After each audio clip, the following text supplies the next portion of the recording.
All right, guys, what is up? Welcome back to the Transparency. Gretchen Voss blows it all up, and Lana was right with a little side of, holy shit, some Excel sheets. We are checking on some microphone issues, so bear with us really quick.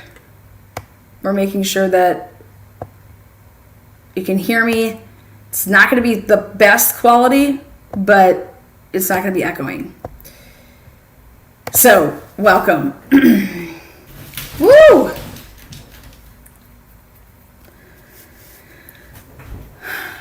All right. We sound good enough. What you guys are looking at is a very extensive Excel spreadsheet. And when I say extensive spreadsheet, what I wanted to take is I wanted all 71 times that Karen Reed or anybody has quoted Karen Reed for coming out and speaking out publicly, just herself. Okay? And so I wanted all of those dates. And then I also wanted all these Turtle Boy lives where after the dates of her coming out and speaking, whether, it's through ABC, Matt Gutman's thing, from the beginning all the way to now, I then wanted to take a 48-hour period of time that was either, for right now, that came after Karen Reed speaking out, and I wanted to see what Turtle Boy dropped as far as doing like a live stream, okay? And I wanted to put all of this on a collaborative timeline to also include the phone extraction timeline of anything that has been publicly available. Things like, anytime Turtle Boy had talked to Karen, aka Natalie, or her attorneys, and putting down all of those dates that have been publicly announced. It's strictly public stuff. And then I wanted to put, again, this is the phone extraction timeline, then the phone extraction communications in terms of any type of texts, so it's calls / text. I want to put those on a timeline, like just the same Excel spreadsheet.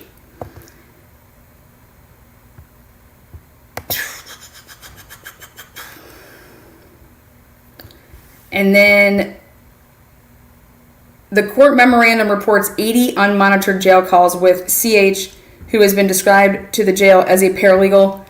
The memorandum does not disclose the individual's call dates, durations, or contents, but we are now in seeking of each and every day. Those calls, these are unmonitored, right? We don't obviously get the content of them, but I'm looking at the dates and the timestamps of them.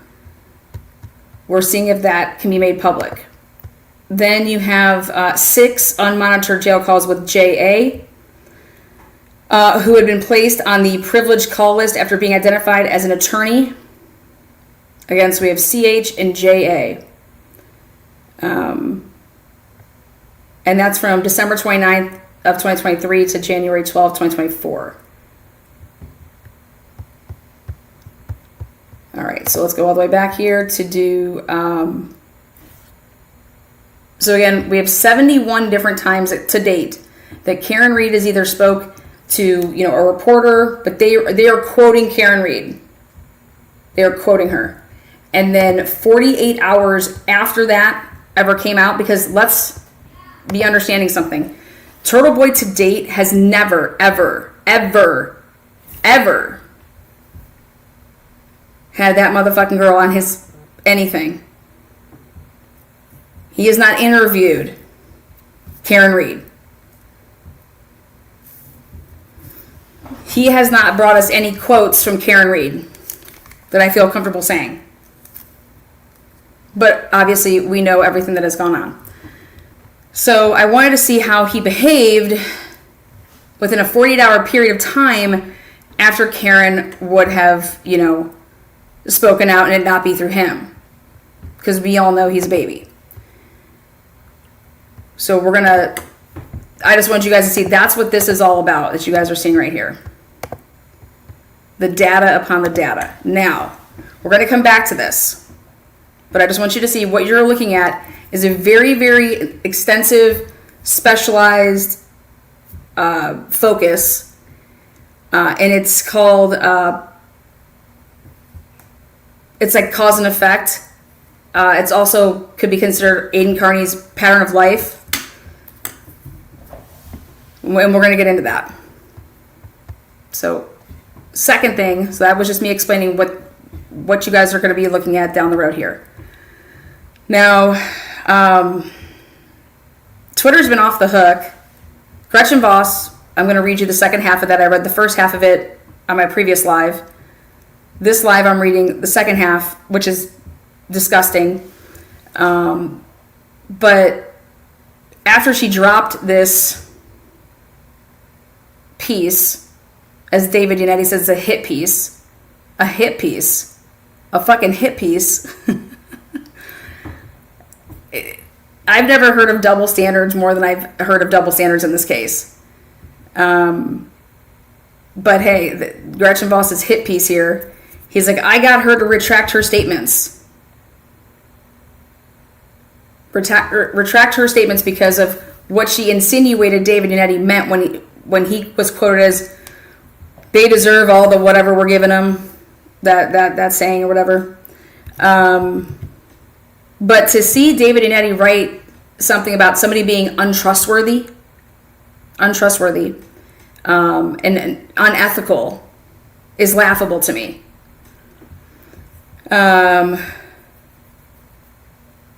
It is a fact that we were all lied to over and over and over about Aidan Carney's involvement with Karen Read and the defense team. Like over and over and over. I will tell you right now, I've talked to numerous lawyers in the past, provided numerous lawyers material, and there is not a single one of them that would ever, if they would have never engaged in communications and talks that they were engaged with him because of the mere fact of if that ever got out, like how devastating it would be. Okay. And so I can't fucking imagine that it would be any different if it would have been take me out of the equation and put anybody in my space and somebody saying, oh, hey, but for you, here, yeah, we'll do this. We'll do it this way. Like, I don't believe that these lawyers would ever make this horrible decision. Okay. Again, that's my opinion. And yeah, we'll just leave it at that. Now, on July 13th, 2023, Aidan Carney took to the microphone and did an impromptu live.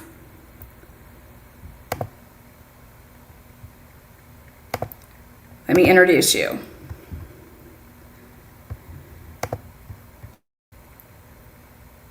Again, this is July 13th, 2023. And he needed to do this because he wanted to handle the cunty people that were talking about where the money is going in the Karen Read case for the t-shirts. But there was way more to this than just that. Quote unquote cunty. Patriots make the playoffs. They stick to the facts. Actually, give me 1 second. I'm getting a phone call here. Really important. Don't go anywhere. I just got to step out real quick. Hold on. Okay, right there. That's what prompted me to go on this path of the Excel spreadsheet that you guys just saw.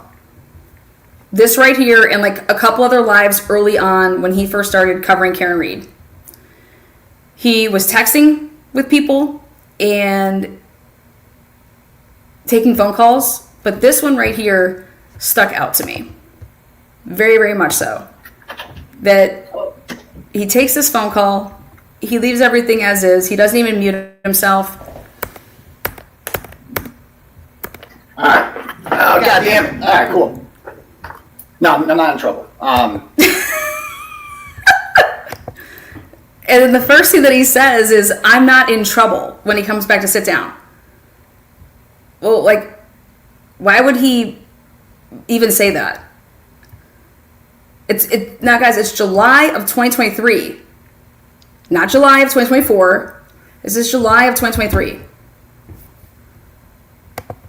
Aaron Boy is saying that he's not in trouble. Well, why the fuck would you be? All right. Oh, God damn it. All right, cool. No, I'm not in trouble. There's a phone call I had to take, confidential. But anyway. It was a phone call I had to take, confidential. Thank you. So look at my primary concern in reporting all of this stuff to begin with was initially to obviously report the truth, but once I realized the horrible injustice is occurring, which I realized right away, oh, God damn it. All right, cool. Sorry, that was my fault. No, I'm not in trouble.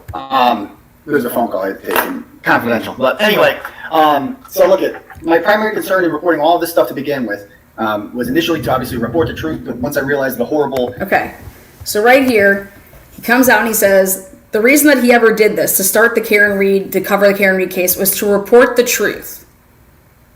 Report the truth. Injustice is occurring, which I realized right away. This turned into activism, right? And so my goal here is obviously to exonerate Karen Reed. Right there.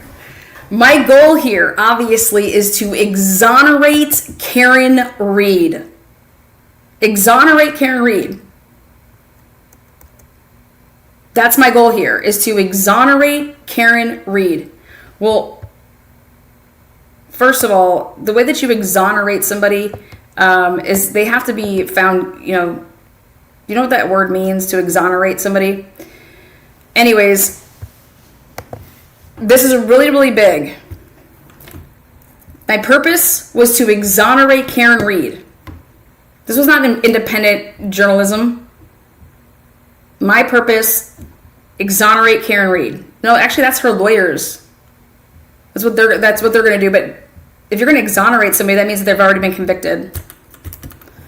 To exonerate them.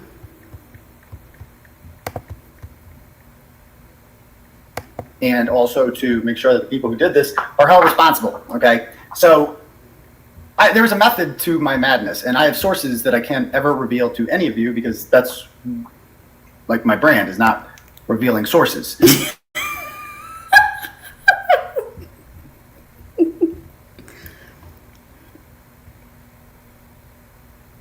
So when I say trust me on something, that means trust me, okay? Like, I'm not telling you something because I want to debate it with you or go back and forth about the merits of, like, is this true? No. When I say trust me, just either you trust me or you don't, okay? If you cannot trust that I know what I'm doing now and I would not tell you something, then then why are you even reading the blog? Like, do you trust my reporting or not, okay? So when I say trust me, that means trust me. That's my way of covertly telling you. That's my way of covertly telling you that I know, and I've had to say this to several people in the last few days. And when I say that, that's my way of kind of covertly telling you I have something, okay? I can't tell you what that something is, but you need to trust me. And if you're, and all of us should be working on doing the same things that I'm doing, that's exonerating Karen Reed. Okay, so two things I want to bring up here. Number one, trust me. Trust me. Wait a second. Isn't this the same thing that we're fighting against every single day? The whole trust me bro approach. Law enforcement tries to say, the whole trust me thing. Not the whole transparency thing. Trust me.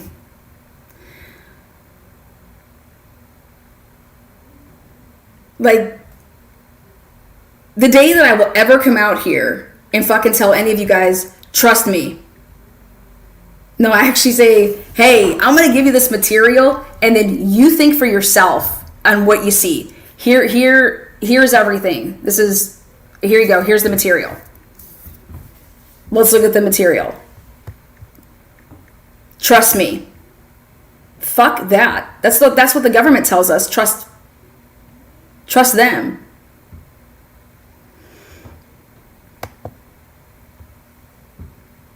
This group, the Justice, can't remember.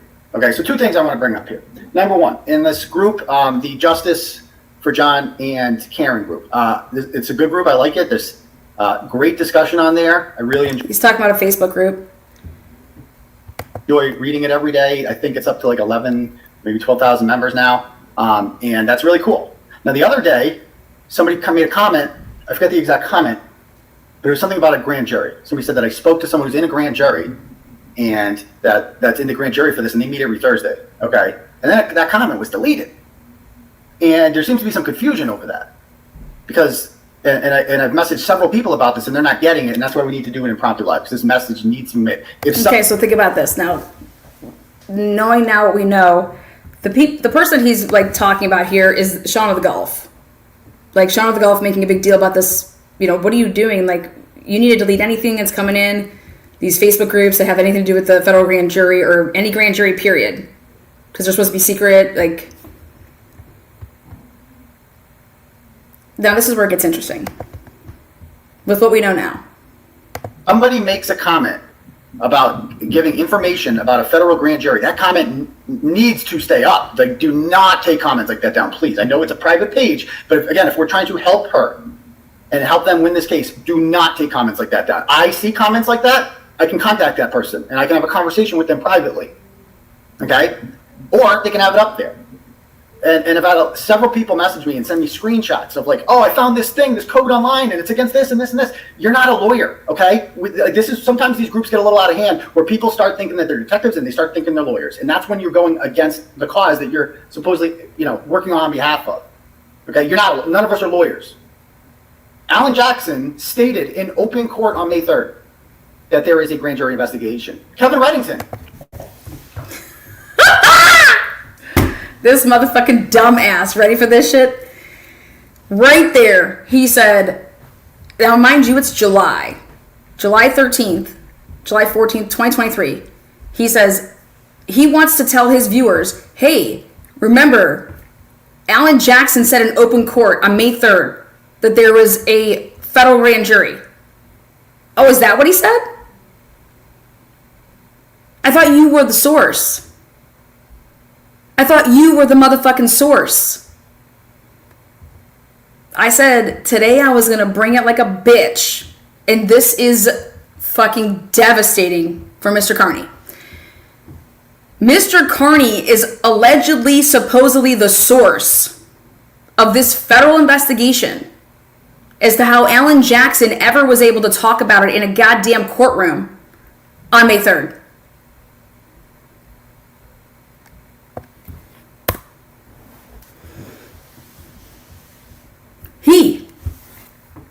Right here.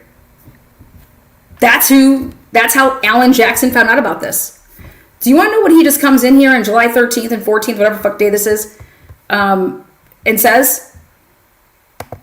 Well, on behalf of. Okay, none of us are lawyers. Alan Jackson stated in open court on May 3rd that there is a grand jury investigation. Kevin Reddington has been very vocal that there is a grand jury investigation. This is not a secret. I get emails all the time from people who serve on federal and state grand juries. I want someone to send me where Kevin Reddington said anything about the federal grand jury. If you have that, I would like for you to send that to me.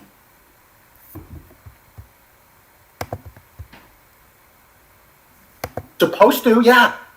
But that's the beauty. That's fucking Turtle Boy. That's what Turtle Boy is all about. Is like, I get sources that no one else gets. Like, that's the whole purpose of this thing. Okay? And it affects nothing. I don't care how many screenshots you send me, how many links you send me. When I say trust me, trust me. I've spoken to people about this. I know what I'm talking about. And I can say with 100% confidence that the defense probably wants those comments up there because they do not know anything that's going on in the grand jury. So if they can find... Look at this lying motherfucker. They don't know anything that's going on in this federal grand jury. What? I thought he was the one that exposed all of this, right? I thought he was the one that had all the goods. This dude's so dumb. This dude's a fucking idiot. Bits and pieces of information. You don't think they're following that page? You don't think they look at that page like a hawk, looking for new information? So if they are looking at that and they're seeing things on there that they don't know about, that's very fucking helpful to them. That is a million times more helpful than anybody posting their theories about what they think happened. Or, and again, another thing, don't message me saying, has the defense seen this? Maybe they should look into this. Trust me, they know what they're doing, okay? Like, they figured it out. They know what they're doing. They figured it out. They know what they're doing. The defense figured it out.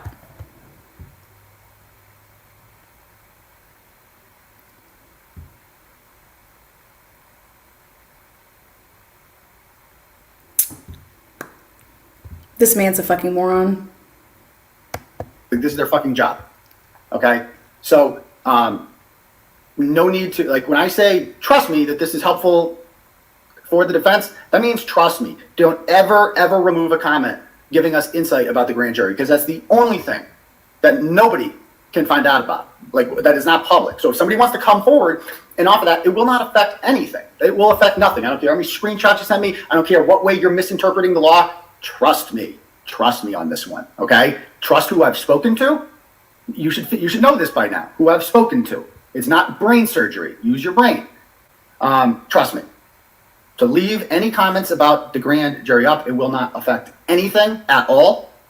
Secondly, it's like, even if, like, what's going to happen? Like, some people have said that this whole thing will get thrown out. That's ridiculous. Nothing. They're not. You think that the federal government, the U.S. Attorney's Office, picture this: the U.S. Attorneys, and this is why we're giving ourselves way too much importance, which is true. Okay, the U.S. Attorney's Office has invested countless hours and resources into their whatever investigation that they're doing. They don't go after small things. We know several people in this case have been subpoenaed. That's a fact. They don't deny it. Kevin Reddington has confirmed that. So they are not going to just throw this out, throw the whole investigation out and start over, because that seems to be what people are worried about, that this is going to hurt Karen's case, because they're going to throw the whole thing out because somebody made a comment on a Facebook group. Picture that. Just say that out loud to yourself for 1 minute. The power of the United States Attorney's Office is going to cancel an entire grand jury investigation involving the cover-up of a police officer's murder because somebody made a comment in a Facebook group. Do you understand the amount of importance you're giving this stupid Facebook group? No offense, it's a fucking Facebook group. I like it. But the federal government doesn't shut down cases because somebody made a comment on a Facebook group. Use your... To think that the federal fucking government had a grand jury and subpoenaed people and showed this man's motherfucking tweets and fucking posts as exhibits.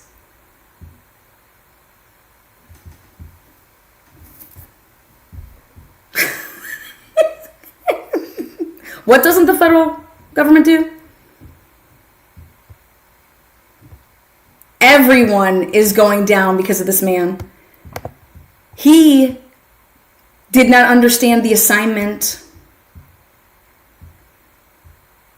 People were trying to tell this guy so many times to not do certain things, but without hurting his fragile ego, because God fucking knows he's a ticking time bomb with everything. This has nothing to do with what he's trying to make it seem like it has anything to do with. This was his weird fucking way of trying to have a power trip with somebody else. But this 23-minute video fucking is going to kill him. Crush him. If it wants to be used. Brain, okay? And I've messaged people about this and they want to argue about it. I'm not looking for an argument. This is a direction, a directive. Either you trust me or you don't, okay? So trust me. When I say something, just fucking please don't argue. Just trust me. That's it, okay? Argument. This is a directive. This is a direction. I am telling you, I am directing you to trust me and do as I say and shut the fuck up and get in line. This is a direction, a directive. Either you trust me or you don't.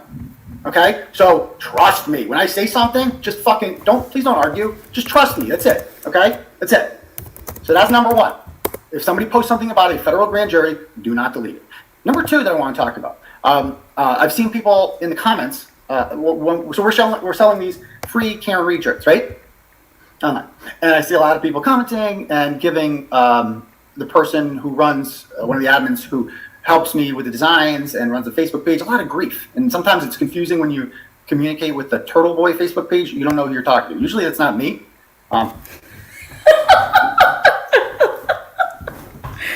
Oh, shit. Okay, now we get to the third part of this video that I want to talk about, which is this whole thing about when you message, Clarence, and when you message, like, my fucking business page, the majority of the time it's not me, right? Well, what did his affidavit say?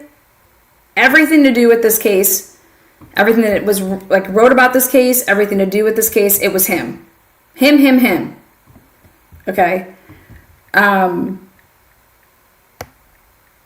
But yet,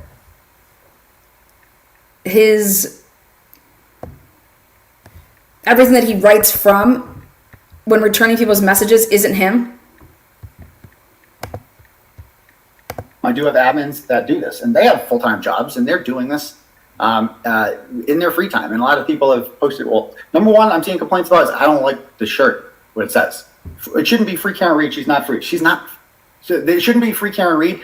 Karen Read is free. She's not free. If you're being charged with murder, I don't care if you're out on bail. She's out on bail. She's not free. At any moment, her bail could be revoked. You're free when you're not being charged with a crime. That's when you're free. Karen Read is not currently being charged with a crime. And I would like to point out. So that's one thing, right? The free Karen Read shirt makes perfect sense. Okay. If you don't like the design, don't buy it. I don't know what to tell you. It's just simpler. We do it for a reason. It's like free my boy is a thing we've been doing, is what Ratchet say all the time, and it's humorous now. Like, you get it. Okay, if I explain the joke to you, then it went right over your head. So either buy the shirt or don't buy it. I don't fucking care. People are like, why don't you put this message on there? Somebody was like, the long fucking message about like freer until this and that. It's like, no, just leave the marketing to us. We got it. Free Karen Read. Either buy it or don't buy it. Leave the marketing to us. Leave the marketing to us. Well, why are you mentioning this? Well, because Turtle Boy is accused of running a fucking commercial enterprise. Okay? A commercial enterprise. That was in the order. Why was it in the order? Because it's in the complaint. The First Amendment complaint about Turtle Boy running an enterprise. Leave the marketing to us. There you go. Leave the marketing to him. When he says us, he means him. Or does he mean the team? Does he mean him, Karen, Alan, Yannetti? What'd you think? Leave it to us. Leave it to who?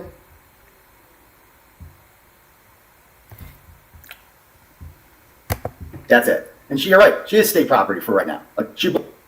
Then he just fucking goes out, comes back in. Hold on. He didn't realize he took himself out. Okay. I'll go back. All right. So also with the shirts, some people have cuntily suggested in the comments, like people who I've seen are like supporters in the past, and they're like, how much is going to Karen Read? Okay. First of all, what a cunty question to ask. How much is going to Karen Read? Because I know what you're getting at there. You're insinuating that, like, well, certainly a certain amount of this should. Are you keeping it? Are you keeping all the profits? Just to be clear, I'm keeping 100% of the profits, and $0 are going to Karen Read. 0. I am keeping 100% of the profits. 0 is going to Karen Read. Yeah, Lana, that's capitalism. Like, come on. Like, absolutely. Absolutely. Absolutely. He wants to keep your money, but he wants what? His money. He wants you to also give your money to Karen, though, in a different way by donating to her, legal defense fund.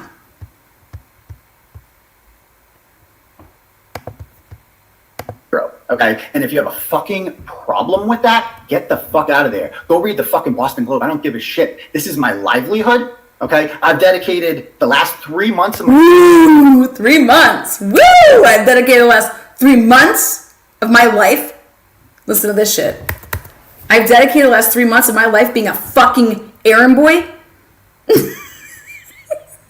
Okay, and if you have a fucking problem with that, Get the fuck out of there. Go read the fucking Boston Globe. I don't give a shit. This is my livelihood, okay? I've dedicated the last 3 months of my fucking life to researching this, to writing about it, to going on the ground. Researching? Oh, fucking A. Dude, the guy didn't research shit. Nothing. Karen did all the work. It's Karen's entire narrative. This is like how Karen envisioned this is, I didn't hit him, and these people did this to him.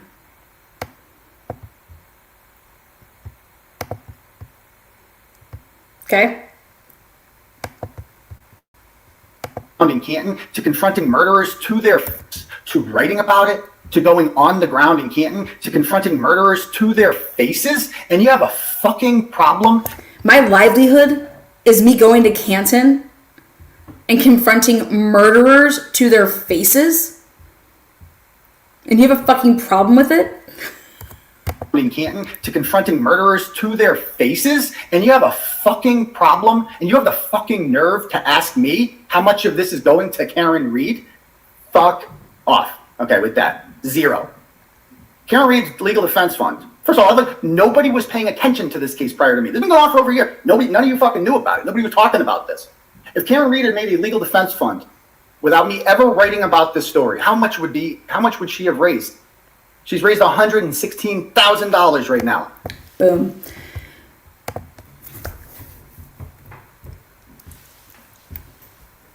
Oh my God. Woo! Turtle boy! Woo! Only 116 grand was raised up until July 13th. They started the fund at the end of May. So you got June, you got maybe a week, if that. I think it came out, I wouldn't even count May. It literally came out the end of May. So you basically have June and half of July. Okay? And 116,000.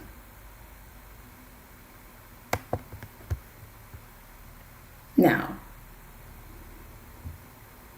let me tell you what a loophole is.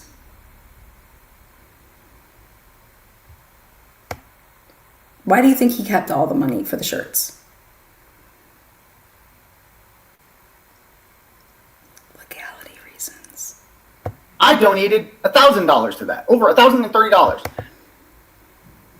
Listen, he's fucking delusional. He says he's having a Karen Reed fundraiser night on his channel, and then half of the super chats or whatever would come in, half of that would go to Karen.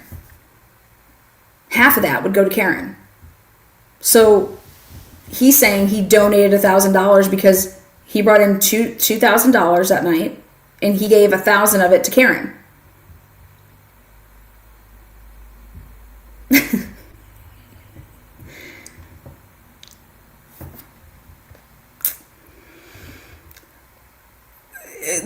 Idiot.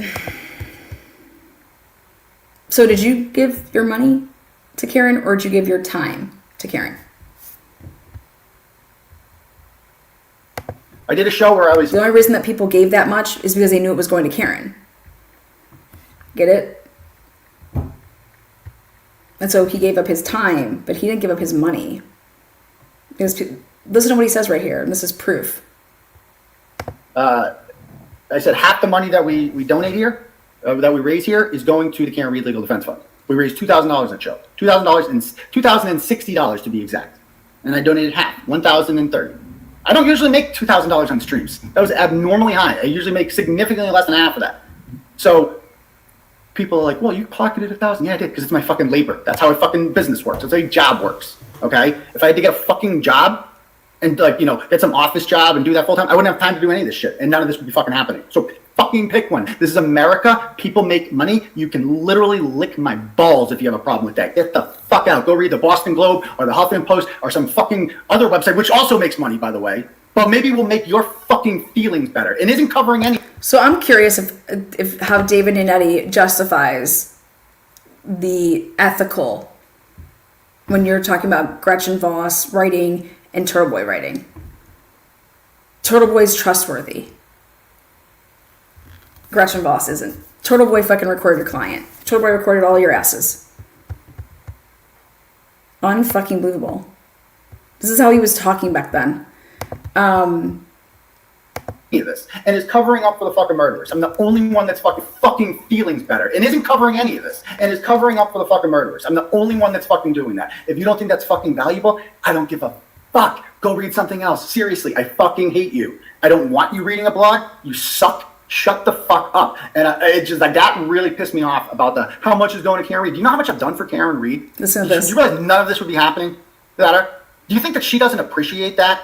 Have you not seen the posts from her cousin Kelly Reed or her friend John Silvera or any of the other people on there? Because none of this happens without me. This story would be getting no attention. She would have no support in there. And she certainly would not have raised a fraction of $116,000 and counting without me. So yeah, I sold like 50 fucking shirts and I'm collecting and keeping every single dollar of profit I made off of that. Because that's how the fucking business world. Welcome to fucking grown-up world, you entitled fucking snotty little cunts. That's what you are, okay? The people on there. How much is going to Karen Reed? Zero, okay? 100% is going to Turtle Boy, 100%. And you know what I do with that money? It enables me to work fucking harder. It enables me to make a living doing this, and then I get to report more news, and I get to do more shit. Shit I would not have time to do if I had to fucking work a 9 to 5 or some shit like that. Grow the fuck up. Get over yourself. I'm not calling out any names, but you know who you are. Miss Cunty one especially, who blocked me on there, and I can't reply to her cunty comment about how this is the etiquette thing to do. If he had good etiquette, he'd be giving money. Yeah, I already did. I gave it $1,030. And on top of that, I am the primary driving force that has shared this. Also, nothing is stopping you from buying a shirt and donating. You can do both. We also, what's the top fucking link on the stream below? Oh yeah, the Karen Reed Legal Defense Fund. There it is. We've been promoting it like fucking crazy. And if you don't think she's not complaining about it, so why the fuck are you complaining about it? Seriously. No.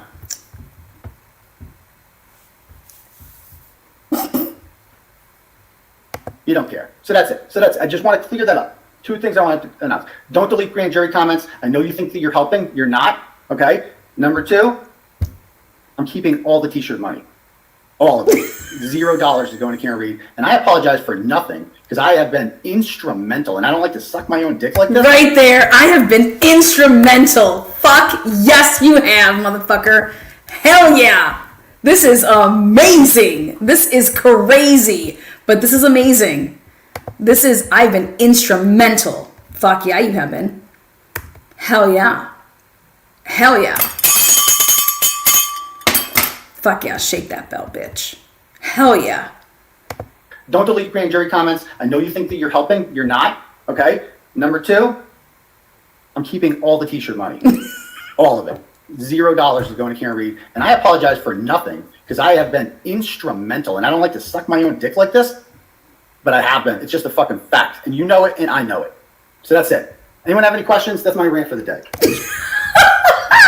The next comment is the best.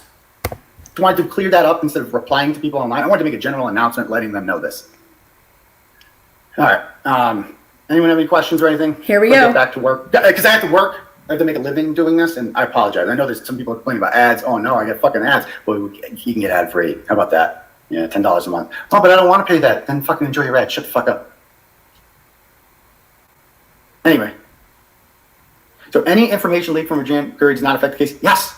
Like, I don't know what's clear about that. It means nothing. Look here, how many screenshots you brought up or whatever. Stop. Like, trust me. If Alan Jackson and David Yannetti had a problem with this, you would know by now. And by the way, like, I'm officially a part of the narrative as well. I'd like to point that out. If Alan Jackson and David Yannetti had a problem with this, you'd know about it. The fuck? You guys, it is not public, like, information at this time that they are fucking, all balls deep in each other's balls and shit. This is unbelievable, but it's not. It's... Dude, oh my god. This man is a fucking mess. Yesterday, I got an email from Elizabeth Little, one of the attorneys that works for Worksman and Jackson. And she's the woman in court with the picture. And she asked me, will you sign an affidavit for us? Because what are they entering into evidence for their motion? it sounds like they are entering some sort of motion about the Sean McCabe back and forth. Like, so that's going to be an official narrative now. I don't know what the fucking motion's going to be, but they wanted it, and I read over the affidavit, in which I read over the affidavit, yeah, because he didn't fucking write it. He didn't fucking write his own affidavit in that fucking shit.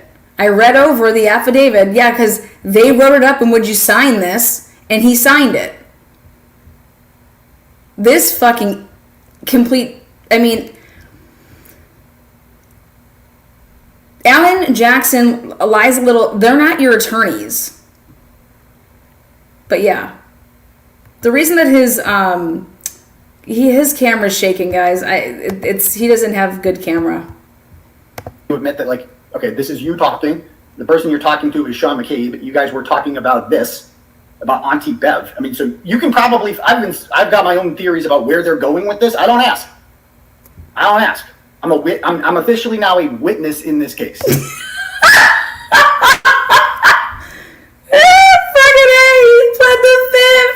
He fucking pled the fifth. This is a murder case.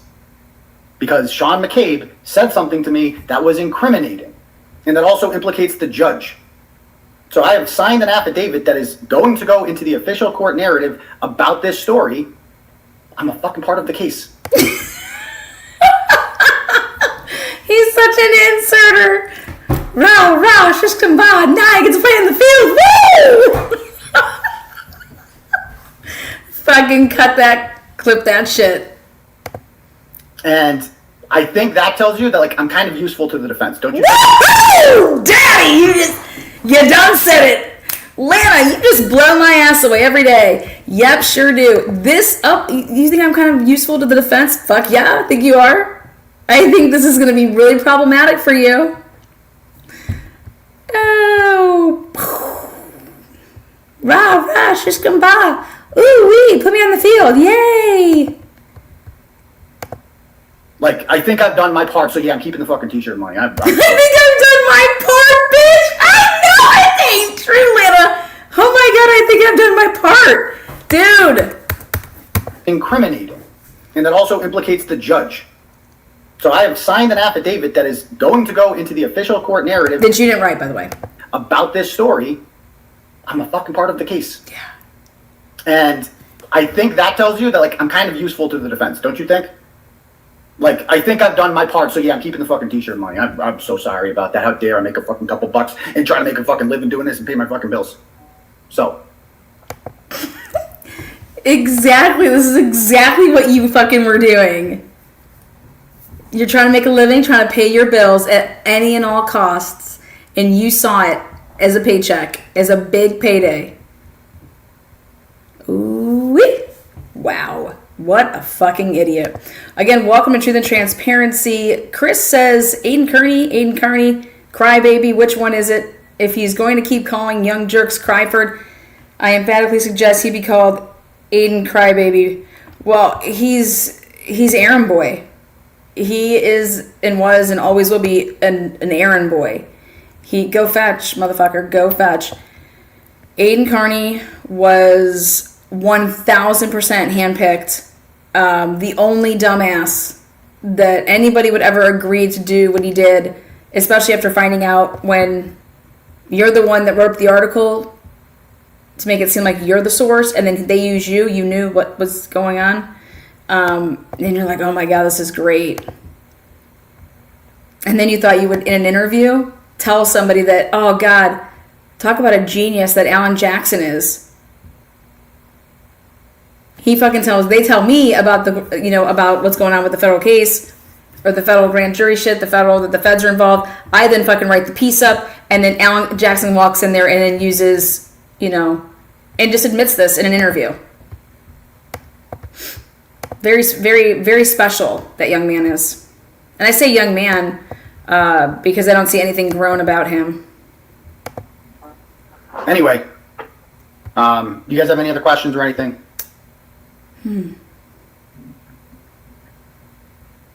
I don't know what, like, people like Judge B, I don't fucking know what they're doing with that. All I know is if somebody contacts me, I've never had a conversation with any of these attorneys.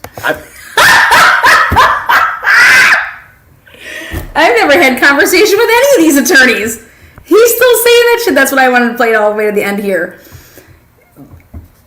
I've had to have conversation with any of these attorneys. Yeah. All I know is if somebody contacts me, I've never had a conversation with any of these attorneys. I've emailed David Yannetti before professionally about this, asking him questions. You've seen his response. He's kind of short. What he says in court is what he says in court. I don't get anything from them. Nothing. I don't work with the defense. I don't work for the defense. I work for the truth. I work for you.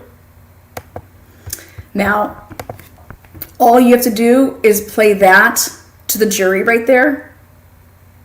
And anything that he thinks he's going to be able to, I'm going to talk to the jury like they're my class in 11th grade that I had to teach. And I'm just going to explain this away. Unfucking real. What is up? Welcome to Truth and Transparency. This dude's a fucking moron. He's absolutely, I mean, God. Yeah.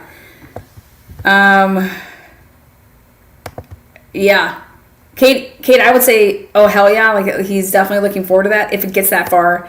When I really mean like when it gets that far. Woo boy. It scares the shit out of me knowing he used to teach, yeah.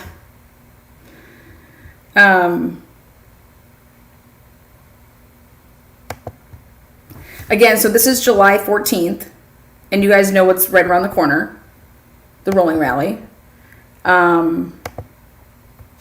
So match for the GOAT. Oh, thanks so much. Appreciate that.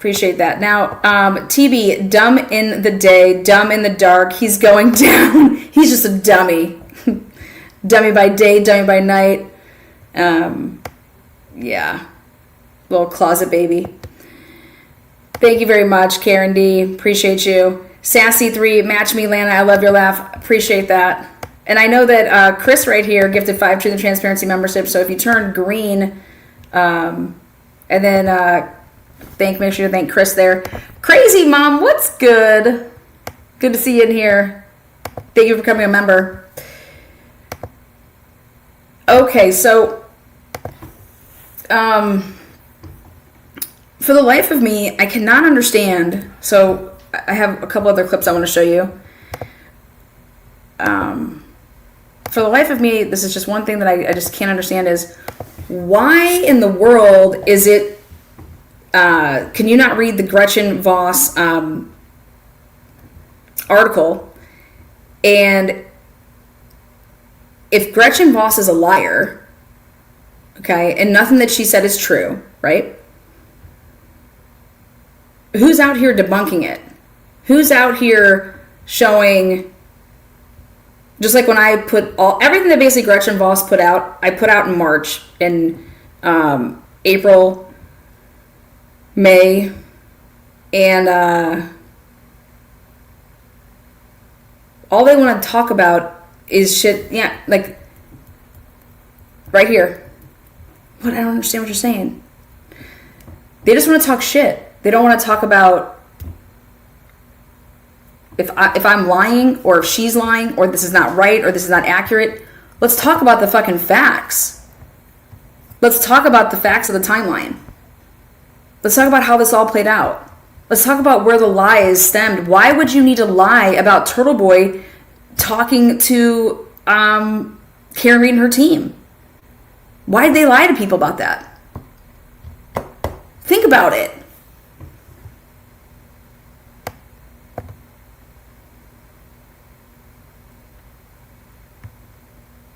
You want to know why? Because it wouldn't be as believable. Just like when the government goes to mainstream media and only gives them their shit and doesn't talk about the other side of the case, okay? This would be no different if you knew that Turtle Boy was just a mouthpiece for Karen Reed's team.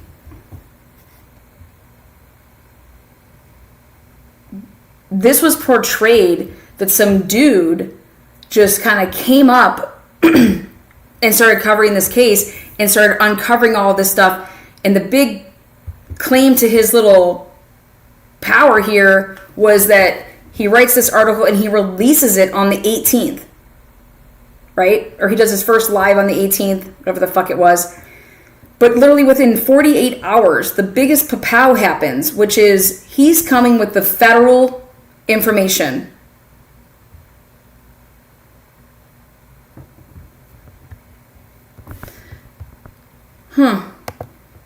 Well, so let's take a look at one. I should say one last thing. Let's take a look at something else I want to show. With this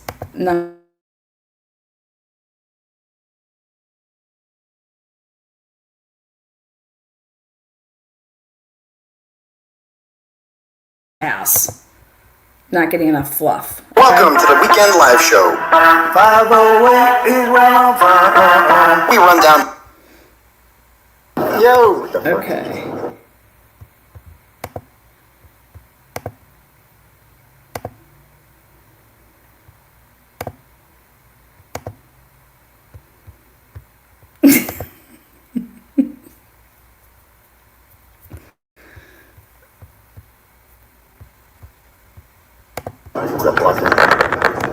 What's up, people? How's everyone doing out there tonight? Are we live right now? Let's see. Give 30 seconds to roll in here. How's everyone doing out there? Excellent. Sorry, I'm getting used to this whole thing.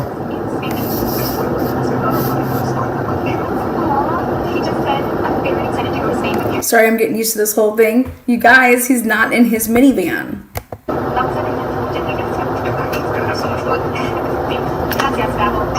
All right, people are starting to stroll in there. All right, cool. Anyway, what's up, everyone? Just wanted to wish everyone a happy July 4th. People keep asking me, are we going to do the live show? I'm going to not do the live show tonight to honor the Founding Fathers, but we will be back on Thursday night for Turtle Club and then Saturday night for the regularly scheduled live show. Plus, I don't have that much new content to talk about since then. Been enjoying the holidays, spending time with family and whatnot, so haven't had much time to, you know, do much new, but hopefully everyone out there is good. I haven't had... So, Lana, why'd you pick this little clip here? Well, because I think it's imperative for you guys to understand that he's like, I really haven't had that much new content, you know, because Karen Reed hasn't given me anything. And I told that bitch she needs to give me some fucking shit, otherwise I'm going to start making some shit up, or I'm going to start stirring some shit up. Again, this is July 4th here. So this would be just literally July 4th.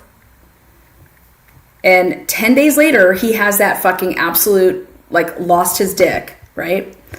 Talking about t-shirts, talking about, you know, I get all the money, talking about I am... I. So... and we'll have a lot more to talk about, I think, definitely in the coming weeks. I know we will, actually, because there's a lot new material that's going to be coming out, and we have the hearing coming up on July 25th, which you're not going to want to miss. We're going to have the protest beforehand. We're going to have the rolling rally. I'll have a definite date for that within a day or two. And yes, we will be having Turtle Club Thursday, so you'll get Turtle Club people will get that content on July 6th. But yeah. He also talks about what's coming up, the rolling rally. Because I wanted to go out and see when and if, how the whole letting people know about this rolling rally occurred. You know, so he does mention that the rolling rally is coming up. He mentions that his protest is going to be outside, you know, the courthouse. He mentions the date of July 25th as a hearing date. And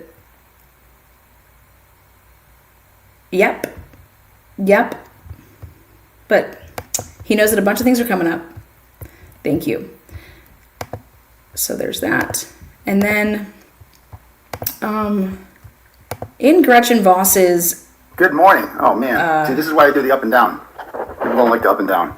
But it is what it is. Okay. All right, ladies and gentlemen. So we're going to do a little impromptu live here. Let people stroll in. Let me just pull one thing up here. Okay.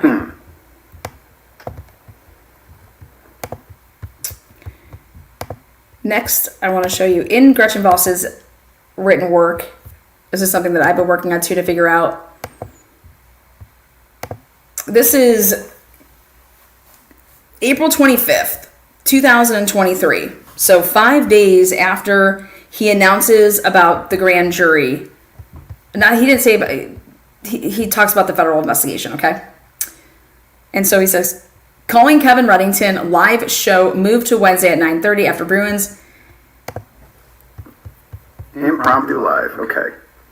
Again, one of his impromptu lives. All right, welcome, ladies and gentlemen. So, if you guys missed it, I'm going to be doing a quick little blurb on this morning. I kind of posted it on Facebook last night, but yesterday we did, last night I did a blog about Jennifer McCabe hiring defense attorney Kevin Reddington. If you guys are unfamiliar with this guy, he represents a lot of guilty people, basically, had, serious crimes. He's currently representing Lindsay Clancy, the Duxbury mother, who, obviously, that whole story was a sensitive issue for me, and I like to avoid that issue. That story, because it's just too hard to talk about. But he's also represented Jason Correa. He also represented a guy who Jason Correa was accusing of pulling a gun on him, the previous mayor of Fall River, so he's represented the last two mayors of Fall River. He has represented members of the Bolger crime family, and it is rumored, although not confirmed, that Jennifer Weeks McCabe, that the Weeks in Jennifer Weeks McCabe come from the lineage of Kevin Weeks, the famed assassin for the Bolger crime families. But anyway, so this guy's high profile. Obviously, probably costs a lot of money, and when he's on the case, that elevates the profile of the case. We'll talk more about that on the show tomorrow night. But for now, what I found interesting is after I wrote about it, he showed up on my Facebook page, on our Facebook page last night, and he said, he called me Turd Boy, which I'll read this to you if you guys haven't seen this already. It's Turd Boy. It's like what trolls call me on the internet. This guy's like a well-respected attorney. Like that's like the number one burn of the anti-Turtle Boy trolls. It's called, hey, Turd Boy, Turtle Fucker often works too, but Turd Boy is the go-to, so it's called, hey, Turd Boy, Turtle Fucker often works too, of the anti-Turtle Boy trolls. It's called. Right there. Anti-Turtle Boy trolls. It went from anti-Turtle Boy trolls to then now it's the anti-Free Karen Reed. I mean, this guy is just a fucking cancer. A cancer. Hey, Turd Boy, Turtle Fucker often works too, but Turd Boy is the go-to, so obviously this guy's really sharp. First of all, he wrote this at midnight. He had to be hitting the sauce. He had to be. Because he's just sitting up and, what kind of old man is up that late?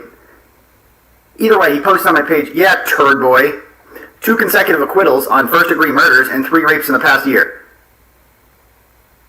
So he's immediately, first thing he does is brag about how, thanks to his fine work, 2 murderers and 3 rapists are on the street. So thank you for your contribution to society, Kevin Reddington. It's so fucking ironic, man.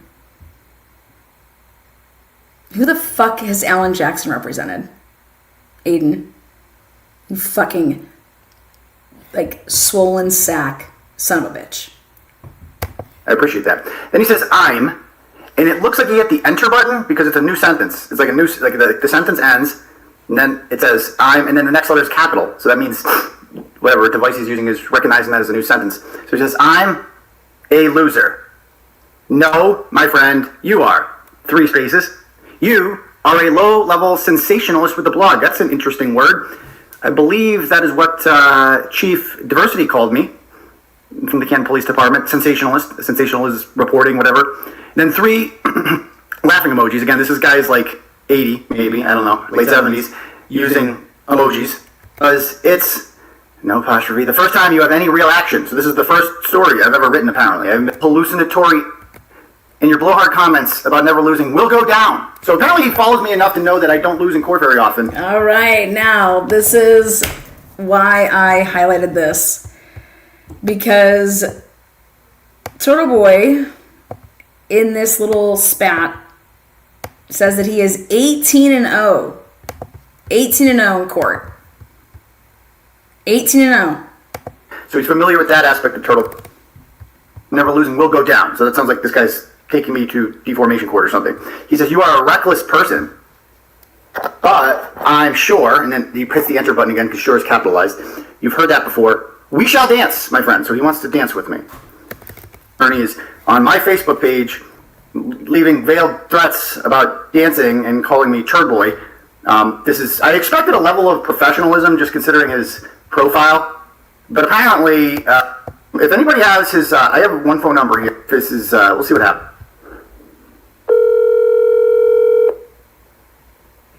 This is Kevin Reddington. I missed your call. Leave a message. Thank you.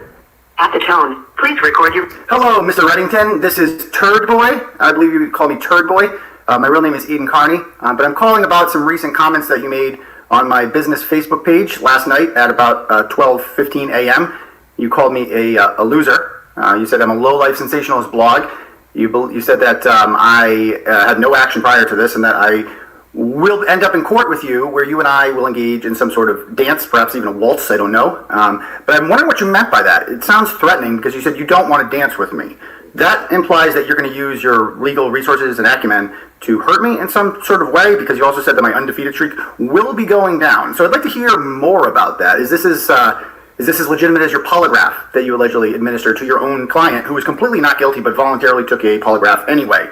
So if you could just give me a call back, I'd love to hear more from you on this. Maybe you're sleeping this one off. Maybe you pulled an all-nighter.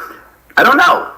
Are you a raging alcoholic? I don't know. I've just never seen this sort of defense attorneys. Does this inspire confidence in your client, I would ask. So if you could give me a call back, that would be great. I see you texted me some sort of auto response that you were in court. So that's good. So you're back in action. So you have sobered up, you've woken up, and you're back to work. So I'm sure whatever client you represent today is in good hands. So give me a call back when you get this. Love to have you on the show sometime. Talk soon. Bye.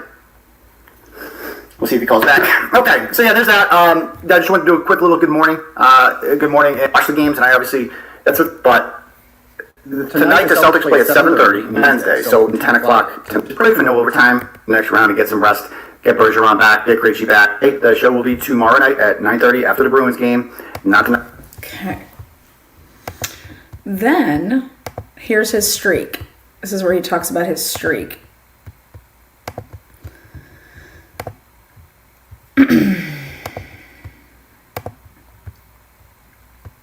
Stream on in there. 1:15 to go. Set on the play clock is...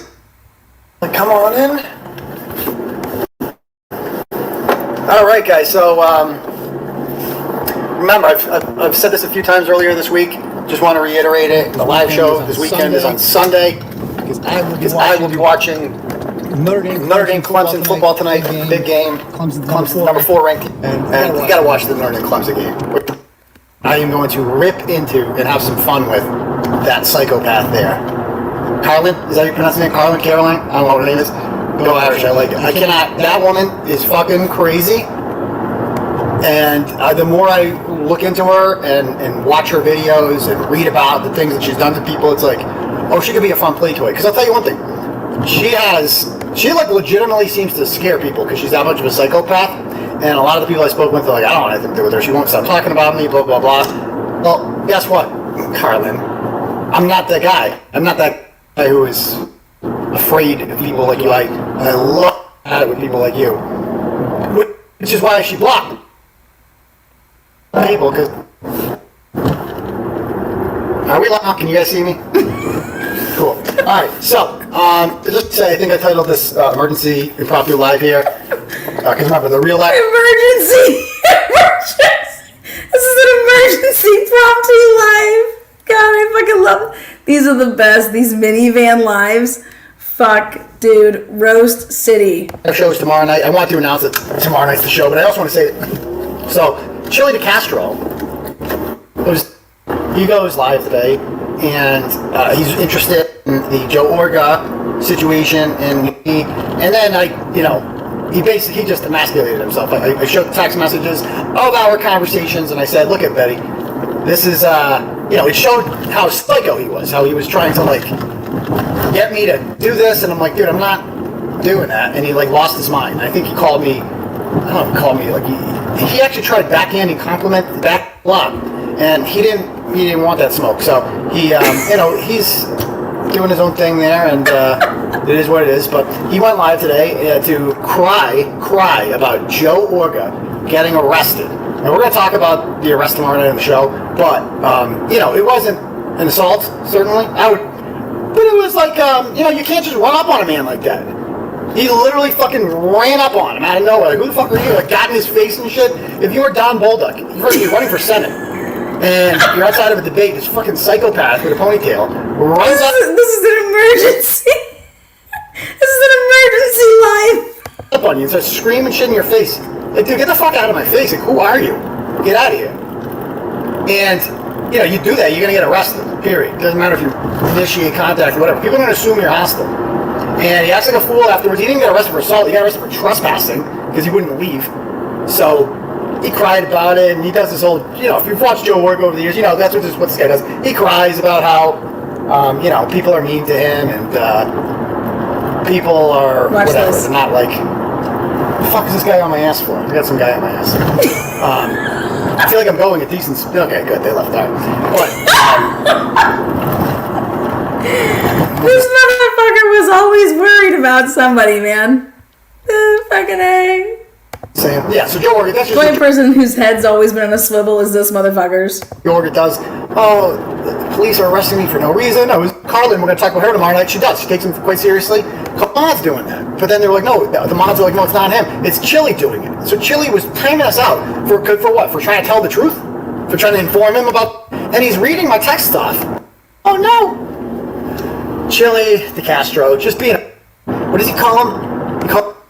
You complain I was being mean to you afterwards, but you're a man and you can't debate me. Like you're Mr. Like going around, I provoke shit, whatever.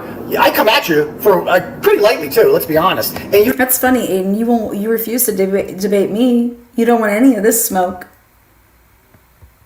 You're such a little puss platter. Just running hard like a bitch, dude. What's up with that, man? What's up with that? So he's like, I will never mention you again. You're goddamn right you won't. You're goddamn right you won't. Because you're afraid, dude. You're afraid. You don't want this. You don't want this, but anyway, yeah, so I don't know if I can read the comments or whatever, but so yeah, basically if you're just getting here now, I'm not going to be able to read the comments because I'm driving, but tomorrow night we're going to do a live show at 9 o'clock. We're going to talk about all this stuff, and then we're going to maybe watch some of the chilly stuff, but we got some new video footage of Carlin.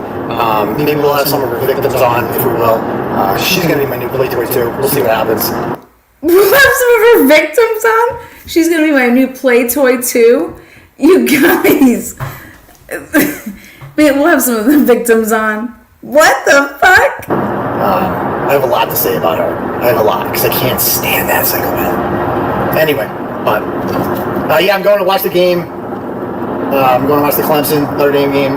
And then, Alabama's playing LSU tonight. That's good. This was a fucking emergency. This is an emergency. This is an emergency. Nobody wants any of that. Okay, and next we have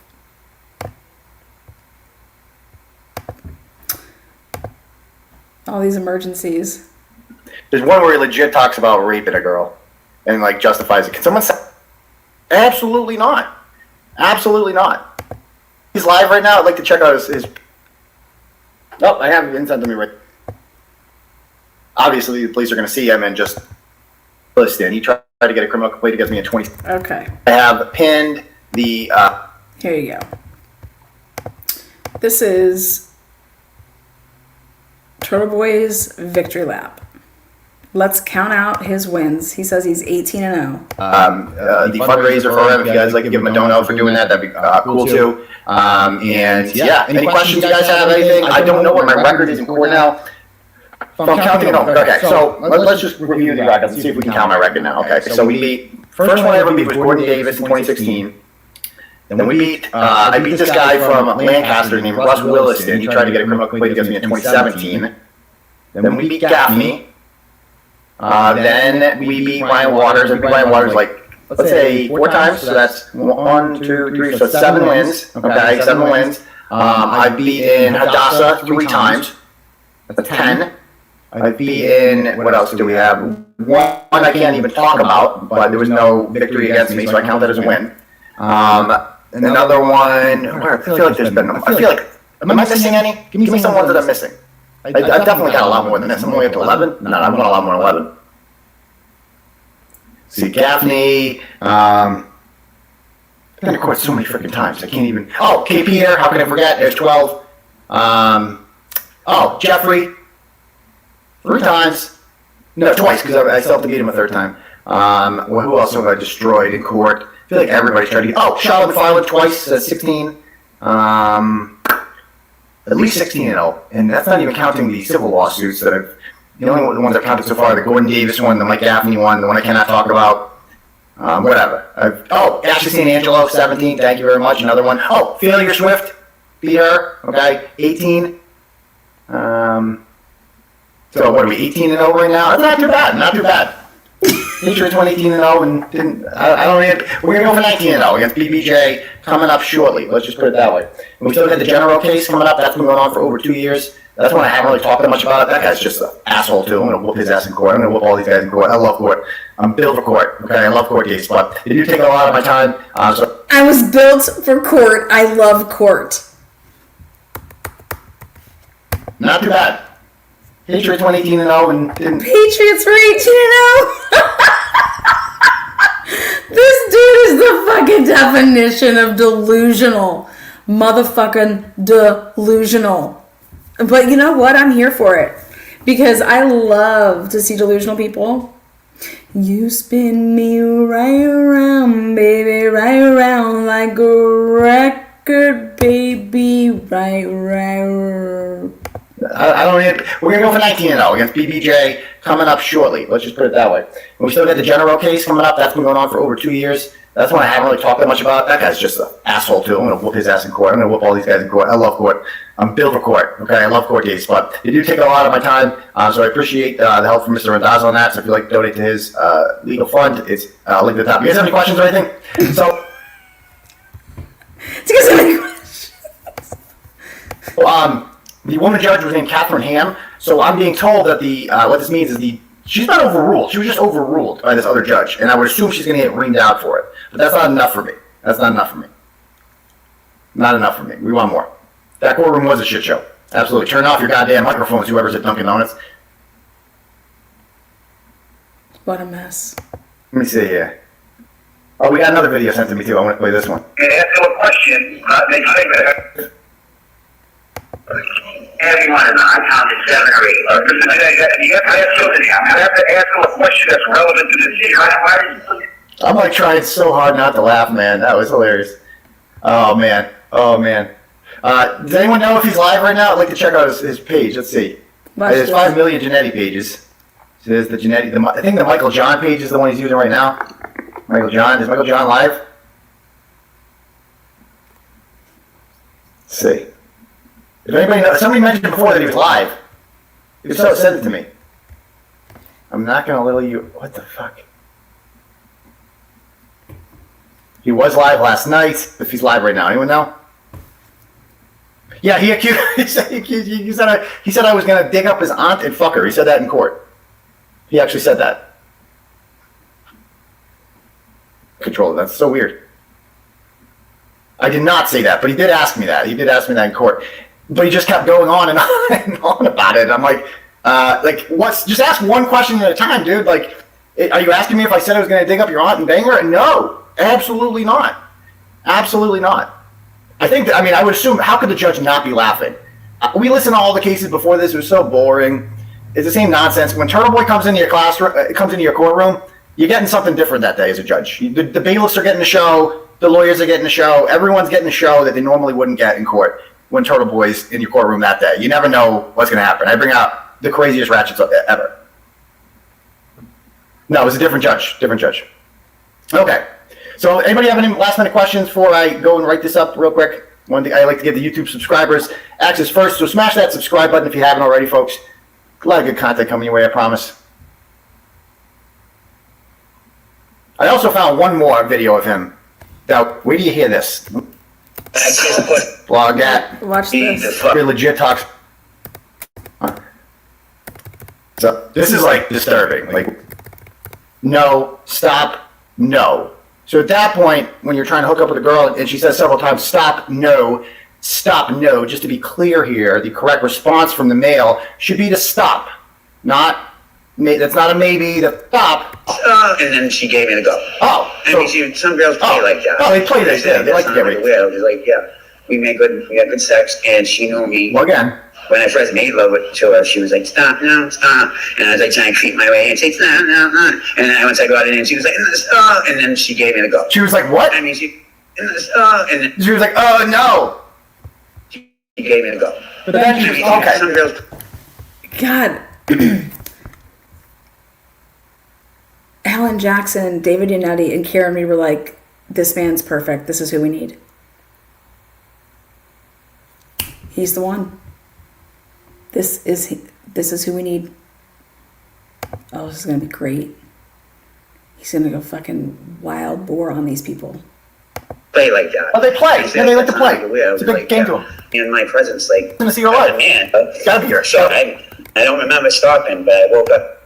And it should be, yeah, right there. Okay. And then afterwards, I'll comment and I'll put the link to it. I never put myself in that risk because I know I'd fucking kill him. Oh, he killed me. Oh, so he choked me. Okay.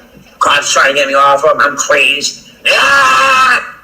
Fuck with my son. Fucking with the Dundada here, bro. The Dundada. Fuck with my son, I'll fucking love to. Bring it. Bring it. Show this to DCF. Okay. You guys disrespected my child. It's my I'm child. Lord Protector of my son. No, Nobody else. he's my He son knows that. Looks at me like, He's my son now. That's my son. His son, he's calling. Look at, this is a pattern of behavior. fuck with my son. Fucking with the Dundada here, bro. The Dundada. Fuck my son, I'll fucking love to. Bring it. Bring it. Show this to DCF. Okay. You guys disrespected my child. It's my I'm child. Lord Protector of my son. No, Nobody else. He's my son. He knows that. He's my son now.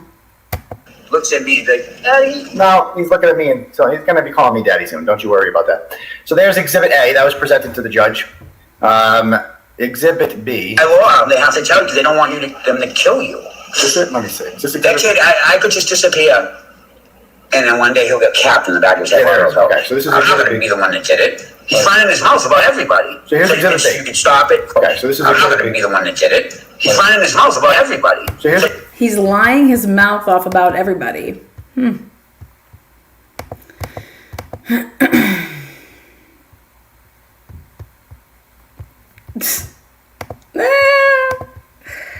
Wow.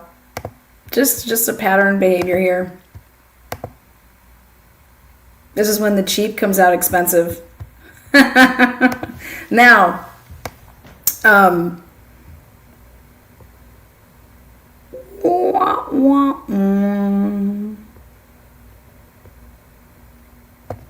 now we go on over to answer Gretchen Voss's question.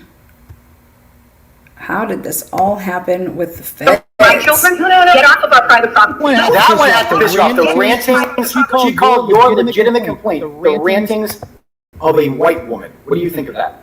I think she's a douchebag for it. Let's start with that. Yeah. I think that she just made herself look like a moron. So first of all, you're going off saying that. Right on the border there. And she apparently got out of her car, according to Katie Lawson, and started yelling at this woman, threatening her, saying, each victim. Okay. There we go. All right, ladies and gentlemen, welcome to the show. The Turtle Boy Live Show here tonight. We're back up and rolling, hopefully for good this time. We'll see. And I have a fun guest on tonight. We'll introduce her in a moment. But in the meantime, guys, I've gone ahead and I've shared this link to the Clarence Woods Emerson page, the Facebook page. You should like that page. You should also like the Uncle Turtle Boy Aiden Carney page. Go ahead, give that a like. Can't get many likes on these pages these days. I also haven't been writing for 2 weeks, so that might have something to do with it.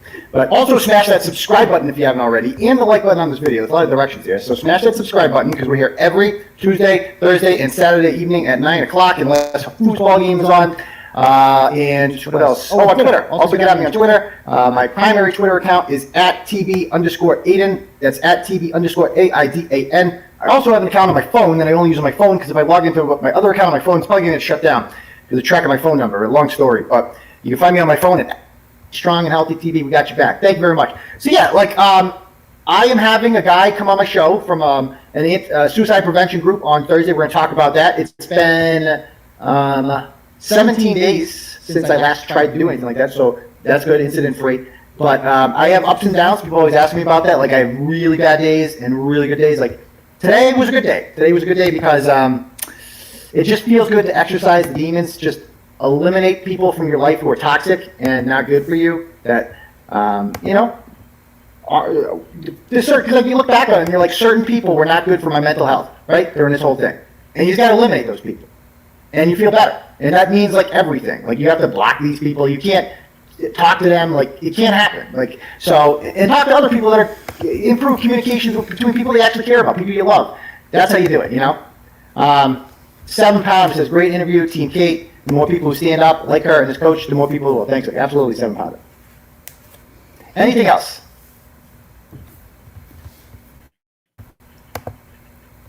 We got a live stream town hall. What's that? I don't even know what that is. Right here. We're going to live stream the town hall. I don't even know what that is. I would use that. Rick, Canton's football coach walked away over the COVID rules. I haven't been following high school sports as much, but it's a thing that we used to do in my family. The wife and I back in the day, that was like our common, we liked high school basketball games. We used to go to high school basketball games a lot. We just had a common interest in it. She's from Fitchburg, I'm from Worcester. Both places were good at basketball, so we used to go to games a lot and shit. But, you know, you have kids, you stop doing fun shit. As much. Does your daughter still like school? She's only been 3 times because she's had 3 snow days on her days. The other cohort gets to go a lot. He gets off on like talking to lawyers like he's their equal. He messages them, he's like, actually, see, and he'll cite some fucking law that he must sit in the library all day, just read law books, and he doesn't understand how the law actually works. And lawyers just shake their head, they're like, this guy's fucking insane, absolutely insane. So yeah, that's still going on. My lawyer's handling it.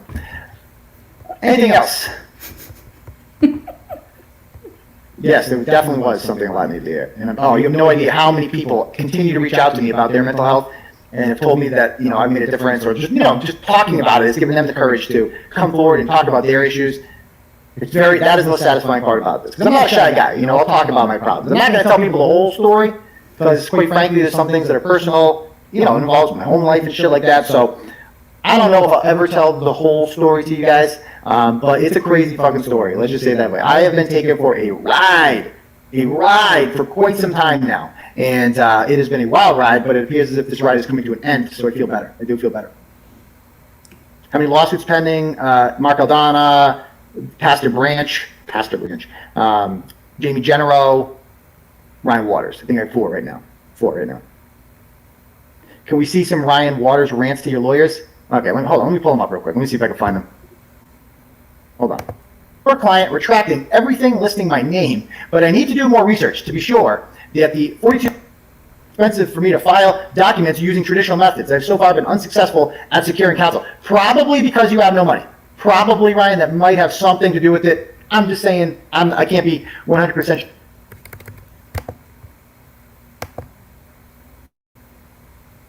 Yeah, because I'm like, did they even do that during this? I don't know.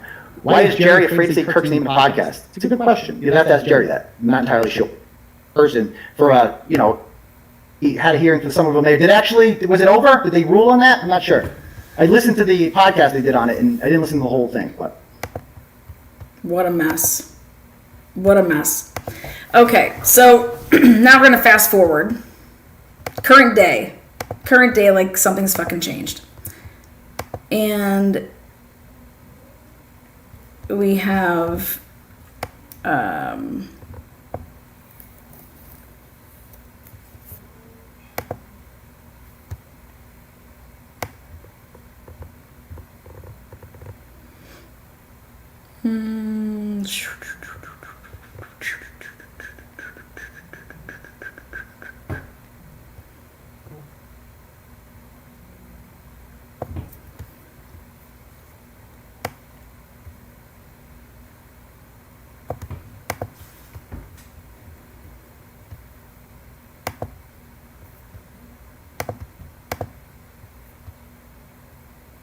Yay!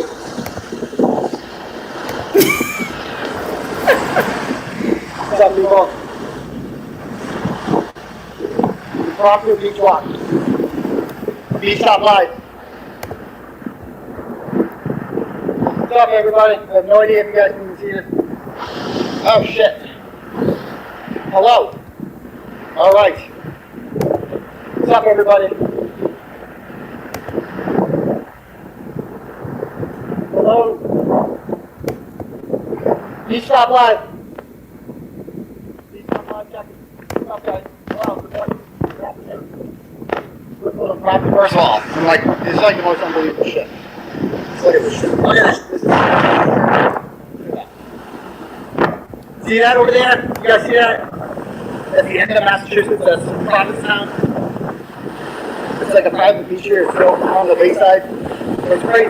Squids up there. It's awesome, man. It's been crappy the last 3 days. It's like apocalyptic fog or something. It took over the country. Couldn't see it last 3 days. Awesome. You guys jealous of it. I killed it. Every single thing that I did going up today. Mike Renato had a great video that I forgot about. We're going and I told Mike Morrissey to call me back when the car back from. I'm going to go outside and try some Morrissey. Obviously, places, you know. But yeah, I'm at my king control. I'm going to head back. So I'll show you where, check this out. So it's like, it's an office. I like the way from Monday, man. That's where the Pilgrims landed right there. They actually landed in Provincetown, not Florida. Right? And I think I'm like in Provincetown right now. Like, people are like right there. So, yeah. I wanted you guys to see how awesome this shit is, man. Experience it. Yeah, I'm gonna head back now. Yeah, right there's the Alright. And we also play this game here. The license plate team. Try to get as many license plates as you can from every state. We have no idea how many people come. So people are from the United States right now.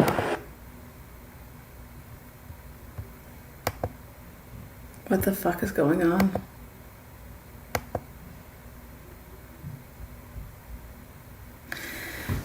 Okay, so next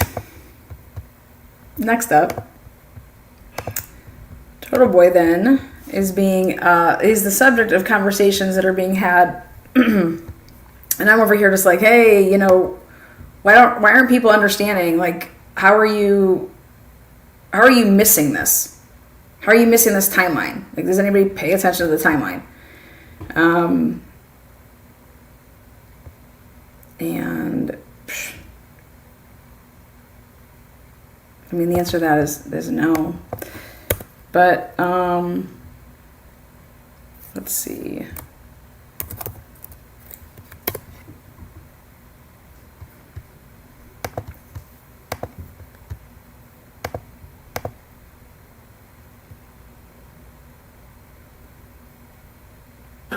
Will be kind of classy because it's so sweet and sassy. Have fun and enjoy the journey. Just have a good attorney. No big whoop, no biggie. She lives in New York City, not just the youth. Right? And all of the things that they brought to the public's attention were wild to me. Like rumors about the McCades and the Alberts. We can talk about that more after this if you want. Citing some case law, filing of a complaint for an abuse protection order and the submission of supporting affidavits or petitioning activities. Look at this, Dever versus Ward, Massachusetts case from 2017. Defendants' appeals to the police and to the courts were quintessential petition. We know it is rare that motions to dismiss are granted before any discovery is done. But I did think that both defendants here had some good arguments about petitioning activity. And so let's hear what Judge Gilday has to say in his denial. They had good arguments. Discussion. The anti-SLAPP statute, 231-59H, establishes a procedure for obtaining the early dismissal of a claim, Lucy v. Kinnan. Rather, the statements are aimed at convincing Carney's audience to regard and treat the plaintiffs as murderers. Do you disagree with that, Melanie? I guess the judge has already decided what Aidan Carney's intent is, right? Those are the judge's words. The statements are aimed at convincing Carney's audience to regard and treat the plaintiffs as murderers. See, for example, the First Amendment complaint in paragraph 56. Jennifer McCabe and Brian Albert are involved. They're covering it up. The McCabes have the look of evil in them when you see them in person. These are people with no shame and aren't the least bit deterred by the fact that millions of people know that they participated in a murder and subsequent cover-up of a murder of a Boston police officer. Yes, he does not, JoJo says, he does not like social media. It shows. I mean, so is Aidan Carney supposed to preface every single thing that he says by, hello, government, I'm speaking to you.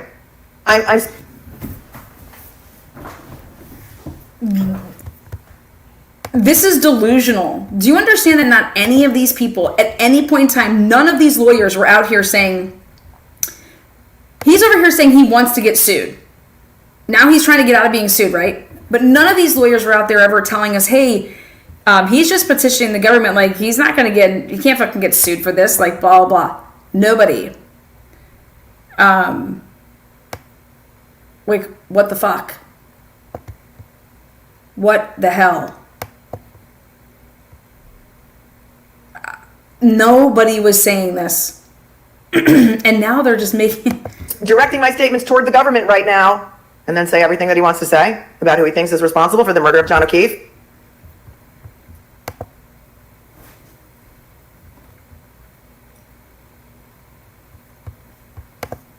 And the First Amendment complaint at paragraph 59, Jen and Matt McCabe do not deserve to live a normal life and pretend that they weren't involved in murdering a Boston police officer.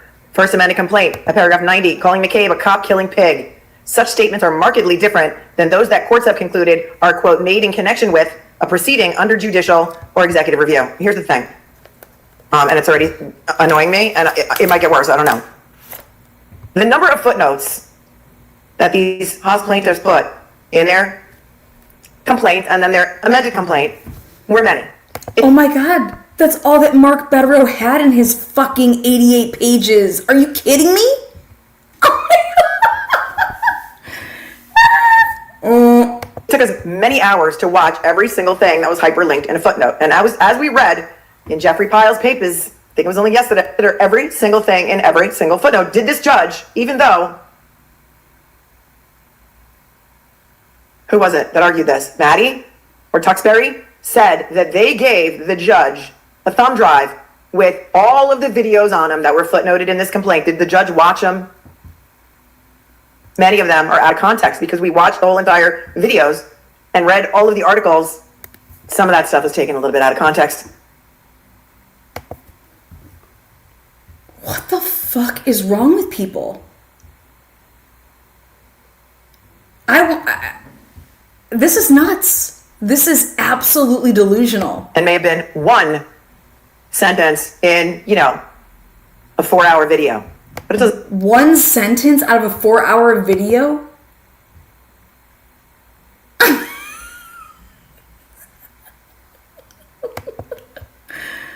doesn't matter because it's just the statements that this judge wants to use that were alleged in the complaint. See, another case from 2005, statements to media by firefighter's widow were sufficiently... Here's the issue that I have with this judge. This judge has already, in the other case, in the O'Keefe versus Reed case, given validity to Aidan Carney's tweets. And he believed Diller, or whoever it was, Proctor's lawyer, he believed Proctor's lawyer when Proctor's lawyer alerted him to the tweet about Proctor being inpatient in a mental institution or something in Florida. And he believed, now, Bob, if you're here, you can chime in on that. But how can he when he's already given two of Aidan Carney's tweets full faith and credit and punished everyone for it? I don't know. I don't see how he can be fair. How was everybody punished for it? Who was punished?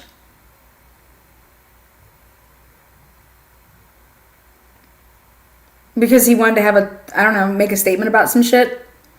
If everybody lived close by, it wouldn't be a big deal, right? That you have to actually come into the courtroom? With tips. PD. They don't trust the Massachusetts State Police. They come to him with tips. But even the first responders, the ones who told the truth, were there any? Said that it looked like John had gotten beaten up. They thought initially that it was a domestic or a fight.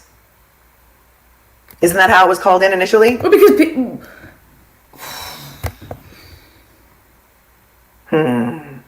The FAC also cites allegedly defamatory statements Carney made after the second trial had ended and therefore not connected to any issue under judicial review. Okay, well, there was going to be a second trial. Wait, what was going to be a second trial? And guess what else? What are you talking about? After the second trial had ended. Did you see? Look at this delusion shit. It says after the second trial ended. That means after she was acquitted. Isn't that how it was called in initially? The FAC also cites allegedly defamatory statements Carney made after the second trial had ended and therefore are not connected to any issue under judicial review. Okay, well, there was going to be a second trial. Fucking take that, clip that shit. That is priceless right there. That is unbelievable. I'm sorry, but we have to start asking ourselves, now is a better time than ever to start asking ourselves why these people aren't practicing anymore. Because of shit, like, did she not read that sentence? After the second trial. Not after the first, after the second trial. Unbelievable. And guess what else? The district attorney's office didn't have to try her again. They could have said, you know what? We're good. She goes on. She highlights it. Oh no, she after the second trial had ended. I mean, who are her moderators? Does she even have any? Who are her friends? They made the decision to try her again within hours. They could have changed their mind at any time. Right. Sounds like one would have to do some petitioning activity. What? What? This is when you just have to wonder if Defense Diaries wasn't reading the document and just listening. Because you know how many people actually just have her in her ears? They're not actually reading the document with her. And I was explaining this to some people back in the day. I'm like, you know, when you're just listening to somebody, you're thinking that they're just reading it correctly and all there and blah, blah. Dude, this is absolutely fucking crazy. She's over here having an argument with herself that's not even on the paper. But I guess unless it's in a court filing or said under oath in court that this judge doesn't consider to be petitioning activity. If you have an audience, that is... She is telling her live that the sentence reads, the FAC also cites allegedly defamatory statements Carney made after the first trial had ended.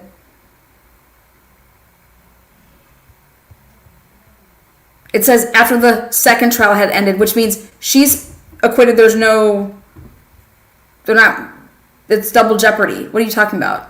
And so he's saying, and therefore not connected to any issue under judicial review. She doesn't even, this is crazy. More than that is made up of civilians and maybe some feds watching it on the side. It's not enough, I guess. There was also a pending civil trial at that time. You're correct. That's right. The wrongful death lawsuit had already been filed. And here's a footnote 4 citing some other paragraphs in the amended complaint that says... What can the government do about a civil trial? What petition the government can have for a civil case? Very, very small font. Footnote 4. To the extent Carney contends that his post-verdict statements were likely to encourage review by law enforcement into those responsible for O'Keefe's death, allegations in the first amended complaint belie his claim. Okay, so remember, in deciding this, the judge has to take everything that is in the amended complaint, which is superseding, and the one that governs here, as true. For instance, the first amended complaint cites Carney's communication to his followers to use a code for the McAlberts killed John O'Keefe. Oh my goodness, look at this. FAC at paragraph 141. It strains credulity. We've got the merch. It strains credulity to argue that such a statement, which obscures the message so only his followers can understand it, could reasonably be interpreted as made to influence, inform, or reach government bodies. The first amended complaint also alleges that Carney posted a video encouraging his followers to attend and protest a fundraiser hosted by a supporter of the plaintiffs, asserting that he was being held for, quote, the people that framed Karen Reed for murder and that they killed John O'Keefe. In the complaint, paragraph 133. It is unclear how encouraging his followers to attend a private event would be reasonably likely to encourage review of O'Keefe's death by an executive body. Okay. Let me just rewind here for a second. What is there to rewind? It strains credulity. I don't understand why this is in a footnote either, says Corey Hopkins, the Queen. The code for the McAlberts killed John O'Keefe was what? Turtle Boy was right. That was the code. It was a joke. It was a joke. It wasn't, some sort of cryptic thing that nobody could understand. First of all, it's a joke. Second of all, the court doesn't even acknowledge what the code was. Did the judge even look at or watch the video? Because we did. We watched the video. Turtle Boy was right. That's the code. It's a joke. But this is a very serious footnote.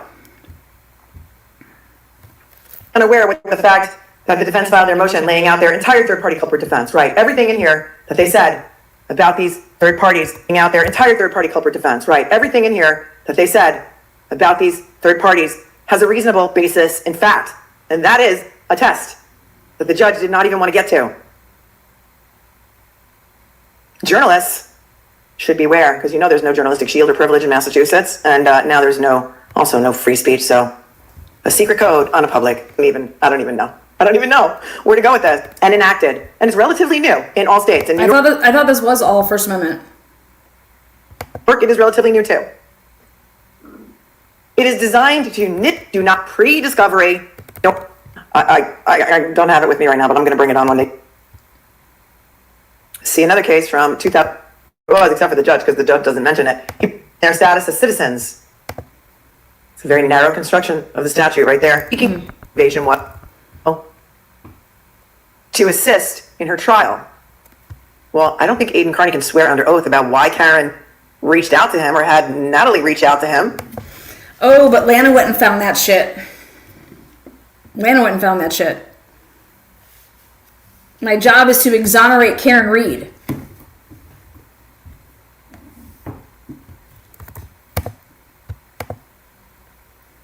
To assist in her trial. Well, I don't think Aidan Carney can swear under oath about why Karen reached out to him or had Natalie reach out to him, right? That is something that Karen would have to say. He can talk about why he did it, what his motivation was. Oh, please.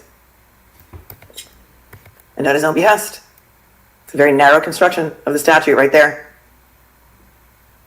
While the anti-SLAPP statute provides very broad protection for petitioning activities, your interpretation of it doesn't. It was intended to protect the rights to petition the government for the redress of grievances. Get grievances. Seinfeld references are always welcome. Where there is no reasonable basis to conclude that Carney's statements and conduct at issue in the plaintiff's claims were in an effort to petition the government for redress of harm, Carney has not carried his threshold burden. Well, there it is. Carney has not met his burden, and so he doesn't even turn to the opposition papers at all. He doesn't even read them. Feats of strength, yeah. By Betterow says the quiet part out loud. They're out to get, where are the phones? Why can't Karen get her phones back? They've had her phone that the Commonwealth may hold on to the phones pending an appeal. 30 days has gone by. No notice of appeal was ever filed by the Commonwealth. And so therefore, there was another hearing. I don't even remember when at this point. Maybe it was this week, maybe last week. I don't know. Alan Jackson went in and said, listen, gets a hold of that. Keeps to intervene in the phone return, that after the phone was returned to Karen, it would go to their expert. Discussing that in the jury room. And remember when this thing aired, didn't they have footage of her like getting ready in the hotel and like doing her hair and stuff like that? And I don't remember what was this thing called? Do you guys remember the Terry Moore thing? But by the end of it, it turned into like a hit piece. I don't know why Terry Moore turned on Karen Reed. In the end, it looked like more of a hit piece. I love how people say the word turned on somebody in the end. I want to talk about that. Turned on somebody. How many people in this world get married? How many people get married? How many people stay married?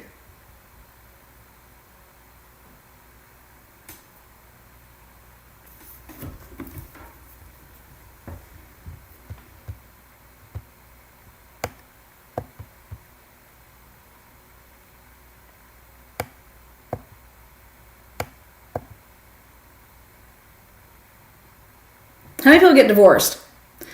How many people get divorced without kids? How many people get divorced with kids? Why is it so hard to understand that there is no such thing in flipping, the word flipping? It is, if you believe something, then you're going to have a certain opinion about something because you believe some certain facts, and then therefore you have an opinion of whatever. If those facts change, your opinion could, may, will change.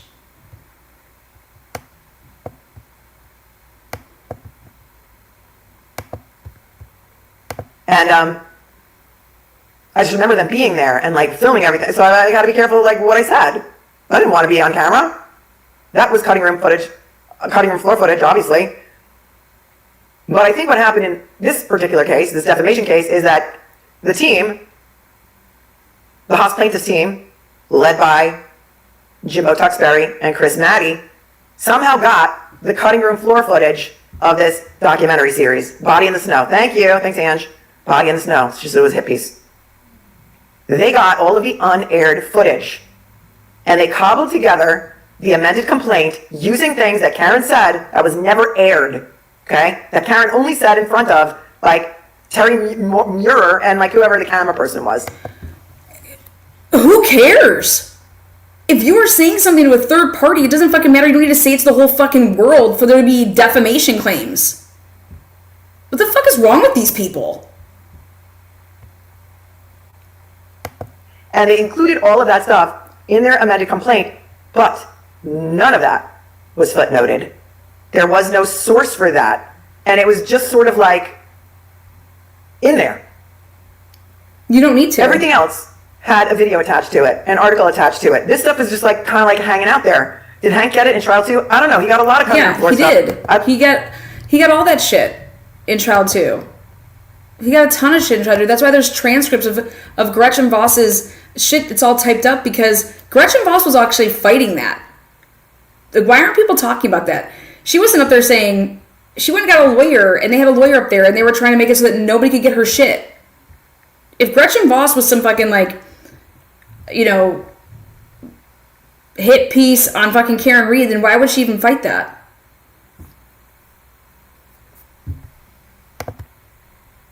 Not only has Karen Reed spoken recklessly a number of times, Karen Reed has fucking said she has said inconsistent shit like just as much as Turtle Boy has said.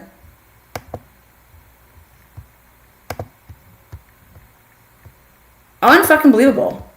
I don't know if you got it. That stuff, I don't recall. None of it was ever shown. It never aired, right? And so this is now. When somebody looks at a completely, like, when you don't have the right timeline, we don't have all the evidence.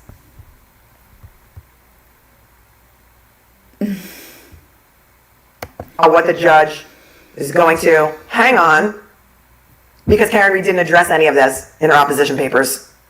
Okay? But again, I'm going to ask you what. Jen McCabe is a first-degree murderer, and she knows it. What are the damages? What are the damages, even if she said these things in front of only Terry Moore and a camera person, maybe a sound person, maybe three people in the room? When the Google search goes away, 90% of that fluff goes with it. If not more. If not fucking more. 90%. I mean, that's me being kind to say 90. The Google search is in a goddamn textbook. Written in a textbook. In a law enforcement textbook now. That Google search never fucking happened. That changes everything. What's up, girl? Everything. That fucking Google search changes everything. And I think that everybody should take a really good, strong, hard look at the date of that. When did Karen and Turtle Boy truly know that the Google search?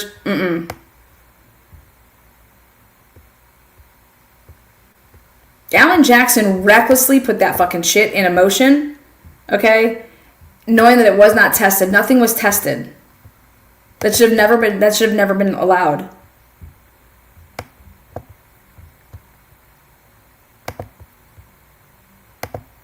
What are their damages? It was never aired. Okay? If it was aired, I could see it. They could say, okay, this many people watched it on whatever network it was. I don't even remember. It's had this many watch hours, this many views. Wait a second, excuse me? Wait, what was the... Never aired. It never aired, maybe because somebody was smart. Her negligence, her recklessness does not... if they wanted to air that, okay, why would you air something like that, right? And be then part, like in Karen Reed. Look at these idiots. It was aired, I could see it. They could say, okay, this many people watched it on whatever network it was, I don't even remember. It's had this many watch hours, this many views, therefore give us X amount of dollars per view. But it was only said to... Give us X amount of dollars per view. What? In front of these two people. Where are your damages for that? I don't know. Let's keep going. For instance, the First Amendment complaint alleges during Reed's first trial, she had a documentary filmmaker, Terry Moore, recorded the trial prep, which included conducting recorded interviews with Reed over the course of the trial. During an April 30th, 2024 interview, Reed stated that, quote, Jen McCabe is a first-degree murderer and she knows it. Quote, that the plaintiffs know... And she knows it. And she fucking knows it. They killed John, and that plaintiffs are murderers, and they know it. Okay. I am sure that Karen Reed did not use the word plaintiffs when she's talking to Terry Moore, because there was no lawsuit pending in which Jennifer McCabe, Brian Albert, Brian Higgins, and Colin Albert were plaintiffs. So that holds no weight. And when she says the plaintiffs know they killed John, who specifically was she referring to? And that the plaintiffs are murderers and they know it, who specifically was she speaking? I think he had a typo there, and it was witnesses. Speaking about. It doesn't even say. The First Amendment complaint also alleges that during an interview on June 15th, 2024, the day after I was in court with Mark Betterow, Reed told Muir and her team that Brian Higgins, Brian Albert, and Colin Albert had a motive to kill O'Keefe, and that during another interview on June 22nd, 2024, okay, so they had a motive. Yeah, why aren't you asking, what is the motive? There is no fucking motive to kill that man. None. No, they did not have a motive. There's only one person that had a motive that night, and that was Brian Higgins, to tell the truth to John about what the fuck they were doing. He's the only person with a motive to tell John what was going on. Not to fucking harm him. No, like absurd. Reed told the filmmakers, quote, I know Brian Higgins had a role in helping kill him. I know Brian Higgins. Did he come to... Why were you there? Did you watch this happen? Help him get in the snow and help frame me, but I don't think Higgins necessarily... Help him get in the snow and help frame me. They would have wanted to really hurt John. I think Brian Albert and Colin Albert would have enjoyed roughing John up. And this is what I said the other day. Who the fuck would hang out with somebody if that's what you thought of those people? Meaning, back when John and Karen are alive, why would they ever have went to the waterfall bar? Why would they have ever went, the weekend before that and at the Hilly? This is absurd. This is fucking sick. Okay? Even if she did say that, and even if it's on film, it was never aired, and so what would your damages be specifically for her saying that to two people? I don't know, but it's enough for the judge to hang on and not dismiss it. Although Reed did not address her statements to Muir in her special motion, right? They did it wrong. Right? So he wants to make sure that he gets it all in there, and he doesn't want to be reversed on the simple fact that he didn't consider the reply, which is the right thing to do. So he's doing the right thing, but he wants us to know in the footnote that he's doing the right thing, right? So is that a bad thing or a good thing? As explained above, for statements to be reasonably likely to encourage consideration or review of an issue by a legislative, executive, or judicial body, they must be directed at an authority that could affect such consideration. Okay, so how about this? Ready for all this? Let's just fucking cut to the chase here. Every single aspect of this case can be proven, in my opinion, in a way through a civil case. For example, go get a subpoena for the Keller guy across the street, okay? Go get a subpoena for Brian Alberts if he ever had, when you get his financial records, okay? You're going to be digging and scouring through these financial records to see if any of these people had and were paying like a Ring service, a Nest service, shit like that. AT&T security, whatever. All right. Turtle Boy recklessly put out that the Alberts had a Ring camera. That they basically had some security at that house. Turtle Boy put out that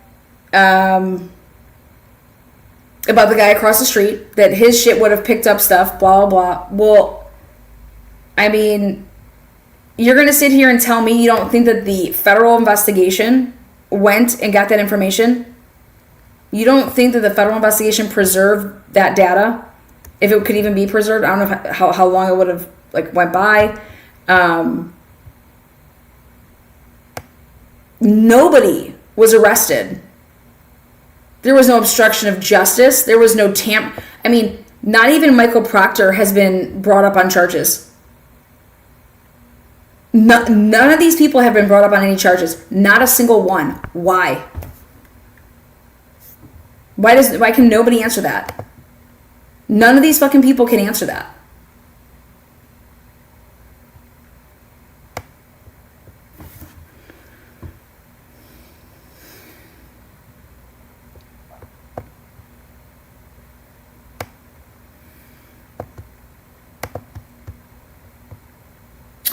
What's up, Nan? What you been up to, girl? You should come on up here. I didn't see TV's live. I do not watch him anymore. Intolerable to me. Yeah, he's fucking awful. But I was kind of surprised that they even put in the slap. I think, as you stated, I talked about it and I said, why are you even fucking around with this? Wouldn't this give some credence then down the road to say, like, if you're over here admitting to the stupid shit that you guys were doing, but it was petitioning activity, now in the next breath you're going to say that you guys weren't doing anything?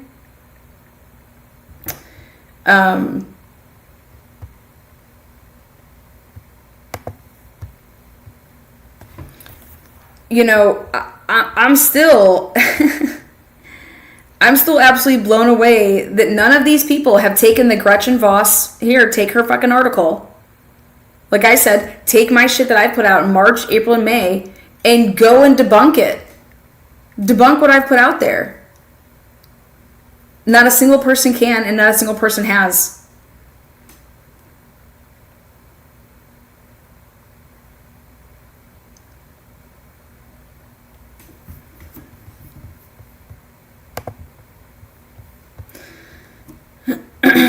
TB wouldn't even be covered under or relevant to some of the anti-slap claims his attorney made, like...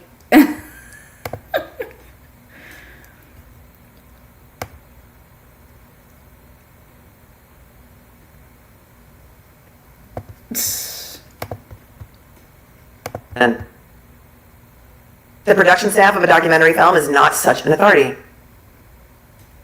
There is also no plausible argument that the statements Reed made to Muir and her team were reasonably likely to enlist public participation in an effort to effect such consideration. The statements were all made in the midst of Reed's first criminal trial, and in the case of the June 22nd, 2024 statements, 3 days before the jury began deliberating. Because they were part of a documentary film about the trial, Reed could not have reasonably believed that such statements would be released to the wider public until after the verdict. Okay. So I'm going to ask another question that I just find so obvious. Why wouldn't Karen Reed or Turtle Boy talk about the federal investigation?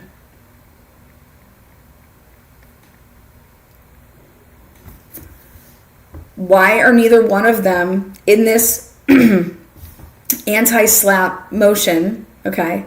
Why isn't Turtle Boy saying that he uncovered all of this stuff and he was the first to report about the federal investigation?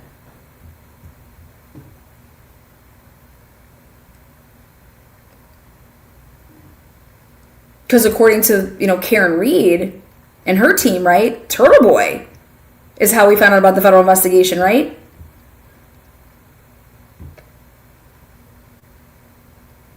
Why isn't Karen Reed saying, we took everything to the fucking authorities? We were enlisting the federal government to do something.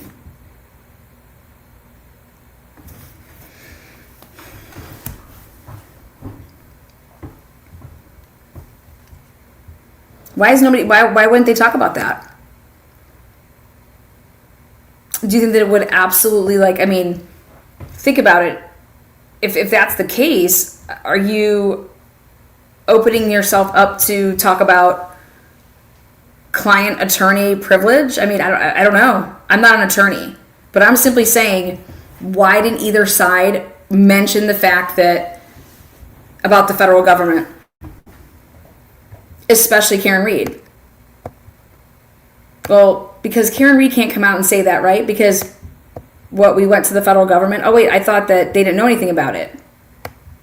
I thought they only knew about it because of Ada and Carney, and then they're going to spin it and say, well, just because we went to them, we didn't know what was going on, though. Yeah, of course we went to them, but that doesn't mean that they're telling us what they're doing. Oh, shut the fuck up. It's a bunch of horse shit. And Aiden Carney already fucking told it. And the person that actually did the interview of Aiden Carney when he's saying how genius Alan Jackson is to circumvent the courts and commit misconduct, I want to see if that person is a little shaken in their fucking boots and wondering if they're going to become a witness in this case because you did the interview. This is a fair question. I try to ask fair questions, Nan.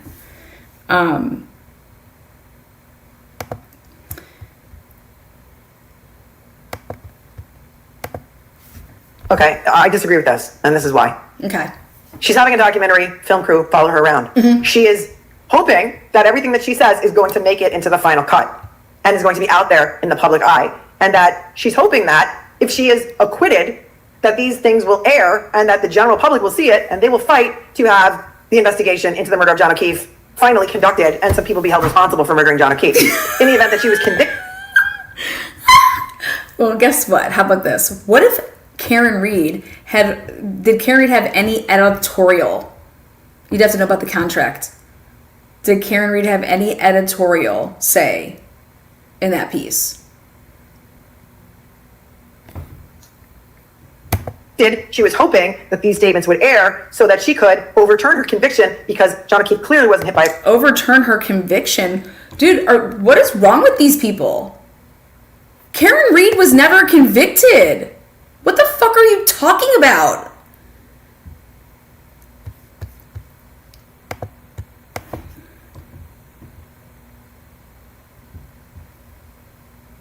I mean... I cannot.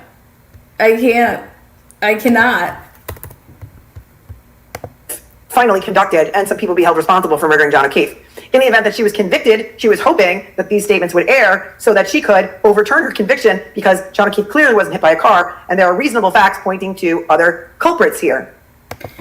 Wait a second. Wait. I misunderstood that. Hold on. She's saying that just in case I'm convicted, this needs to air, and when you hear me say that they're murderers, that is going to overturn her conviction if she was to be convicted? That fucking logic and reasoning is absolutely fucking retarded. I will have no problem saying it. That is the dumbest shit I've heard an attorney ever fucking say. I'm free Karen Reed, but why people listen to Melanie Little and some type of legal authority boggles me.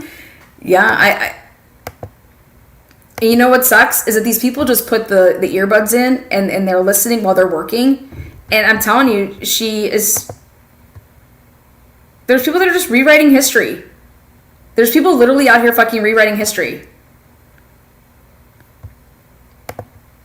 What happened here was a mistrial because of a hung jury. And in that case, I'm sure she was really hoping that these statements would be published so that it may convince the prosecution to drop it. So I disagree with this part of the reasoning because that is exactly the reason she gave this documentary crew. This was a campaign. This was all a fucking campaign.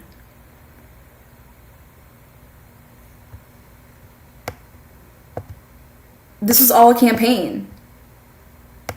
And the only person that didn't think it was enough that I'm going to go out and get these expert witnesses or whatever, they didn't think when they say, like, when you have the evidence, you show it. When you don't have it, you pound it and you get loud. Okay.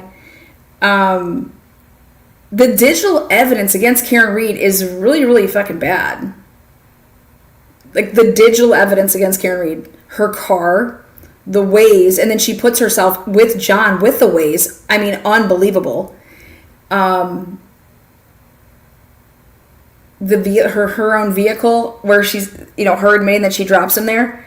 The steps, the phone, the pocket state. The pocket state, to me, is the most damning evidence. And that's why I've been trying to research how reliable the pocket state stuff is.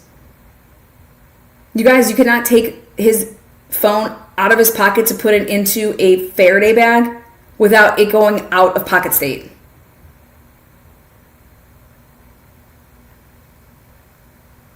So you could just, like, write that off. And then the phone does not make any movements again until 6, we all know that timing. So you want to talk about, like, moving a body, and he has his phone in his, back pocket, because he's a back pocket phone guy. If you carry his body and his phone is in his pocket, it's going to move, and it's going to count as steps.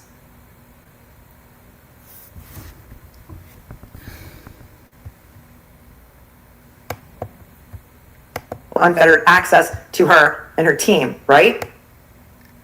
Supposed to establish the claims that no substantial basis other than petitioning activity. I feel like I'm in the Twilight Zone. Again, the reason that the digital evidence for me is damning, but guess what? This isn't a civil case, so it's beyond a reasonable doubt, and the investigation and the investigators, I can't convict anybody, not just Karen Read. I wouldn't be able to convict anybody off of the case, the investigation.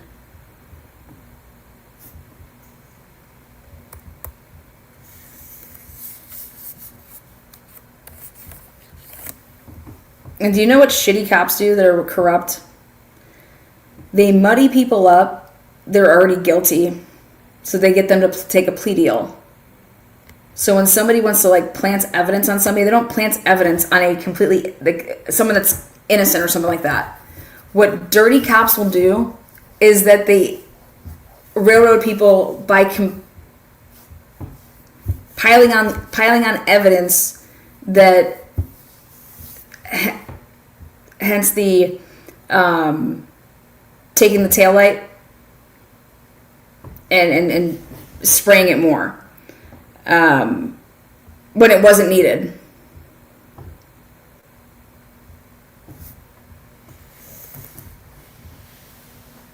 But I don't think that Michael Proctor did that. If anybody did do that, I don't think it's him.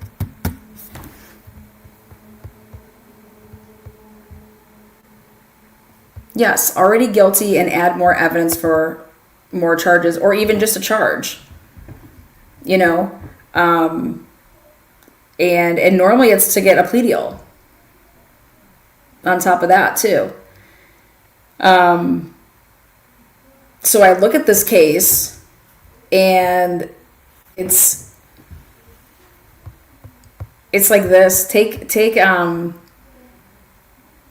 even, like, if you take the taillight away, that's being shattered or whatever, that's on the lawn. Take it away.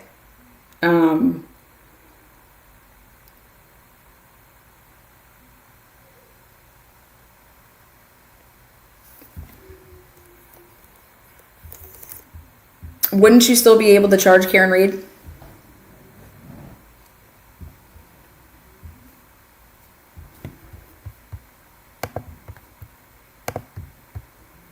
Reed's motion focuses on allegations in the First Amendment complaint that she communicated to Carney and non-public information that was in court filings or that was evidence in her criminal trial. She does not explain how providing Carney, as opposed to the court, with a police report with the plaintiff's private addresses, phone numbers, and social security numbers on it was petitioning activity. Wait a second, wasn't that part of a court filing? Wasn't it an exhibit that was filed with the court? She does not explain how her providing Carney as opposed to the court with a police report with the plaintiff's private addresses, phone numbers, and social security numbers on it was petitioning activity. I thought it was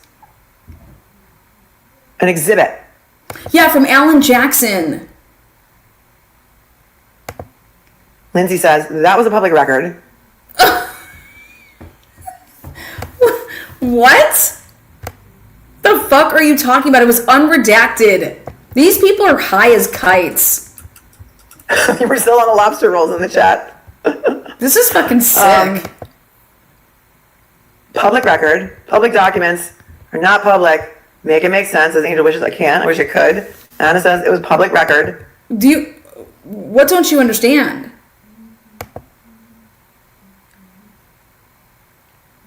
There is no public document that's going to give you somebody's social security number. They have to redact it. Alan Jackson didn't redact his exhibits. Filed them unredacted. Thereby, when they hit the fucking, docket? So who did that? Alan Jackson, you don't think Alan Jackson knows how to fucking file shit? Also, people file their fucking exhibits under seal. And then here's the motion. But no, it was exactly designed for what it was supposed to be used for, which is here, Aiden, you're going to fucking use all of this. Because this was no different than what they tried to do in September of 2022, and why aren't people talking about that? This was another bite at the apple with all their fucking phones and shit. Except this time, the only thing they added that was different is the fucking Richard Green shit. And I think that, I think that Alan Jackson had a slip of the tongue. When Alan Jackson said that he found that. He found that. And he's like, well, we found it. It's like, wouldn't you be saying Richard Green, our expert, found it? He's like, I found that. And then he backtracked that about the whole, Google search. And exactly, you got it right. Yeah, the timeline is there, people. The timeline is so fucking important in this whole fucking thing. And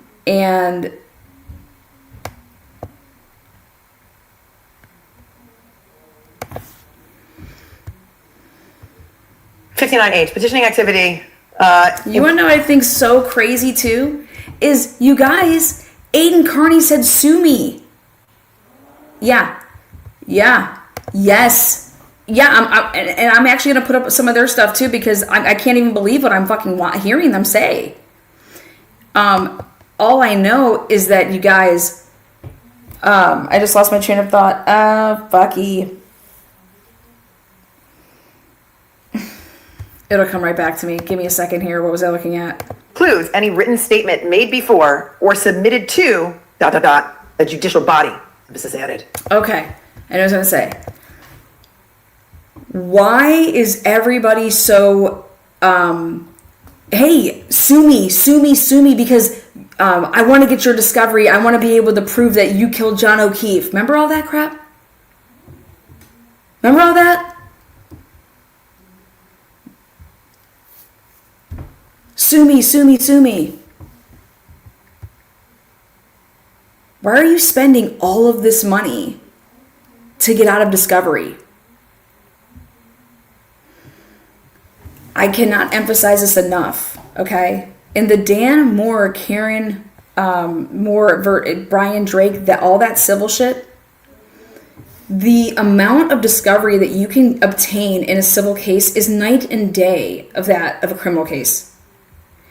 And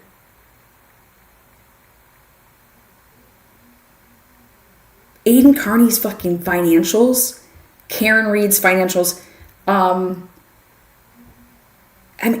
these people would not be suing Karen Reed, I'm telling you that right now, if they had fucking their phones, we're talking years, we're talking, you are opening yourself up to anything and everything.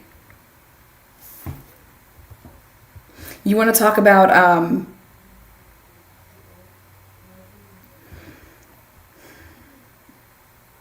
like doctor's appointments for like if anybody was like having such a hard time and they had to go see like a therapist or had to go do this or that or whatever. All that stuff is coming in.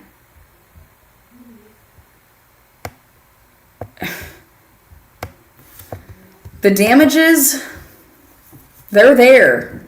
They're there. And the people that can prove them are the Commonwealth witnesses, the House defendants.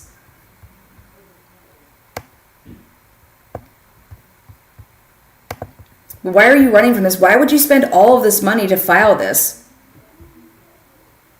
Why file the anti-SLAPP motion? You wanted to get sued. You've been waiting to get sued. Like, let's go, motherfuckers. Let's go. And then I thought it was all First Amendment. So what do you mean? Now everybody's all pissed off over here. Ali Mata wants to join the fucking Turtle Boys defense team for the civil shit. Is that what I'm hearing?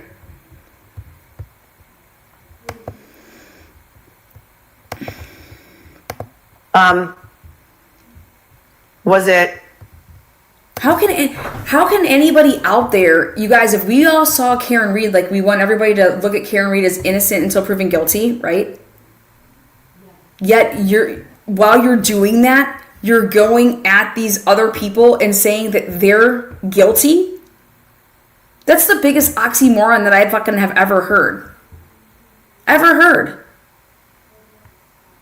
And so, how any lawyer that's a defense attorney is over here not saying like, yeah, like attack the investigation, attack the government, okay, but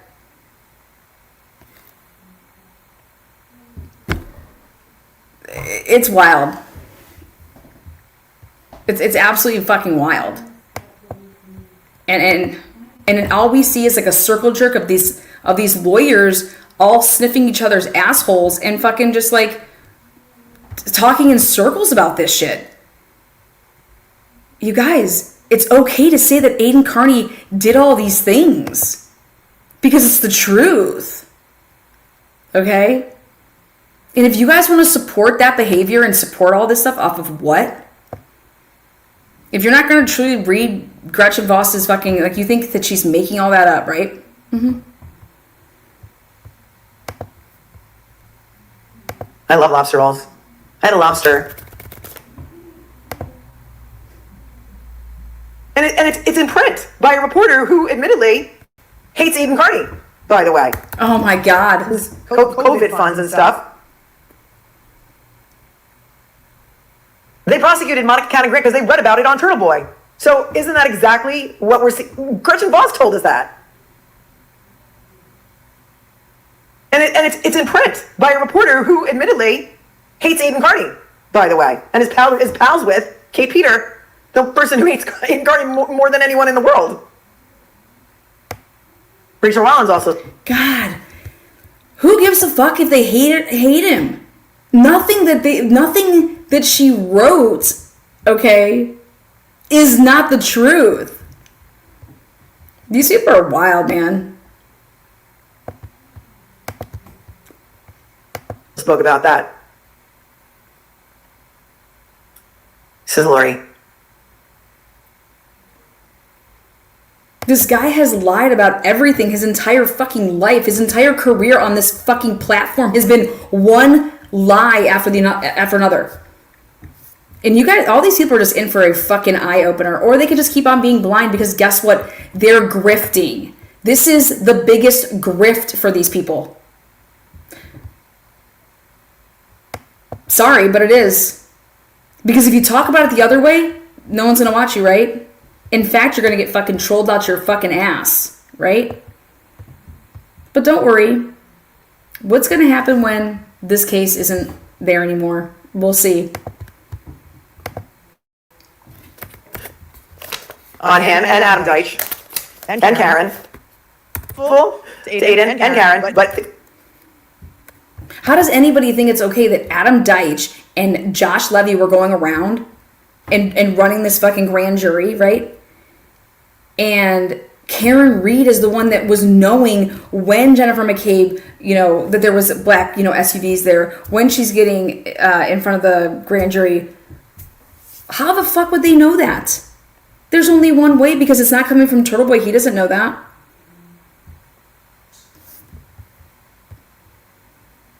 This got in because of Yannetti, and there was a deal, in my opinion. Rachel Rollins, Yannetti, Turtle Boy. Turtle Boy stopped talking about Rachel Rollins altogether.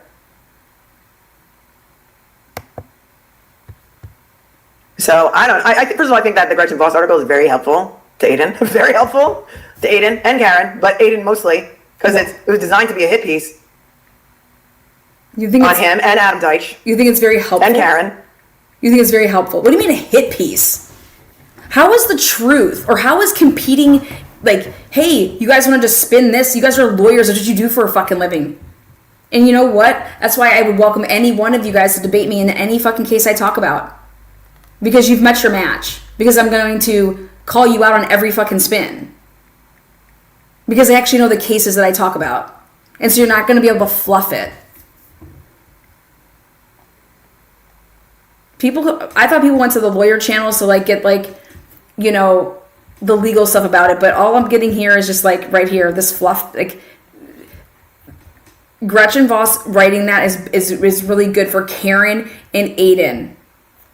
The hit piece basically was a backfire. Why, Melanie? Why do you think that? Why? But I thought it was very helpful. Why? In addition to like revealing so many family secrets of the McCabe's and the Alberts, it was wild. She actually put in her article that there was a rumor that Jennifer McCabe was sleeping with Brian Albert. She put that in her article. Wait, what are you talking about? I love it. No. Turtle Boy started that rumor, you sick fucking... I cannot believe this. Turtle Boy started that fucking rumor. And where did he get it from? Either he made it up himself or Karen gave it to him.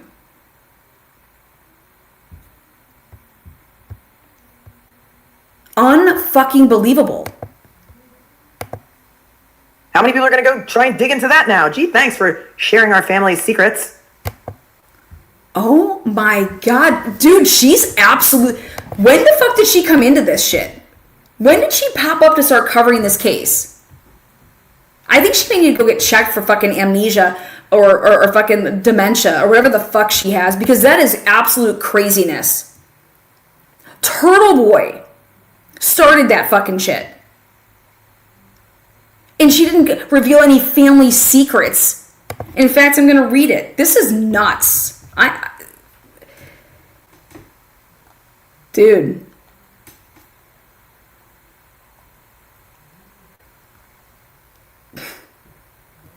It's sick. It's absolutely sick. At the beginning, she's been around since the beginning. Couldn't fucking fool me. Fooled me. Because she doesn't know shit. She has no concept of a fucking timeline. She has no, like, reality. What's that? What's fucking reality? They're using her as a mouthpiece. Here, let's write love letters to the fucking judge so that Melanie Little can just, you know, and that's what they have to do. This is what guilty people do, man. Guilty people have to fucking try to spin, persuade, and do all this shit. Again, I thought it was just, oh,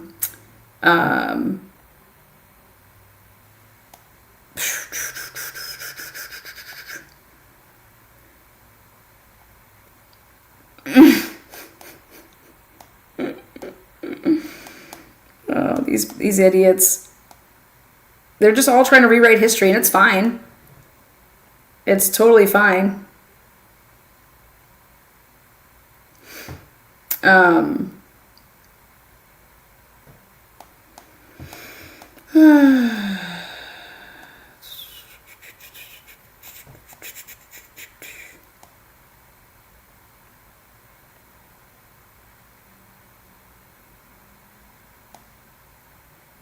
Lana was right again, a fucking again. It's funny.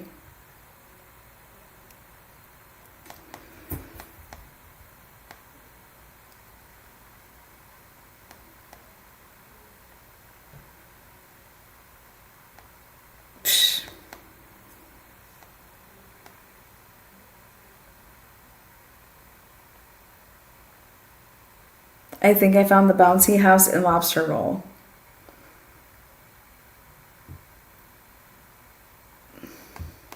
Where's Tom's CPU been?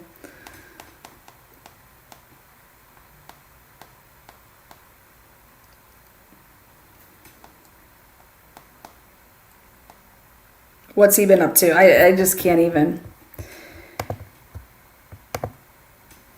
Or things that we didn't want repeated, and now they're repeated, and now, of course, it's the Afro Man effect. What? Nor does Reed explain how the content of her statements to Carney, accusations that the plaintiffs murdered the thing to Hopkins and Kyle Sharkey and others, Emily C. Is that what they're talking about here? Carney wasn't making these statements to the police or in a courtroom. And even if he was, because he wasn't doing it on behalf of himself, none of it is protected under anti-SLAPP. Thank you, Mama Beth, for your 5. And tuning in from Canada. Southie Sally says, because you're smart, stunning, sassy, step-ass, moral, and unrelenting, the curious, evergreen. Oh, thank you. You're so sweet and you're so cute. $22.70. Southie Sally sends. That's like a tongue twister waiting to happen. On top says, I'll tell you this, Bob is real. I'd love to meet his tailor. Bob Alessi? Or Bob from Defense Diaries? I don't know what you're talking about on top. Okay, hold on a second. Okay, here we go. We're gonna finish Gretchen Voss's second half of what she wrote, but I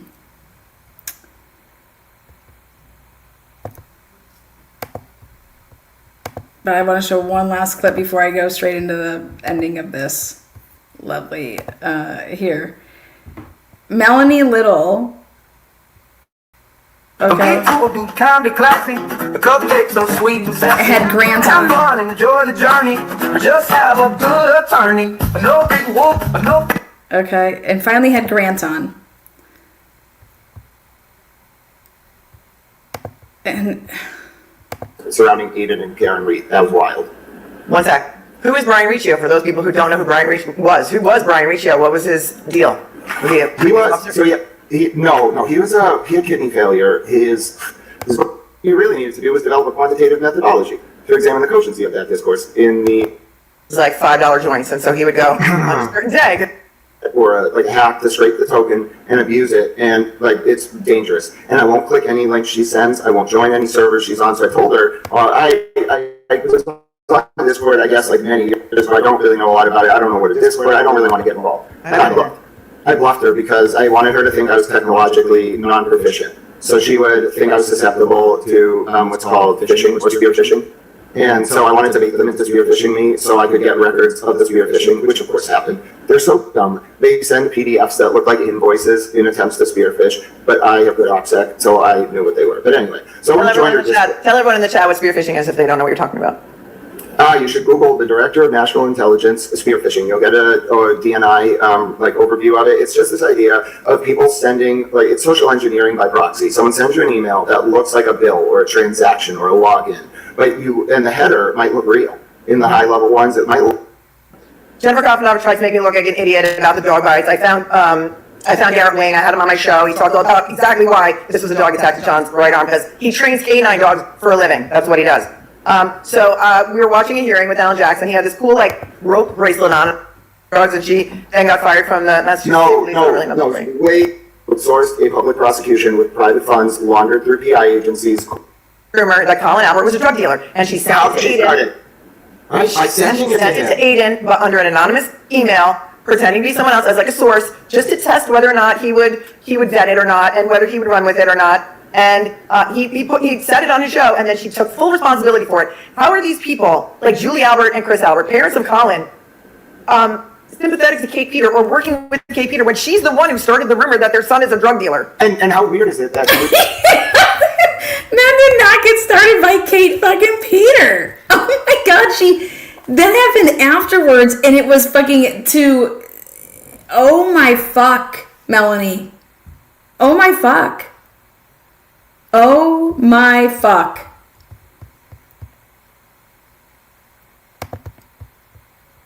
Years later, we then find out Karen and John recorded a drug deal outside of John's house in 2021, sent the information to Kevin Albert, And John goes up to the kid who's trying to buy the drugs from the Florida car plate or pick up the package and threatens him.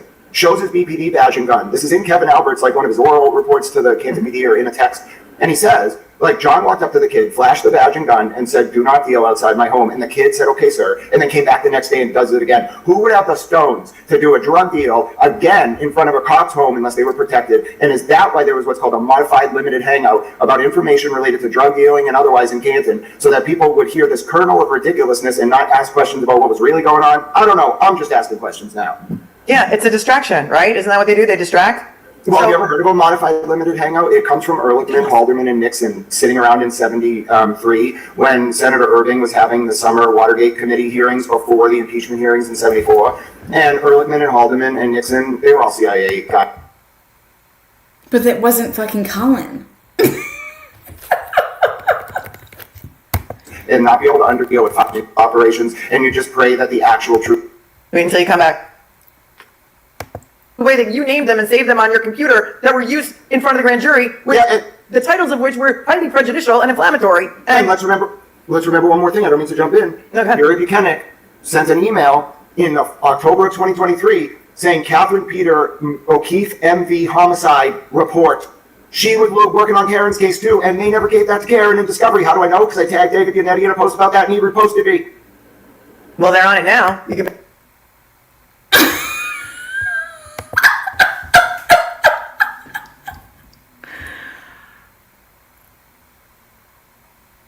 Oh my God. What the fuck is going on? Listen, this is going to be an apocalypse. Listen, Kate Peters single-handedly not only exposed the remember who was in court in the spring of 2023, Attorney Little? None other than the what's his name, the tall man, Mark Diller. Mark Diller, yeah. In Norfolk Superior Court for Karen's criminal case. All right, What? When did they bring charges? There's a statute. In the spring of 2023, Attorney Little? None other than the what's his name, the tall man, Mark Diller. Mark Diller, yeah. In Norfolk Superior Court for Karen's criminal case. All right, who hired the PI firms? Who laundered the informants? What were these people doing? Why were they pretending to be pro-Karen, pro-Aiden, some combination of both? Why did they try to artificially divide Karen and Aiden? And why does every time Michael Proctor or Kate Peter or Jen McCabe come up in the news, there's some kind of artificial distraction where people throw themselves on the fire so that they will be talked about? Well, in someone's words, why do I have to be the bad guy again? I didn't know you were acting to begin with. On to you. Yep. No, Is he rolling a joint?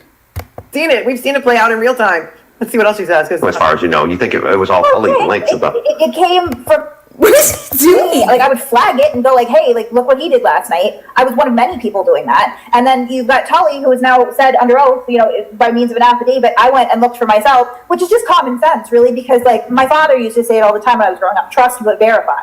They don't know me from Adam, so they don't know whether I'm a... Listen to me. I understand, like, imitation is the sincerest form of flattery, but ma'am, I'm talking to Miss Peter. Ma'am, you are not me. You'll never be me. No matter how many times you watch me, no matter how much you try to study me, no matter how much you try to reflect my refined rhetorical syntactical predisposition, you will never be me. It'll always be just this ridiculously lame imitation. No matter how much you appropriate my phrases, trust but verify, no matter how much you study my breakdown of Heibel, you are a weak imitation, and that's why you will never be able to do what I did. Shame on you. Do something original for once. Either be good or be good at it. She just said. Be good or be good at it. That they were lazy. And then she said, but of course Tully would never click on my links. He would actually go out and do the work himself. You think Michael Marcy was in those Discord groups? Yeah, Michael Morrissey really bothers me because I got a lot of... What? Michael Morrissey was in Discord groups? What the fuck are these people talking about? Yeah, because a good prosecutor looks for the truth, not just the conviction. And a good prosecutor would be out there looking for the truth. They wouldn't be fighting tooth and nail to keep every expert witness that Karen wanted on the stand from testifying, because they would want to get to the truth. A good prosecutor goes to law school and does not cosplay as one on Discord because they got fired and they can't marry the man who was never going to love them to begin with. Who? I don't know who you're talking about now. Kate Peter. So you think Michael Marcy was in those Discord groups? Yeah, Michael Morrissey really bothers me because I got a lot of sources in government and they told me it's not Michael Morrissey, it's the guys around him. But you know what? Silence is complicity, and if he got a taste and he liked it and enabled it because they had dirt on him, he's just as at fault. And you can give him a cooperation agreement, fine, let me freaking charge him. I was recruited by the DOJ. I turned them down. Oh, yeah? First year law, coolest experience of my life. Scary though. I'll tell. Oh my God. What the fuck is this? Because I think you'll appreciate it. I was in Melanie's getting the best freezes on me. my 1L class, and the professor was caught up in a second superseding indictment in the fall. If you've ever, it's not, a lot of people have heard of this, it was that they didn't get them. So like every area around Boston, I'm talking about, which means the variable here, John was going to that house no matter what. The variable was Karen driving him over. They were thrilled that she drove away. I don't know what happened after that, but she screwed their plan up. I think initially. Dude, John and Karen didn't even know they were going to be hanging out that night because they fucking got in a big old fight. Okay? About it. Yep. Walking out of that bar. Your initial, thoughts that Karen Reed actually hit John O'Keefe with her car? The answer to that question actually starts back at the waterfall. Mm-hmm. And I think you should think very carefully about who was initially trying to bring John O'Keefe over to Fairview and who was initially trying to bring Karen over to Fairview. Because the plan, if you think about it, walking out of that bar was maybe 10 minutes before was not for Karen and John to drive over. Now right. Kate was trying to drive John over. And that's what Karina testified to that Jen was like, you're coming with me. Which means the variable here, John was going to that house no matter what. The variable was Karen driving him over. They were thrilled that she drove away. I don't know what happened after that, but she screwed their plan up. I think initially they were going to bring her in on it. And because think about who they brought in. And all they had to do was be just go along with it. We got a lot of friends. Just go play your role. And I don't know if they were going to play lucky or just whatever. I have no idea what their plan was. But Karen, I think, was initially going to be brought in. I really do. I think they were going to bring her into that house and be like, listen, just shut up. We like you. Remember what someone said to her in the months before? We like you. Do you think that John O'Keefe was onto something? Or do you think... Yeah, of course he sent the video of the drug deal. Somebody was moving... Listen, it has to do with Route 138. And somebody... Okay, so let's pull big picture. Why would I keep you if you have somewhere to be? No, I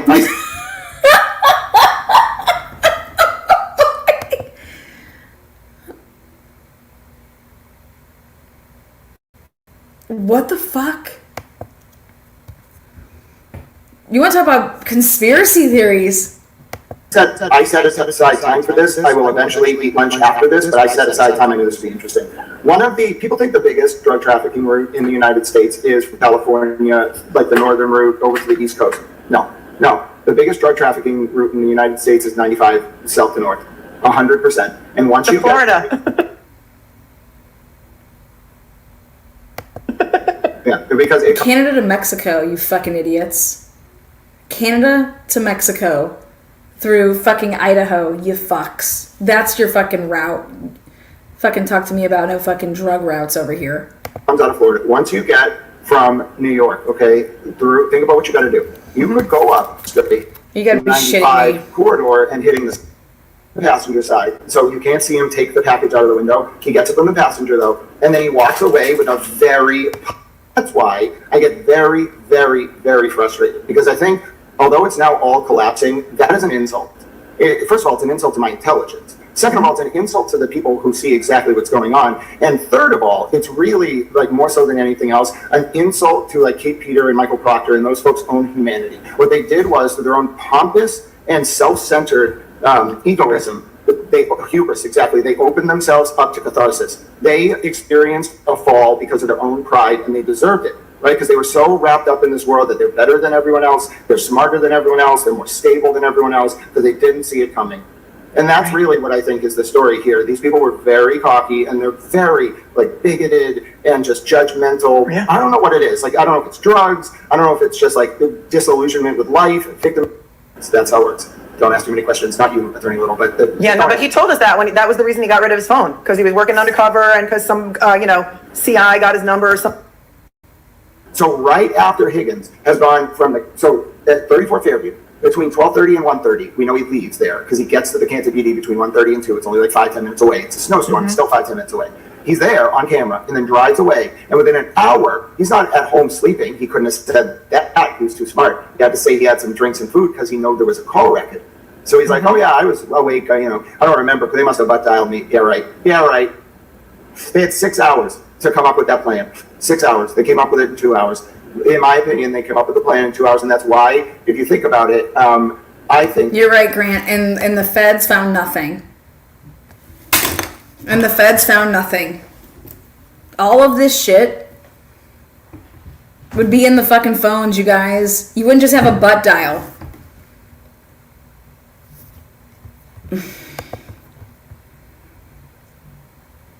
it makes perfect sense the way things played out between 4 and 5 a.m. And it also explains why. What played out between 4 and 5 a.m.? Karen calling them? They knew that was going to happen? Delusional. This weird incongruity in when Matt McCabe says he left his home. He says the trigger event for him leaving his home to go to Fairview was a 5:35 a.m. call from Jen McCabe. No way. There's gas cam footage that shows him there at like 5:37. So he left earlier. Like, this whole thing's weird. 5:37? They weren't even there at 5:30. You mean 6:35? McCabe, by the way, just if you wouldn't mind. Sure, go ahead. Here. Matt McCabe is a defense contractor who runs a company called Elevate. They have tens, if not hundreds of millions of dollars in federal contracts. You can find it in the public federal contractor database. They have set up fusion centers. And I don't know if you know what this is. These are intelligence, like centralizing communication centers. They arose after 9/11. Believe in this system. Let them out. So I know what you're talking about if it's the one in Pennsylvania. I don't think they can be rehabilitated, in my personal opinion, but that's just me. Judy, thank you. She said it's been for being awesome. Love from Cape. Wow. What a fucking mess. What a mess.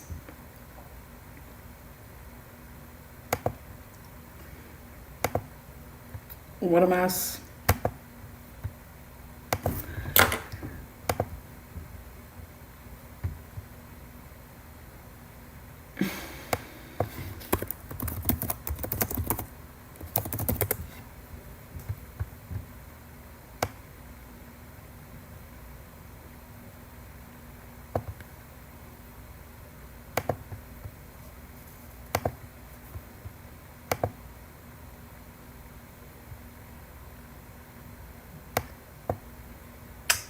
Higgins, Alberts, and McCabe's filed defamation suits against Aiden Carney, and Karen Reed. And yesterday, the judge ruled on the anti-SLAPP motions that were filed by both parties. We didn't think Karen's had much of a chance. We didn't feel the same about Aiden's. We felt that was a strong one. He denied both. Spoiler alert. Let's figure out what happened. Let's do it. It's I don't know, man. I think that he's not going to recuse himself. That's not going to happen. There's going to have to be a motion filed. And whether or not they're going to be up for that challenge. Because the risk in that, and I think I'm 99% certain, because we saw it with Cannoni when Karen's team tried to get her removed for being biased. The judges are sitting on the continuous protected effort to force state leadership to launch an investigation. And demanding that a state investigate is textbook petitioning activity. I think the case is arsenal, and we don't need to get into it, but it covers the entire post-trial timeline. And I think the defense hopefully can hammer that home even more in their appeal.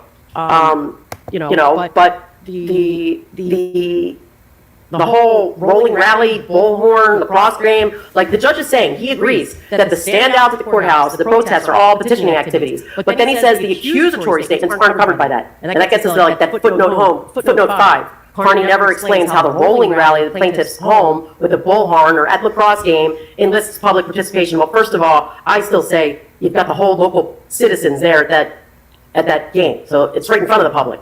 But he also says, like, simply filming his actions and posting. There was nobody in those fucking stands. It was very minimal. Them later does not bring such conduct under the protections. Bullshit. It keeps applying the pressure. He didn't cite anything. There's no case cited for it. The judge just fucking says it. I know. Right. I made the case for that. It's all It's all petitioning activity. It just is. Like at YBE, you know, it's like, I love you, girl. Okay, so I have a question though. It's not all petitioning activity. The judge says there is some. But guess what? It's not a blanket protection that, hey, everything that he did then is petitioning activity. And what they are suing him for, okay, the lawsuit, in and of itself, and when you're breaking it all down, you don't have blanket protections that this is from that. Are you kidding me? I just can't even believe that you're saying that. It's not.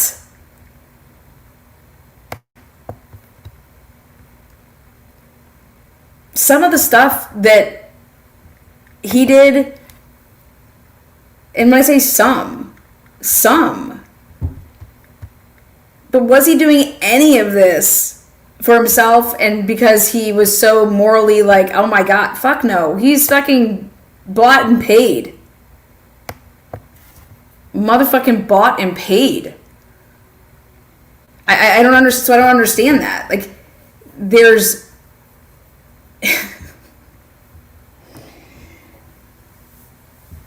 I would hope to God that the Matas would not think that it's petitioning activity if fucking somebody came to their kid's fucking baseball game and fucking acted and did that type of shit and made a fucking scene and embarrassed the fuck out of you guys and, you know, blah, blah, blah. Like, I mean, come on. And then your kids are like, I don't fucking want to play sports anymore. And so we can come into my next game. Like, I'm embarrassed the fucking hell high, like, all of this shit.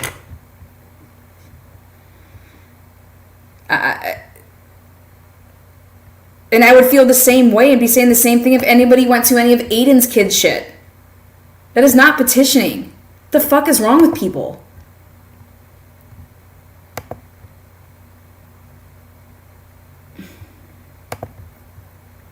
I know you can't stand Aiden. Like you're the same as Gilday on this because you can't be objective. You know, it's like you allow your hatred of Aiden personally to cloud your ability to be subjective. And the reality of this situation is you can hate the words that he uses.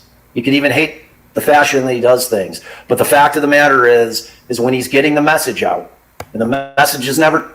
Getting the message out to who? He got the message out to people to use a live stream broadcasting, okay? In the beginning, to use his platform to do what? He was going after, like, I cannot believe that what's her name isn't, what's her name, the nurse, the fuck her name, Sarah Levinson. He was going after her fucking nursing license. He was going...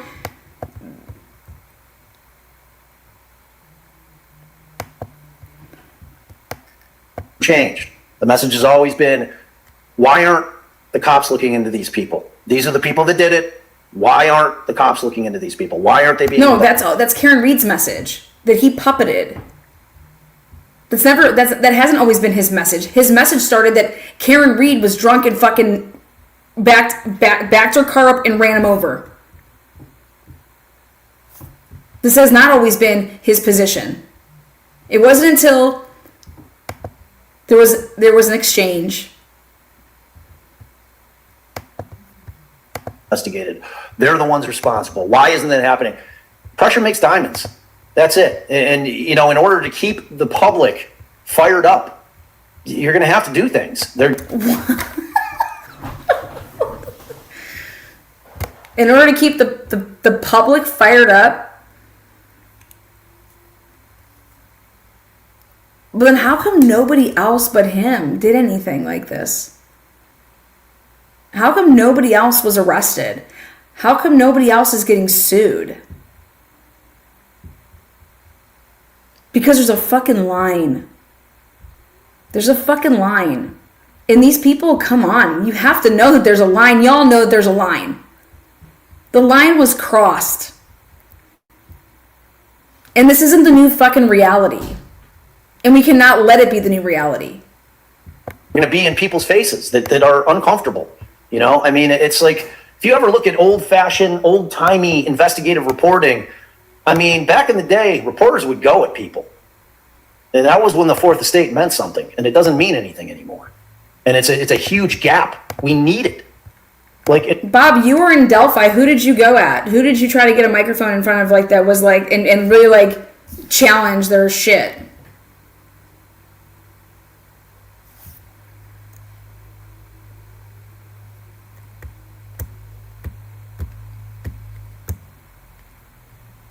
Why weren't you interviewing Nick? Why weren't you petitioning Nick, what the fuck's his name? Talk about fucking corruption. I think you should get Nick on your channel. I think you should fucking be totally petitioning his ass. Right?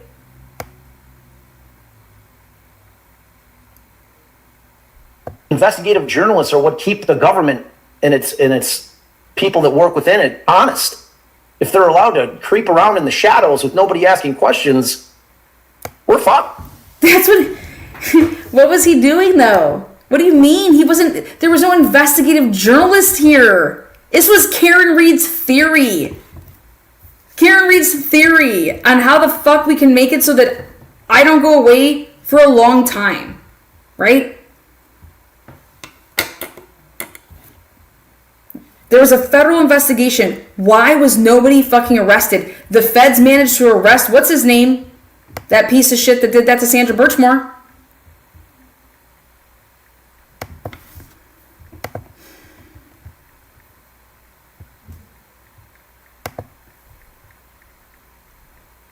It's because the whole thing was a fluff piece. It was a favor. The federal investigation was a favor. It was a fucking political fucking favor. It was a goddamn favor. It was what Rachel Rollins did. It was a fucking chapter out of her fucking book. Hey, can you guys just fucking look into it and then give us something to work with here? Just look at it. Look at it for us, okay? And then we'll do the rest. And that's exactly what happened. But Adam Deitch I thought Adam Deitch had his fucking dream job over there at federal land. No, the fucking dude that did all that shit is now running for Norfolk District. Are you kidding me? There ain't no way he's gonna get elected. It's not happening.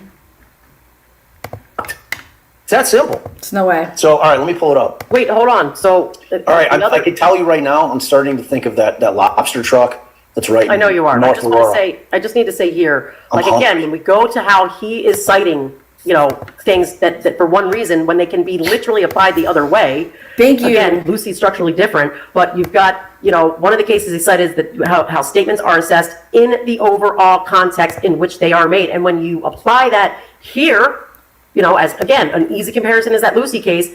This is a broader campaign. It's like the Cardno, the environmentalists campaign. He did something every single day. Every single day. He admits that he went up to he admits that he went up to Jennifer McCabe and said what Karen Reed fucking wanted him to say to her, which was, did you think that you could outsmart Karen Reed? She meant to say, did you think that you could outspend Karen Reed? Where the SJC said the defendant's broader campaign, marching to Washington, press release, meeting with officials, that was the context of the whole thing. And that's why this is very different than how he keeps trying to pigeonhole it and just pull something out like they did in Lucy. Okay, I want to hear what they say about this. It's like a whole Gretchen Voss article, hit piece, butthurt reporter ridiculousnst that I cannot believe that the editor-in-chief allowed to get out. Are you guys kidding me? Oh my God. I am fucking unbelievable. I'm just... What? But rather, on the behalf of Reed, who gives a shit what the plaintiffs are saying? It's like a whole Gretchen Voss article, hit piece, butthurt reporter ridiculousness that I cannot believe that the editor-in-chief allowed to get out to press. That thing's getting published in... It's the entire... What about the fucking hit piece that Aiden Carney was allowed to do on all these fucking people? What about that fucking hit piece? This is unbelievable. Aiden Carney? What the fuck did he do for fucking 3 goddamn years? What did he do? What did he do for 3 years?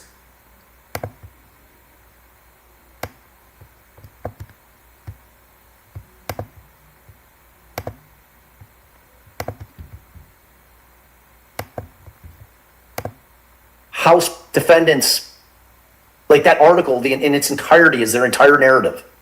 It's like it was fed to Gretchen Voss directly from Kate Beater, because it's exactly what they all say, you know. So at any rate, the FAC And what was Aiden's? What was Aiden's? Karen Reed's narrative. alleges that Reed found and enlisted Carney to publicize a story about the plaintiffs, and that Carney agreed to and did publicize and widely disseminate Reed's false claims about the plaintiffs and others in an effort to destroy the reputations of these individuals so that Reed could evade responsibility for causing the death of O'Keefe.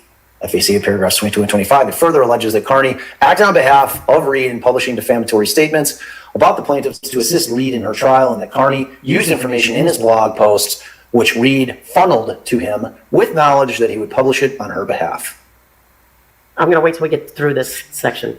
Okay, in stark contrast to the allegations in the FAC, Carney characterizes his statements as an effort to raise awareness about police corruption, which he contends in his is his long-standing cause. He argues that, much like the defendants in Cardno, he was petitioning on his own behalf as an activist and as a citizen. In that case, the SJC concluded that environmentalists sued for defamation based on statements made in the Huffington Post criticizing a scientific consulting firm, and purportedly defended polluters were engaging in petitioning activity because they expressed their own opinions, were speaking for themselves at their own behest.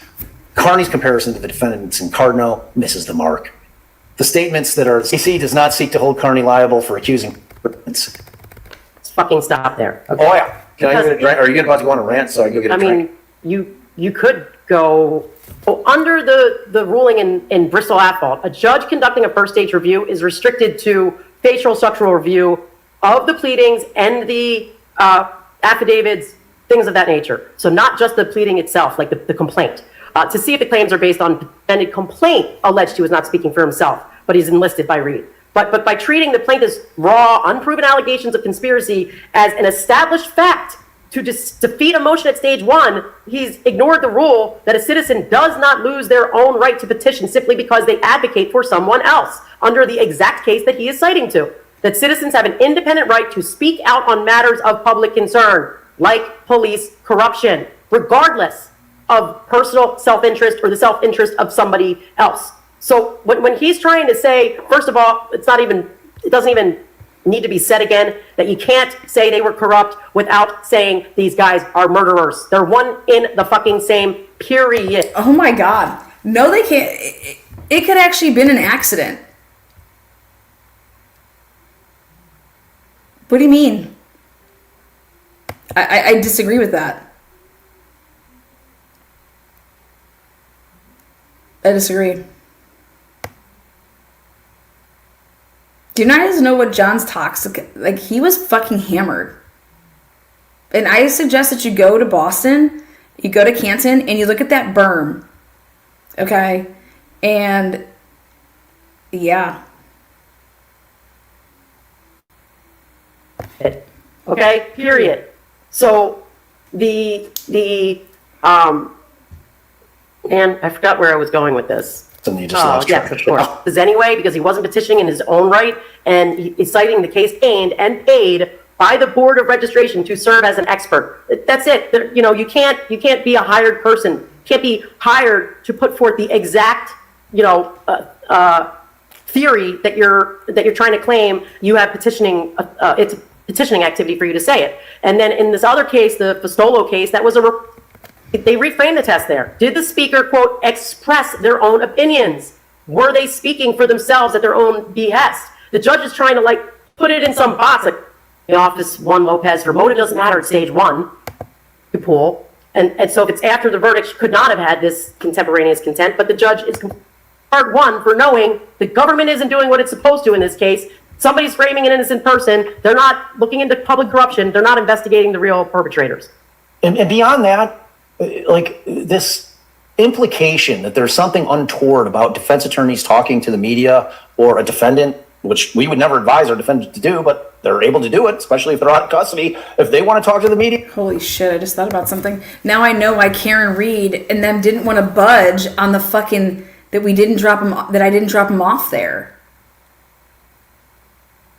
Because it would fucking, oh my God.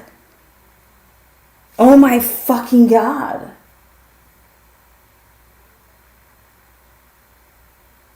Holy shit. Oh my God.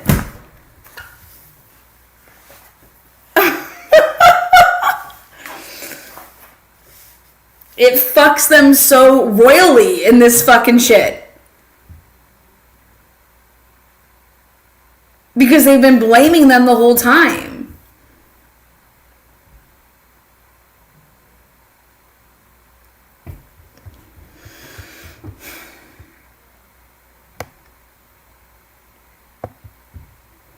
Interesting.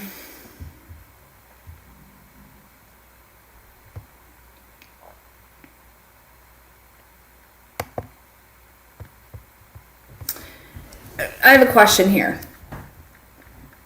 Bob, Allie, what do you have to say about the fact that Karen Reed did not make her first phone call to John O'Keefe until 12:33 and some change? In her interview, she said that she was sitting in her car waiting, like it wasn't that long that had passed, and it's like, what the fuck, John? Like, how long does it take to go ask if like we're invited? And you know, like I didn't text him or anything like that. She's like, I call him and he doesn't answer, and then I call again and he doesn't answer, and then Alan Jackson like jumps in because he was there with the interview too. It's talking about like, you know, and she gets frustrated and then she just leaves. And I'm over here like, it takes 6 to 7 minutes with it being perfectly fine outside to get from 34 Fairview to John's house. How was Karen Reed on the Wi-Fi at 12:36? You would have to have left at 12:29. 12:30 at the absolute latest, and then you would have to be going pretty good speed. So here, that means Karen Reed did not call John O'Keefe when she was sitting there waiting. In fact, she would have called him when she's 3 minutes from his home. Was that a false memory? Or was it a lie? Again, we all have this timeline. Like, the facts don't change. And then was it that she wanted to just drop him off and she was never planning on staying because she had, you know, her stomach was bothering her? Because that's what Turtle Boy first put out. And Turtle Boy was like, she's a grown woman. She's like classy. She's not going to go fucking have go party at some house, blah, blah, blah. She was dropping him off and then she left. Right? I mean, how many different fucking stories are we going to give here? But I'll tell you the one that will never change. I don't care about the fucking stories. The only thing I care about is the timeline. And for me, there's a big fucking problem here. And that is that the fact that Karen and Alan Jackson in an interview, okay, that he was perfectly fine with her doing. And they're talking about, Karen, where's your brain cells? For the attorneys here. And I wanted to know if they did not have all the discovery, that you would have known what time your client was on the Wi-Fi and like, hey, you can't say anything about that. Okay, that you were calling there because it doesn't look good. Doesn't make sense how you could still be sitting at the house at 34 Fairview making phone calls to John O'Keefe, not one but two. There is no way that you can get on the Wi-Fi by 12:36 and some change. That's when she got on the Wi-Fi. And it's significant because that didn't happen the way that she's saying it. Like, that's not a memory that you have because it didn't happen that way. It's impossible. It is impossible for Karen Reed to have been outside 34 Fairview and making those phone calls while waiting for John O'Keefe. And then after those two, then leaving. And then making it on the Wi-Fi at 12:36. what that means is that she did not call while she was waiting there. Period. She called at 12:33, which is 3 minutes away from the house, for what? For what purpose? And I said it was because wherever the fuck she went to drop him off, okay, she originally said that it was pitch black and it looked like nobody was there and they could not be possibly having a party. We didn't know if we were at the right place. Okay, she never came out and said about John's ways or talking to fucking McCabe and that they went somewhere else, blah, blah, blah. None of that shit ever was said. That only involved down the road, way down the road. But her memory was that it was pitch black outside and it looked like there was nobody there. And I'm like, you would never describe 34 Fairview that way, especially when there's a vehicle coming up right behind you, when Juliana Nagel's coming outside. Like, there's a lot going on. You would never, and I think you would remember that. And then the house is lit up and everybody's looking outside. And so it's like they tell you this all the time. Your clients are going to tell you things, right? I didn't do it and da-da-da-da. And guess what defense attorneys do? They don't give a fuck what you say. Okay? They're going to look at everything. But here, let's go out and talk to the media.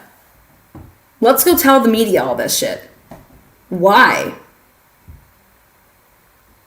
Why would Alan Jackson veer from everything? I mean, you have everything on your side. You think this is like police cover-up, corruption.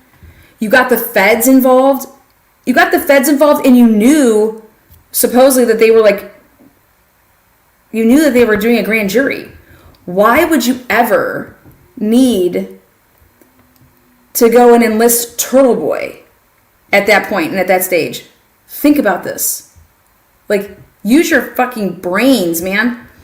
Why would you need Turtle Boy at that point in time when it looks like everything's going your way, that you'd want to fuck around and give Turtle Boy and bring him in on the mix? And then it's like, no, why don't you play the tape all the way through? What if Turtle Boy was in on the mix earlier? Because I said, why would Alan Jackson and David Yannetti trust some dude that they don't even know and think that he's going to play along and not have any morals or ethics or anything? Because here, I'm going to give you the story. I'm your source. You're going to report on the federal investigation, right? Then I'm going to use you as my source in court. So I'm circumventing, which is misconduct. You're telling the courts that you know something based on some other way, and that's not accurate. You enlisted the FBI. You enlisted the federal government. You went to the attorney generals. You did all this shit.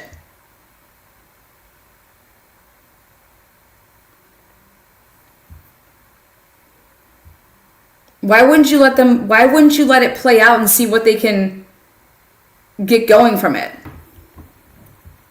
And there's only one answer to me that makes sense. And that's because you knew that the FBI or this federal investigation wasn't going to find anything. Because there was nothing to find. But we're going to use it. We're going to weaponize it. We're going to take one out of the playbook.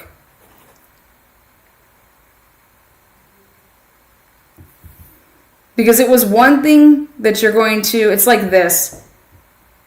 It's when they upcharged her, right?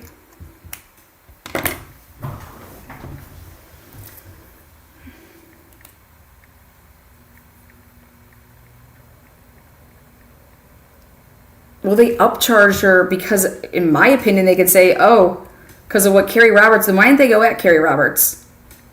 They didn't even have any questions for Carrie Roberts, during trial one. They weren't even concerned about, John's phone in trial one. You want to know why? Because it didn't help Karen. It fucking crushed Karen. And if Lally would have used the digital stuff in trial one and had all those witnesses talk about the fact that he never walked in that house, I think potentially you're going to get something different. But they didn't have that extra chip off. But anyways, why wouldn't you just let the government do what they're supposed to be doing? You got them doing this. No, we're going to weaponize it instead, and we're going to jeopardize all of this, and we're going to have some blogger go out there and talk about the federal investigation and go at all of these witnesses. Think about it. That's your plan.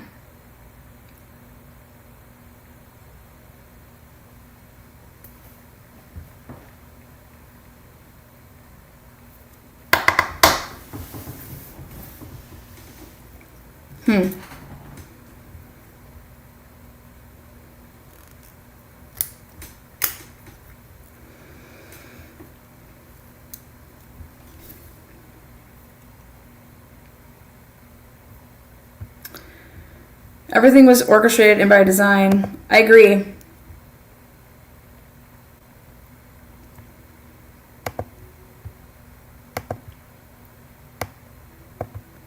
Why wasn't it just enough that the taillight was planted?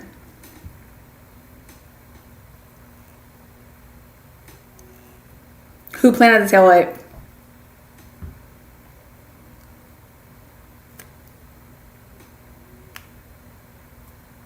Why didn't they have a Frank's hearing? Why didn't they have a suppression hearing? This is the biggest PR stunt that I've ever seen in the world, like that I've ever seen. And I think a lot of it's going to come out here in the civil case. Truly, what happened and how this whole thing.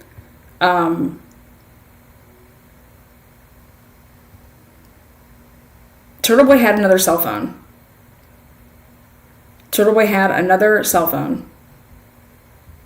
And that cell phone was the cell phone number that called Steve Scanlon and that called Lucky. Both of those people gave the same three digits as the area code. And also, nobody asked Lucky this when, and I'm sure that they're going to go get they need to go get his phone records. When truly did Aiden Carney first ever call you? Because he said in his interview with the police, it was March. Not May. March. And that's before April.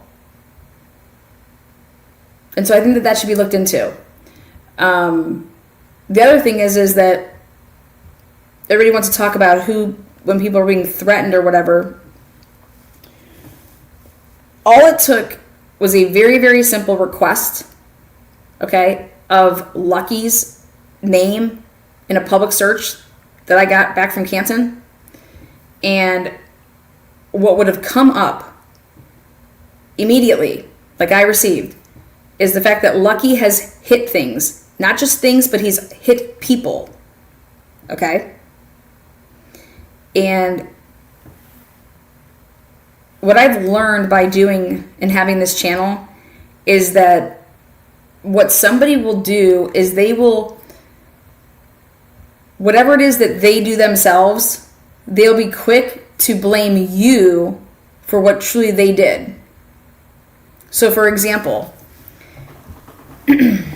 when Turtle Boy came out and said that the Alberts had threatened, or there were people threatening Lucky, okay, threatening him, I believe that is Turtle Boy getting ahead, okay, getting ahead of what truly happened, which was,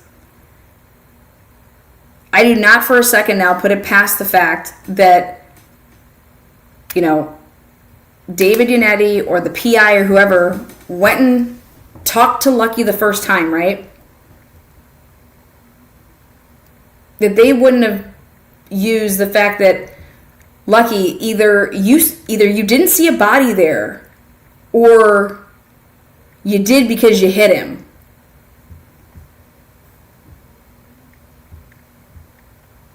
With the plow, just like you did with this car over here, with this person over here. And so is it you that did this, or did they do it in there?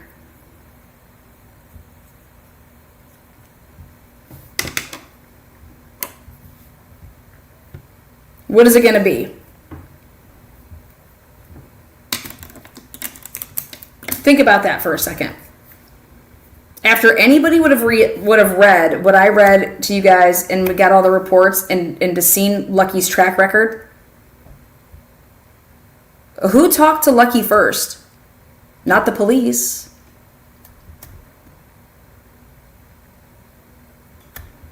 Karen's team did.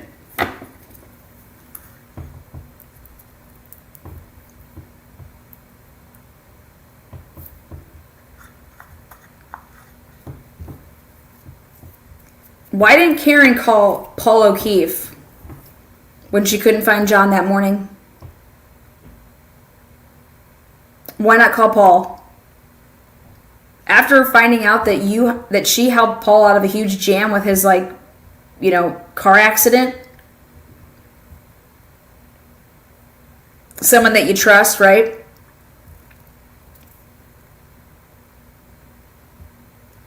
Why didn't Karen call Paul? Hey, your brother didn't fucking come home last night. I dropped him off at fucking Brian Albert's house.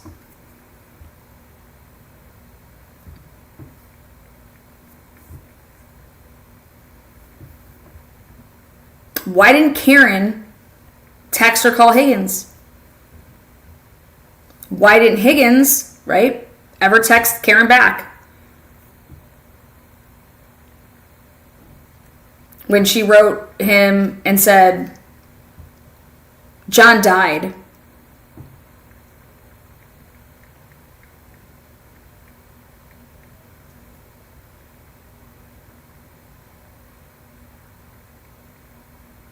Why does Karen say, nobody knows where you're at?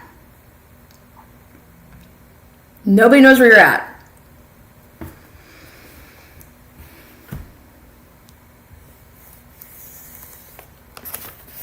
Why does John's phone stop literally moving?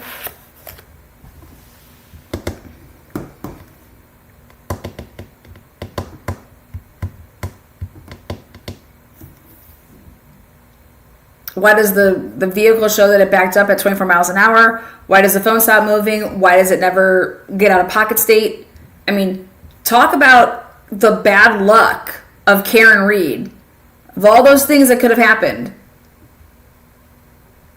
For them to know, like me and the people inside, to know that all that shit took place and this is going to be the perfect frame job.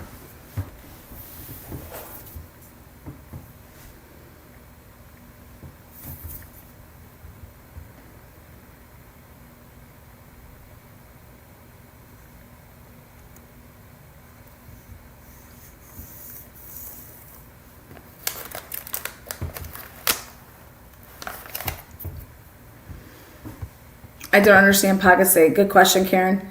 Pocket state is when your phone enters into, like, if it's dark in your pocket, you know, when you put it in your pocket, it's the light when it comes out, and it's going from dark to light, and then it knows that it was in like a pocket state resting, like, in order for it to come out of pocket state, it would be coming out from, that's my understanding of it.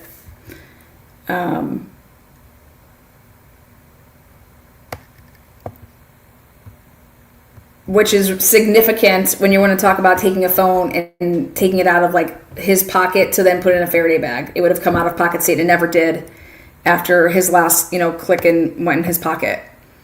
And if you pay attention to all the video of him, he's always putting his phone in his back pocket.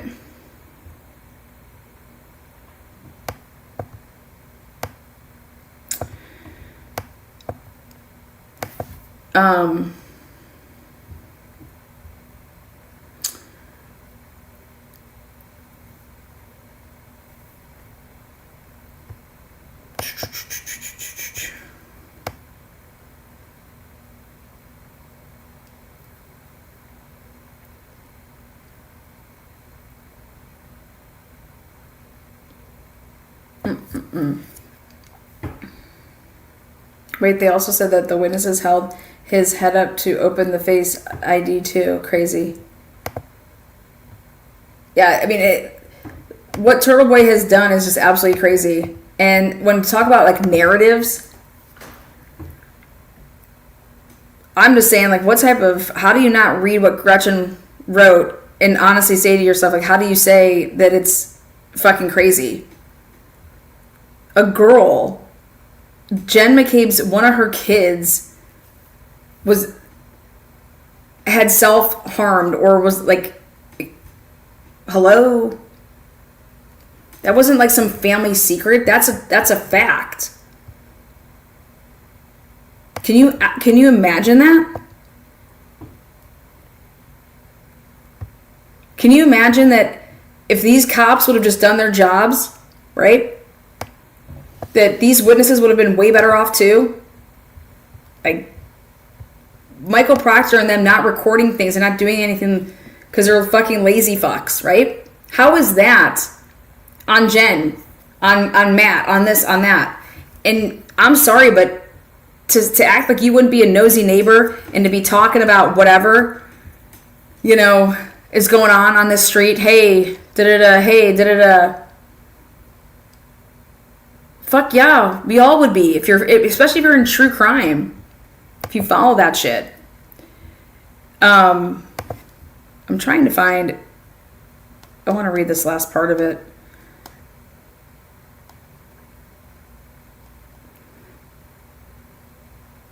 You know, I just cannot believe that David and Eddie came out and said what he said today, or yesterday, whatever the fuck it was.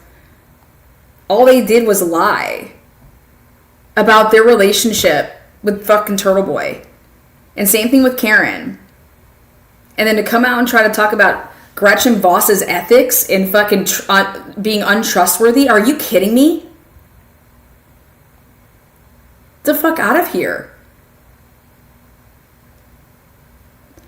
David and Eddie. And in terms of the publicity, there's no question it went into overdrive. Miss Voss says yes. Mr. Yannetti says, once Turtle Boy got involved, Miss Voss says, right. Mr. Jackson says, yes. He's reviewed things. Mr. Yannetti, he has been relentless. Mr. Jackson, he's a dog with a bone. Mr. Yannetti, and by the way, we never spoke to him or knew him or any comments. Question by Voss. I was wondering about that. Yannetti, or received any text message or phone call to this tip-off prior to him breaking the story. Voss, okay. Mr. Jackson says, that's right. Mr. Yannetti says, he did. And then Jackson says, and we're not in communication. Mr. Yannetti says, he did this completely on his own. Did it completely on his own. Mr. Jackson says, yep. They were fucking dancing.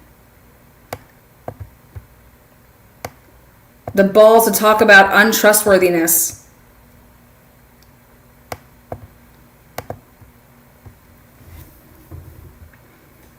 Unbelievable. So Yannetti and Jackson say, we're not in communication with Aiden, which is a lie. But then David gets mad that Gretchen Voss misrepresents a quote that he clearly didn't make from a text that he clearly didn't write because that would mean that he was lying, but now he's upset. Make it make sense, man. You know,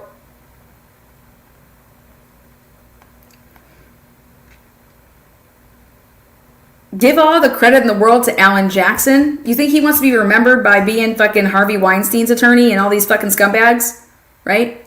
No, let me be remembered by showing that us beating corruption and us freeing an innocent woman. But then coming to realize that that's not even the case.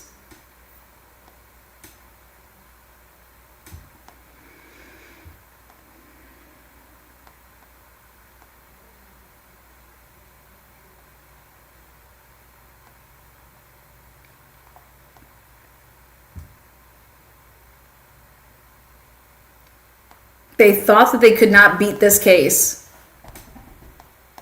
Even when the feds were fucking supposedly doing, like, starting their work. Unreal. That tells me everything I need to know. Because they knew that there was nothing to find. They just needed the appearance of it. And I figured that out a while ago. And I was like, I couldn't even believe... Whatever makes you sleep better at night, though, keep telling yourselves. Where is this? Let me look at Jennifer Hoffenhofer's thing. I thought it was a fair piece of writing. I just can't believe that people are like, hey, yeah, Karen Reed gets to say and do, and have Turtle Boy say and do whatever the fuck they want, but God forbid that the other side talks. God forbid. Here, so this is the second half I wanted to read, and then I'll be calling it a night.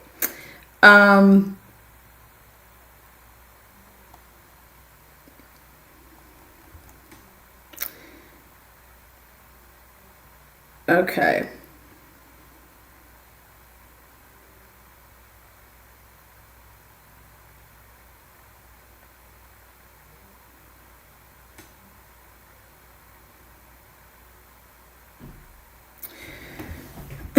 While Reed was telling Aidan Carney that she had a direct line to the feds, O'Keefe's family could not get a return phone call or email from the U.S. Attorney's Office. How is that not being talked about? Not a single person wants to talk about that piece of information. John's brother, Paul O'Keefe, reached out to Levy repeatedly and got nothing in a response. Though the O'Keefe family and the prosecution could not get any answers, Reed continued to weaponize the Fed's involvement for Kearney to disseminate. That's exactly what happened. In early May 2023, for instance, she texted through the, Natalie, Josh Levy is the first assistant. There's only one first, and he doesn't typically prosecute. Like, he never prosecutes. He just delegates to the assistants within the divisions. But he's running this grand jury.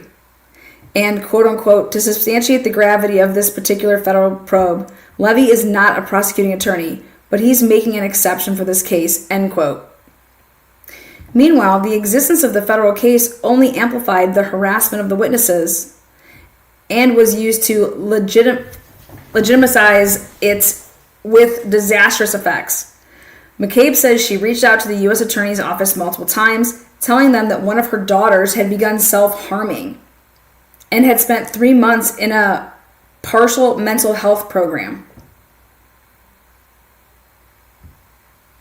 She got no response. This is what Melanie Little is referring to as, we're finding all about their deep, dark secrets. What are you talking about? This is a fact. This is a sad, unbelievable fact.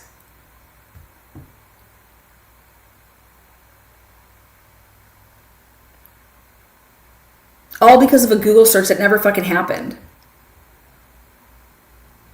This, too, is unusual according to a retired FBI agent from the Massachusetts field office who worked on public corruption cases. We went after people that were bothering our witnesses all the time. The former agent says, it's standard operating procedure, and they could have done the same to Aidan Carney and his followers. We'd go out and tell them, look, if you do it again, we're going to arrest you. Leave our witnesses alone. Protecting witnesses so they can come forward to testify is critically important to the integrity of the justice system. Meanwhile, the worst harassment was only beginning. On July 22nd, 2023, McCabe, her husband, and 2 of her 4 daughters huddled inside their Canton home as Kearney stood outside screaming into a bullhorn at a crowd of more than 100 followers. I want all Jen McCabe's neighbors to know, in case they don't already know, that the people who live right here are cop killers. These are cop killers. Over the course of 2 hours, Aidan Carney, driving a brand new Lexus, had led a caravan of cars on what he called a rolling rally.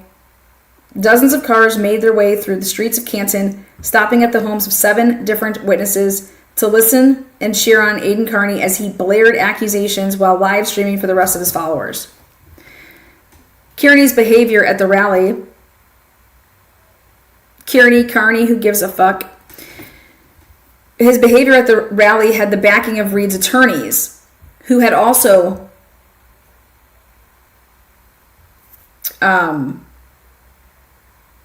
filed the police report in court with the witnesses' unredacted addresses. That evening after the rally, Yannetti messaged Aidan Carney, quote unquote, "Thanks for your continued support." And that's from his phone extraction. "Thanks for your continued support." By this point, Yannetti and Aidan Carney were in regular communication, with Aidan Carney sending Yannetti tips and Yannetti sending court documents and confidential information on top of the many phone calls between them. For instance, after McCabe went to Stoughton District Court for a harassment prevention order against Aidan Carney, Yannetti typed and texted Aidan Carney on May 30th with news: HPO denied. That night, Carney blogged about it, ending his post with a kicker, in quotes, "The bad news for Jen is that we're just getting started. Buckle up, horseface." By the beginning of May, Reed had dropped the Natalie chick, and she and Aidan Carney started communicating directly over Signal, and many of their messages appear in Aidan's phone extraction. They also communicated by phone 189 times, totaling more than 40 hours. I believe that there's another phone involved.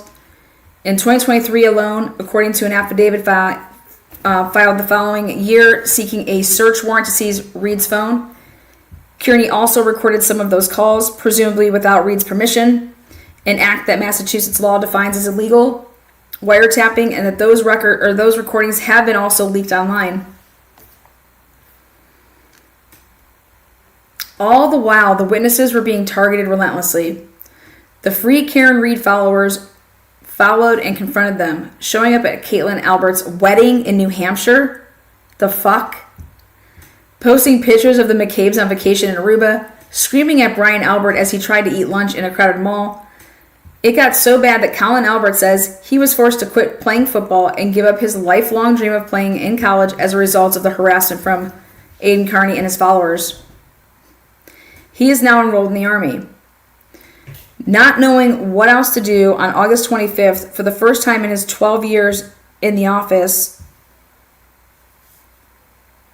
Morrissey released a nearly 6-minute video statement pushing back on the absolutely baseless claims of conspiracy, condemning the harassment of the witnesses, and disavowing the false narratives. The witnesses, he said, certainly did not commit murder or any crime that night. It didn't help. On September 5th, Aidan Carney directed remarks in a YouTube live stream towards Chris Albert, the father of Colin Albert. "I go down to your pizza shop, and I stand out there for an hour, and I yell shit about your son. I accuse him of some of the most heinous things possible, and I affect business. People don't want to go into your business because of the things that I'm saying." A few days later, when Aidan Carney texted Yannetti not to worry that he would get in trouble when discussing what could happen if he were ever charged with wiretapping a witness, Yannetti responded, "I am concerned they want you badly. They charge you, then a judge prohibits you from having contact with witnesses," according to Aidan Carney's phone extraction. Around that same time, according to a complaint later filed in court by the witnesses, Reed and Turtleboy became administrators of the Facebook group Justice for Officer John O'Keefe and Karen Reed Turtleboy Official. The two had complete control over the group, including approving or denying posts, and the group played host to defamatory and harassing posts about the witnesses. According to the complaint, Reed also personally posted in the group multiple times, including sharing confidential information that hadn't yet been released to the public. Meanwhile, Reed continued to direct Aidan Carney's coverage of her case. On September 18th, Reed sent pictures of Brian Albert and his wife, Nicole, at their son's football game. "Fucking cornered rat, Brian Albert continues to fight us getting his fucking call log," end quote, she texted, according to Aidan Carney's phone extraction. "Can you make a post just for this?" Aidan Carney complied like an errand boy would. "The Alberts are living constantly on edge and have to hide like cornered rats," he wrote in the post. She also directed Aidan Carney to monitor multiple witnesses' homes. In quotes, "What we'd love is for someone to do surveillance on Wentworth tonight." She texted Aidan Carney the following week in reference to investigator Michael Proctor's house after asking him to run the plates of a car with a Massachusetts State Police sticker on the back. According to Aidan Carney's phone extraction, quote unquote, "We really need surveillance set up. Please, please don't breathe a word of this," end quote. Followed by a request to go to the home of witness Carrie Roberts. Get a pic of that Cow's Explorer.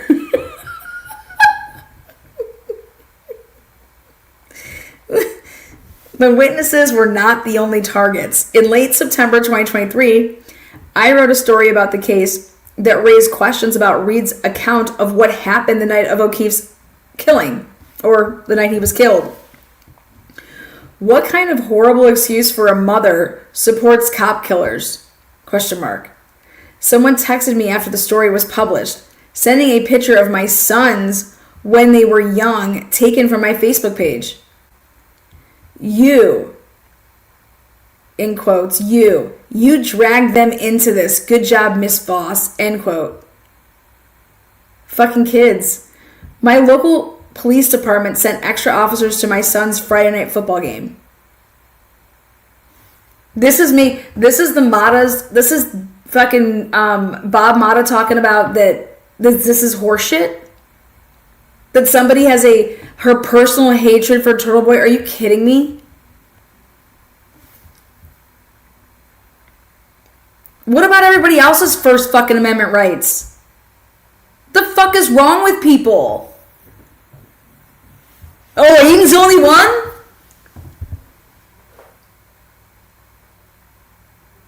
The day my story went live, Reed texted Aidan Carney on Signal, according to his phone extraction, in quotes, "Call out Gretchen for not confirming that stupid fucking manipulated text from Colin," end quote.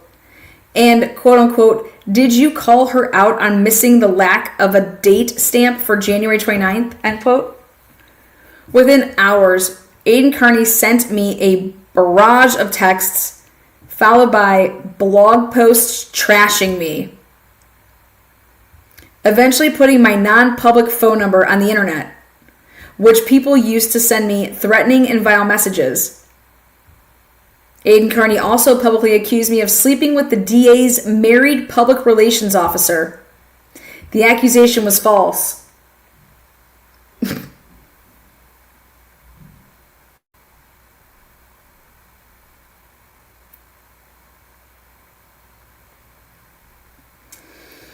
Aidan Carney kept at it. Over the following months, his blog attacked me repeatedly.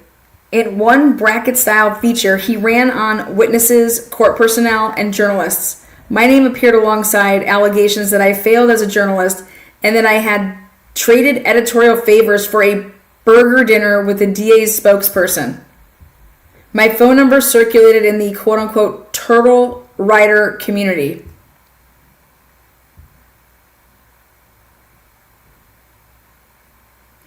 Strangers sent messages accusing me of being a shill, a whore, a bad mother. I received calls late at night. When I appeared in the courthouse to cover the trial, women I had never met called me disgusting repeatedly. Karen was in overdrive writing her alibi and conspiracy theory. The fuck yes she was. And guess what? All this fucking big shit, they are going down in this civil fucking suit. They are gonna burn and crash and burn. And watching these lawyers spin it, I think I'm just gonna start having a fucking watch parties, and we're just gonna fucking tailgate, man, because this is becoming comical. For like, it's crazy. None of it changed what my reporting found. But it did make clear that anyone who asked hard questions about Reed's case, exactly, could expect to be answered with the same machinery that was coming for these witnesses. Melanie Little thinks this is good for Karen Reed and Aidan Carney. That's the delusion. Again, she says that anybody that asks the hard questions, like I've been asking, which that's why it's stay away from Lana. Because if you put her on and everybody gets to hear her talk about this case to fucking people, when you just can't run with your stupid narratives of trying to call me crazy and all this fucking stupid shit. The only people that are crazy are the people that are saying the word crazy. Let's talk facts. If I'm so crazy, then you should be able to embarrass the fuck out of me. So where are you at? It's because you guys don't have a fucking IQ over fucking 5. The harassment and the news of the federal investigation that fueled it. That's what I was saying, is that federal investigation, we just need you to do something so that we can say that there's one and then watch what we'll do. We'll take it from there. But the harassment and the news of the federal investigation that fueled it served a purpose in Reed's defense, casting doubt on the witnesses by making them appear to be the perpetrators of the crime, and casting doubt on the state's investigators by suggesting they were the subjects of a federal probe. Reed knew it was working. In a signal message to Aidan Kearney on September 29th, she revealed in the effects of his work, quote unquote, "Look at what you've done to their reputations," she wrote, "and to my jury pool."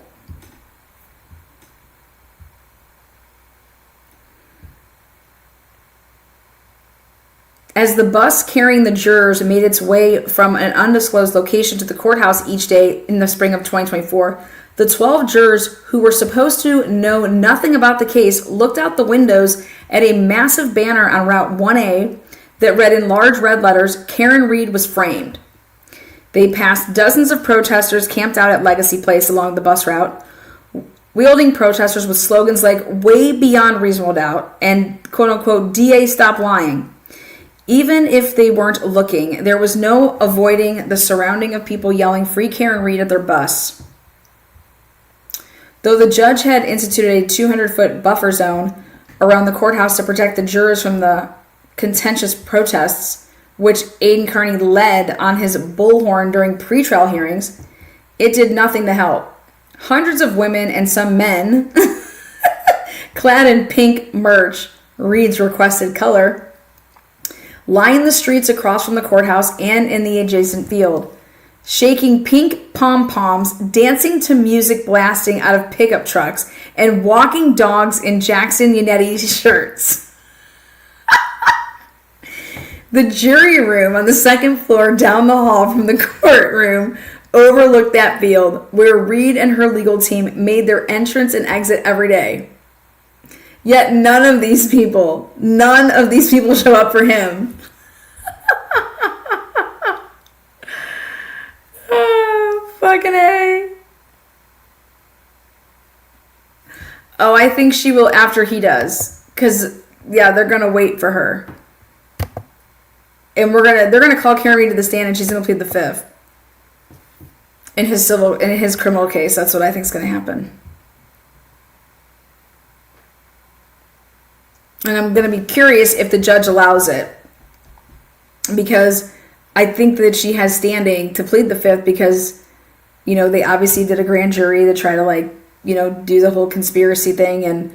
But that was before Aidan Kearney admitted to shit. And, well, the other thing I think is that she does have I think she has some legal standing to plead the fifth there.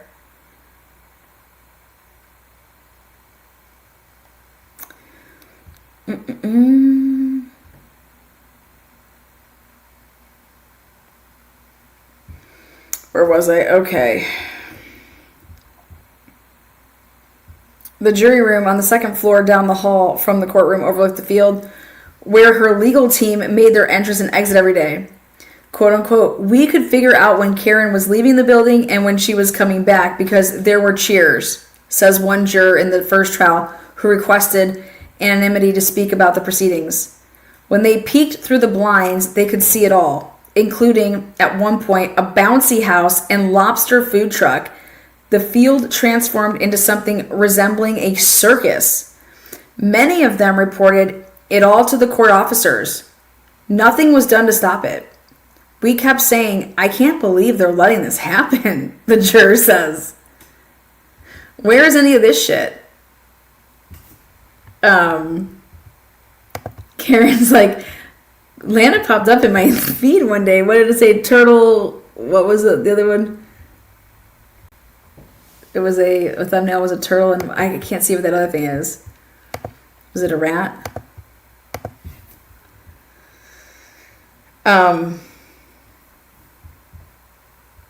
The juror also recounted what another juror had described. His wife had told him that Aiden Carney was assigning nicknames to each of the jurors. Just knowing that was really uncomfortable and not cool.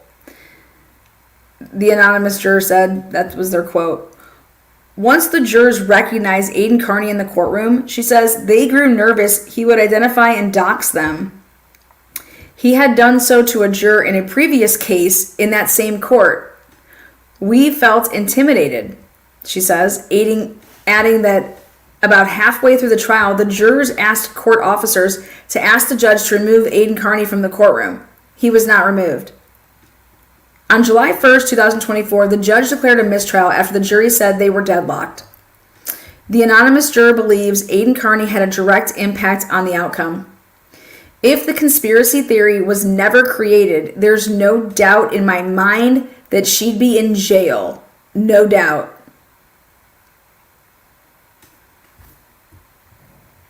That's the first time I've ever heard that. The day after the mistrial, Paul O'Keefe emailed U.S. Attorney Levy, in quotes, I would appreciate the opportunity to meet with you regarding your involvement in the murder case against Karen Reed, he wrote. In quotes, you were kind enough to meet with her and her legal team, and now I think it is time to meet with the family of the actual victim in this case, end quote.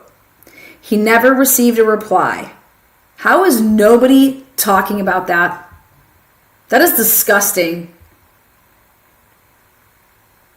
That's coward. That's a fucking coward.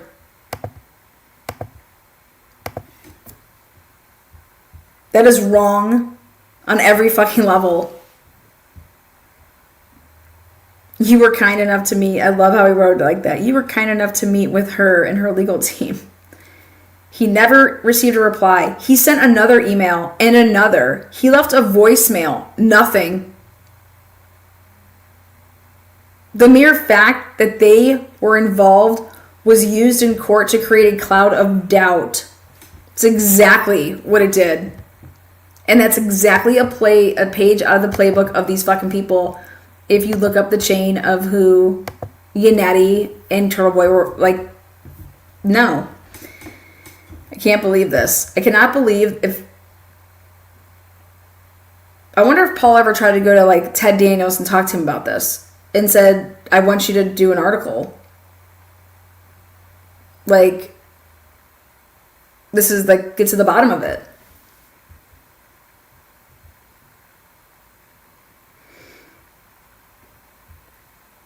The mere fact, in quotes it says, the mere fact that they were involved was used in court to create a cloud of doubt.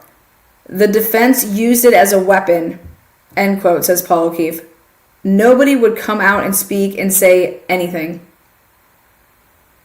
It's so true. It's exactly what happened. O'Keefe's family, who filed a wrongful death lawsuit against Reed that August, weren't the only ones who were stonewalled. Helena Rafferty, the Canton chief of police at the time, says she repeatedly reached out to Levy and Deitch, begging them to help. She told them that there was an enormous amount at stake, that if they didn't do something, allowing the intimidation of witnesses to continue would set a precedent. Just like fucking Bob and Allie said on this fucking show.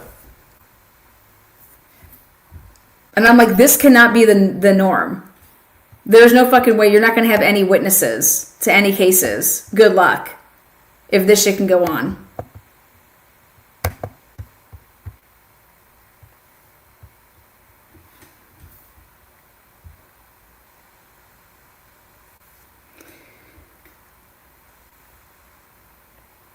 Again, she told them that there was an enormous amount at stake, that if they didn't do something, allowing the intimidation of witnesses to continue would set a precedent, allowing the whole justice system to crumble, she says. They finally agreed to meet in the fall between Reed's mistrial and the second trial. In quotes, I had repeatedly reached out to Adam Deitch, like, these people are getting eaten alive. They're your witnesses too, she said. Rafferty recalls telling him, When she arrived at the meeting, 9 people were seated around a large table. 9. Who the fuck was at this meeting? 9 people. 9 people. Like, why aren't anybody want to talk about that? Like, who do you think was at this meeting? Hello? Why is anybody trying to find out? 9 people. Who the fuck do you think was there? Levy and Deitch were there. So those are 2 out of the 9. Her. I don't know if she's saying 9 plus me, or is it 9 total? So then we only have to get 6 more people, or are we talking about 7? In quotes, I said I'm coming in to beg for help, end quote. And opened up a huge portfolio full of abusive letters and emails that had been sent to the witnesses, residents of her town, in quotes. And I'm crying. I'm saying, help me help these witnesses. This is crazy. She wanted them to speak up, to tell Aiden Carney's followers, that the Free Karen Reed diehards, that these witnesses were in fact witnesses and not murderers. Like, do something. You're over here doing whatever the fuck you think you're doing, this investigation. What'd y'all find? Fucking arrest them or fucking clear them? Like, what's going on here?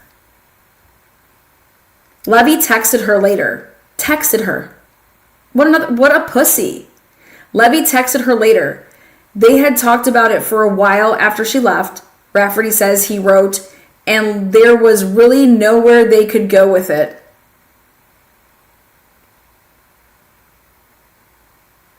Levy stepped down in January of 2025 due to the change in presidential administration, and Leah Foley was appointed U.S. Attorney shortly thereafter. Her office contacted Rafferty and other law enforcement figures involved in this case, including the Commonwealth Special Prosecutor Hank Brennan, and let them know that the investigation was closed. The case that had run for nearly 2 years, during which time they allowed Reed to stand trial for murder twice without intervention, resulted in no charges against any of the witnesses or against anyone else. The only conviction from the entire investigation was one of the federal grand jurors themselves, who pled guilty to leaking confidential grand jury information. Though Foley told her law enforcement partners that they could announce it and allowed lawyers from Brian Albert and Brian Higgins to state in open court that they were not targets of the investigation, her office never made an official statement. That left the door open for Reed and her followers to hijack and misrepresent the news. In quotes, I don't know if I believe that, Reed said with a smile when a reporter asked whether she was encouraged or discouraged by the Fed's decision to stop investigating the case. In quotes, I have good reason not to, from the horse's mouth. She says, I don't know if I believe that. I have good reason not to, from the horse's mouth. That's how she answered that question, remember? Aiden Carney stated goal of influencing the jury pool. In quotes, we are trying to affect the jury pool. We are, he shouted at one rally. That's exactly what I'm doing. Appeared by his own, metric to be succeeding. Jury selection for the state's retrial of Reed began on April Fool's Day. That's priceless. It took 10 days and 591 prospective jurors to find 18 who were deemed fit for the trial. That's a lot of fucking jurors. Delphi didn't go through that many. Nope. Not even close. Not even close, but it took 10 days and 591 jurors. That's a crazy number. The day the jury was brought back into the courtroom to ask a question amid their deliberations, 2 jurors appeared to look directly at Aiden Carney, who was sitting in the media section, and smile. I was in the courtroom that day and saw it. After they delivered their verdict later that day, as they, filed out, one of them appeared to look straight at Aiden and smile broadly. After the case was over, the jury foreman, who later said he didn't take a single note after the first witness testified, called the witnesses suspects in a post-trial interview, even though the defense was prohibited from mentioning the theory of their involvement in the crime during the trial. In addition to the harassment they continue to suffer, the witnesses now face Reed's own lawsuit against them, along with the wrongful death suit that the O'Keefe's family filed against Reed in 2024, which is still ongoing. Reed has filed her own civil rights suit against witnesses Jennifer and Matthew McCabe, Brian and Nicole Albert, Brian Higgins, and several law enforcement officials, alleging that they, quote-unquote, concocted a plan, executed that plan, and framed an innocent woman to steer the murder investigation away from themselves. I've made this known, and I'll make it known again. Karen Reed should have only sued the police. Adam, in quotes, Adam Deitch is still a sitting U.S. attorney, end quote. Reed is heard telling Aiden Carney in a phone call recorded in the months after her acquittal. She was warning Aiden Carney not to tweet about what she called her, quote-unquote, private conversations with Adam Deitch and the lawyers, end quote. She continues, in quotes, I really don't need federal attorneys knowing that I've leaked stuff to you and now you're showing it off, end quote. I asked to meet with Adam Deitch to discuss Reed's statements about him and his role in the federal investigation. He agreed, and we spoke for 3 hours over coffee at a restaurant in Milton. In the months before our meeting, Adam Deitch had sold his East Boston condo, moved to Quincy, and left what he called his dream job at the U.S. Attorney's Office to run for the Norfolk County DA's position. The office whose handling of the Karen Reed case had been the subject of the federal investigation he led. He told me he had heard the recording of Reed, but denied that he ever had private conversations with her. I've never met Karen Reed or communicated with Karen Reed. What do you mean I've never met Karen Reed? When did she meet with him? Because they have definitely met.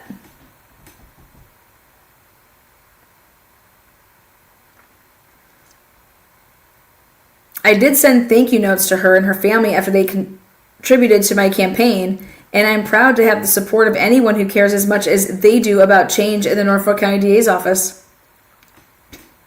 Indeed, Reed and her family and her lawyers have donated to Adam Deitch's campaign in each of the past 2 years. At press time, Reed's family had contributed more than $5,000 and her legal team at least $9,000. And the way that it works is you can only donate a max of $1,000 per year.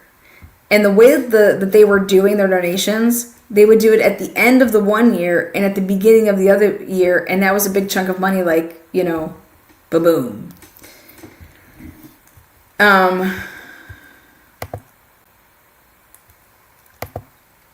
All opinions are welcome here. I'm really happy that you think that. And I'm really happy that you know that you can come in here and give your opinion that Karen Reed was found not guilty. I would have, if I was on that jury, okay, the evidence in that courtroom for trial 1 and trial 2, I would have found Karen Reed not guilty as well. But finding somebody not guilty, it doesn't mean they're innocent. You do know that, right?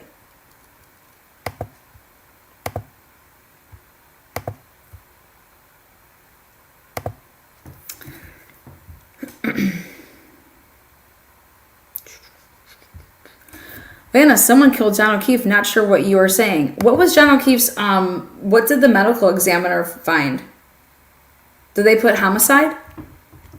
What'd they put?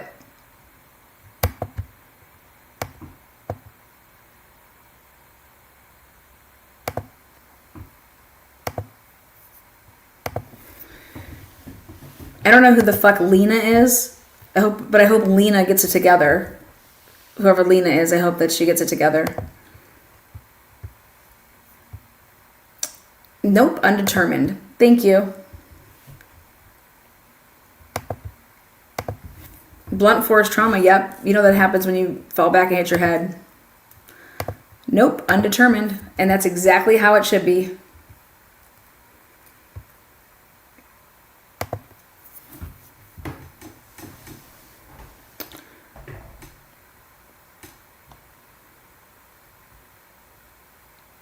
Now, 2 of Reed's cell phones were seized by state authorities in January of 2024 as part of an investigation into witness intimidation connected to Aiden Carney. Now, at the time, if you read the amazing 45 pages, it was a very, very detailed search warrant, probable cause warrant, the probable cause affidavit. And the thing that it was that they couldn't put then, but they can do now, is Aiden Carney, Adam Carney, Aaron Boy, didn't admit that he got the information from Jackson, wrote up the blog about it, and then Jackson used it like that into the court, you know? It was only circumstantial evidence because they could only show that, hey, the phone call happened between those 2 guys at this time, and then 2 hours later, here's the blog post on April 20th, and then you have Karen Reed saying, talk about the federal stuff more, come on, like, we need you to do this. And so, he did, and then they used it. But here, if they wanted to change that, they could now add in for the fact that he said that, which now it is not circumstantial, and it's actually, which gives it more to the whole, everything about it. Like, that's the conspiracy. It's just, he's an absolute fucking idiot. He's gonna take all of them out. So those are the 2 cell phones. On another leaked recording of a call with Aiden Carney, Reed said, do you have any clue what's on my phones that they took? She did not specify. If Deitch wins the election, Reed's cell phones will be under his authority. Carney, facing charges of felony witness intimidation, made his own view of Adam Deitch's win explicit. In a live stream in November, just days after Deitch announced his campaign, Adam Carney said, I have no doubt if he was elected district attorney, I think my problems would go away. I would hope so. I put Reed's statements on the recording to Deitch. I'm not going to comment on specific allegations or cases without seeing the evidence, he told me, saying that he had never communicated with or met Aiden Carney. He said, if I have a conflict of interest in a particular case, then I will not be involved in the decision-making of that case. And though he says that the Norfolk County District Attorney's Office has been rife with conflicts, he declined to comment on any of his own. That's funny. For instance, the chairman of his campaign committee, Michael, Lones, something like that, is married to fellow Assistant U.S. Attorney Ann Peruti, who has co-prosecuted cases with Adam Deitch and whom Adam Deitch says is a close friend. Well, she was also the prosecutor for the federal grand jury. She was also the prosecutor for the federal grand juror who leaked confidential information in the Reed case. She requested a lighter sentence than the judge ultimately issued. Though Deitch declined to discuss it, talk of an apparent connection and conflict of interest has been circulating online, but Karen Reed and that chick, Anne, went to high school together and were both in the Spanish Honor Society, according to a yearbook photo, and were recently, until it was revealed on social media, Pinterest friends.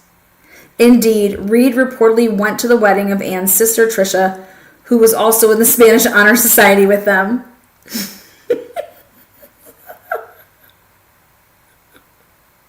I just laugh. The Spanish Honor Society yearbook pictures just outing motherfuckers over here. Oh, shit. Oh, shit. Who would have thought? Who would have thought the fucking Spanish Honor Society would fucking out people? When asked whether he would reopen the investigation into John O'Keefe's death, as he has alluded to on the campaign trail, Deitch said, quote unquote, I believe the O'Keefe family has been fed a one-sided set of facts. Although he speaks about the O'Keefes often while campaigning, He first contacted the family, according to Paul O'Keefe, only after Paul emailed him with several reporters CC'd, including her. Does that mean he believes the family is wrong that Reed is responsible for O'Keefe's death? In quotes, if you look at the evidence that has been made public, he said carefully, what's clear to me is that the charges did not match the evidence.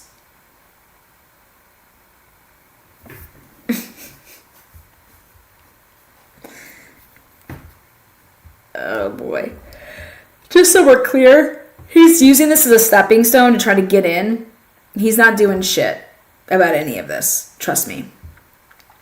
Deitch highlights his work leading the federal investigation in his campaign, but says he cannot discuss its details.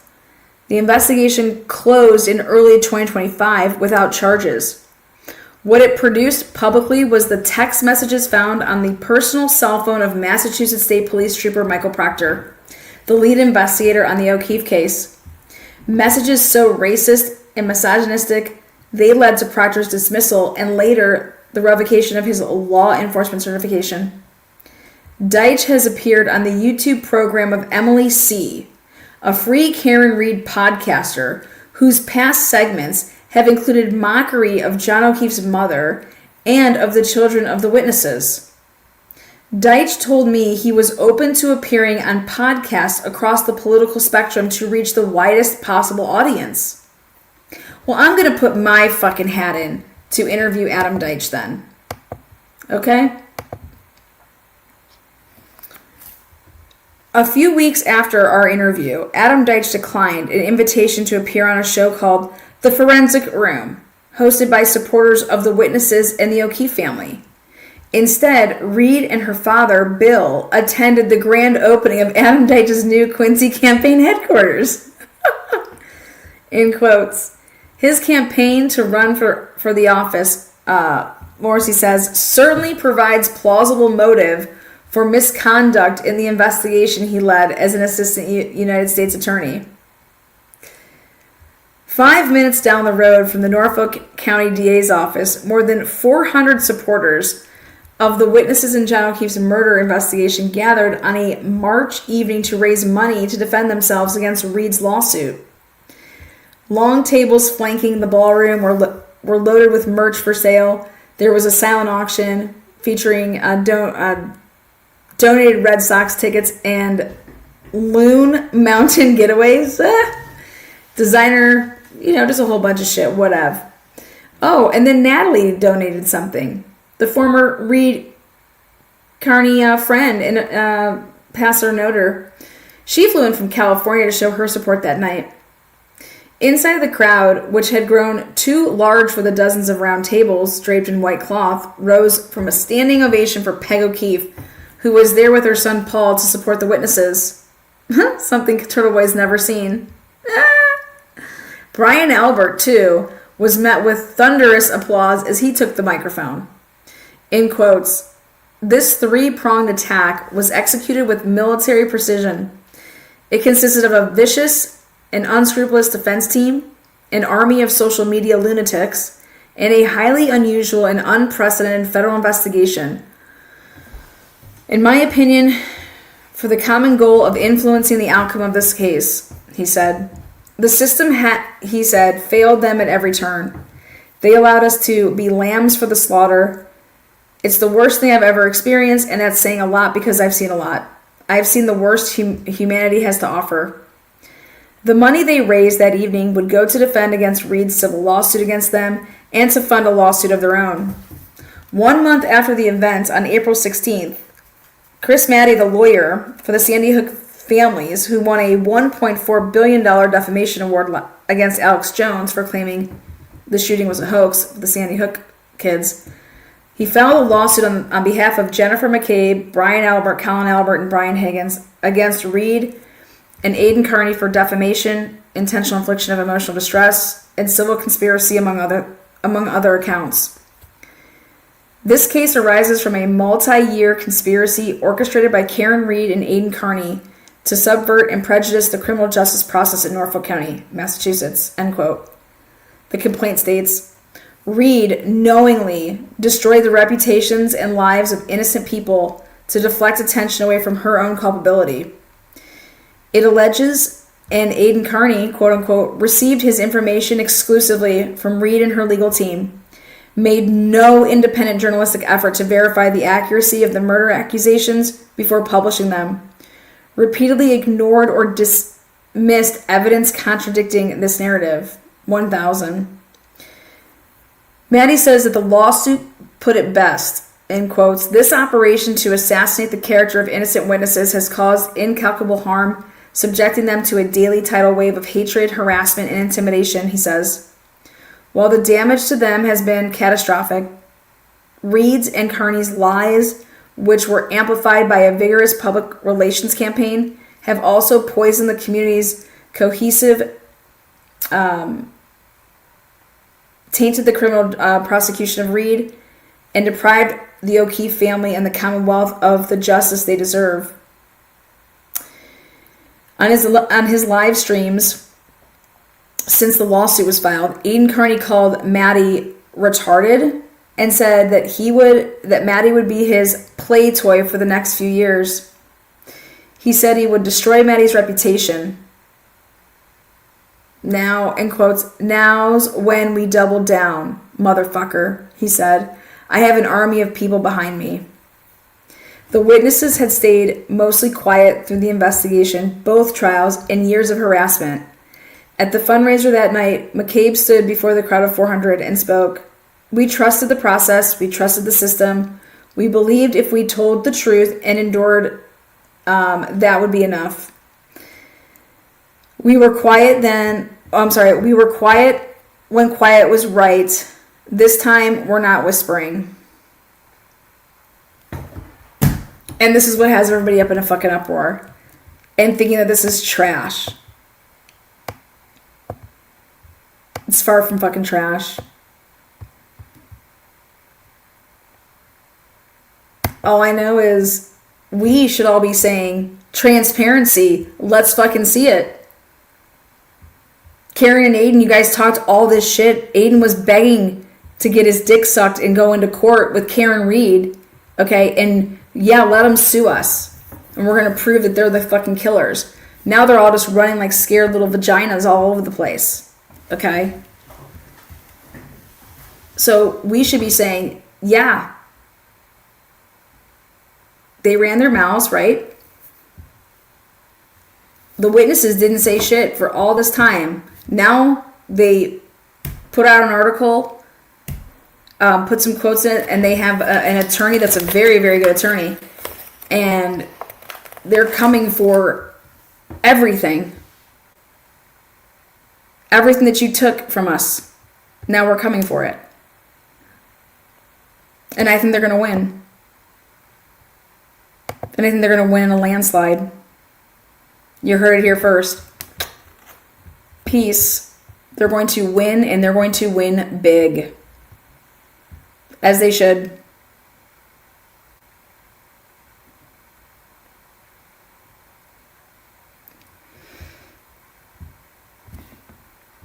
Karen Reed's name will always have that asterisk next to it.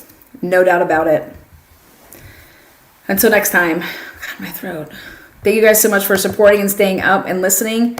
Thank you for live chatting. How can they defend the obvious guilty Turtle Boy when Rick Allen, who is totally innocent, is rotting in jail? I have lost all respect for them. They clearly don't care about justice. Yeah, this just isn't a hill to die on. And it's a hill to say transparency. Like, let's put it out here. They've been fucking saying this forever, right? And now all they want to do is run from lawsuits, but Karen Reed wants to sue them? Come on, man. Here, you guys are both suing each other. Let's go, swords. Get your fucking swords out. Let's go.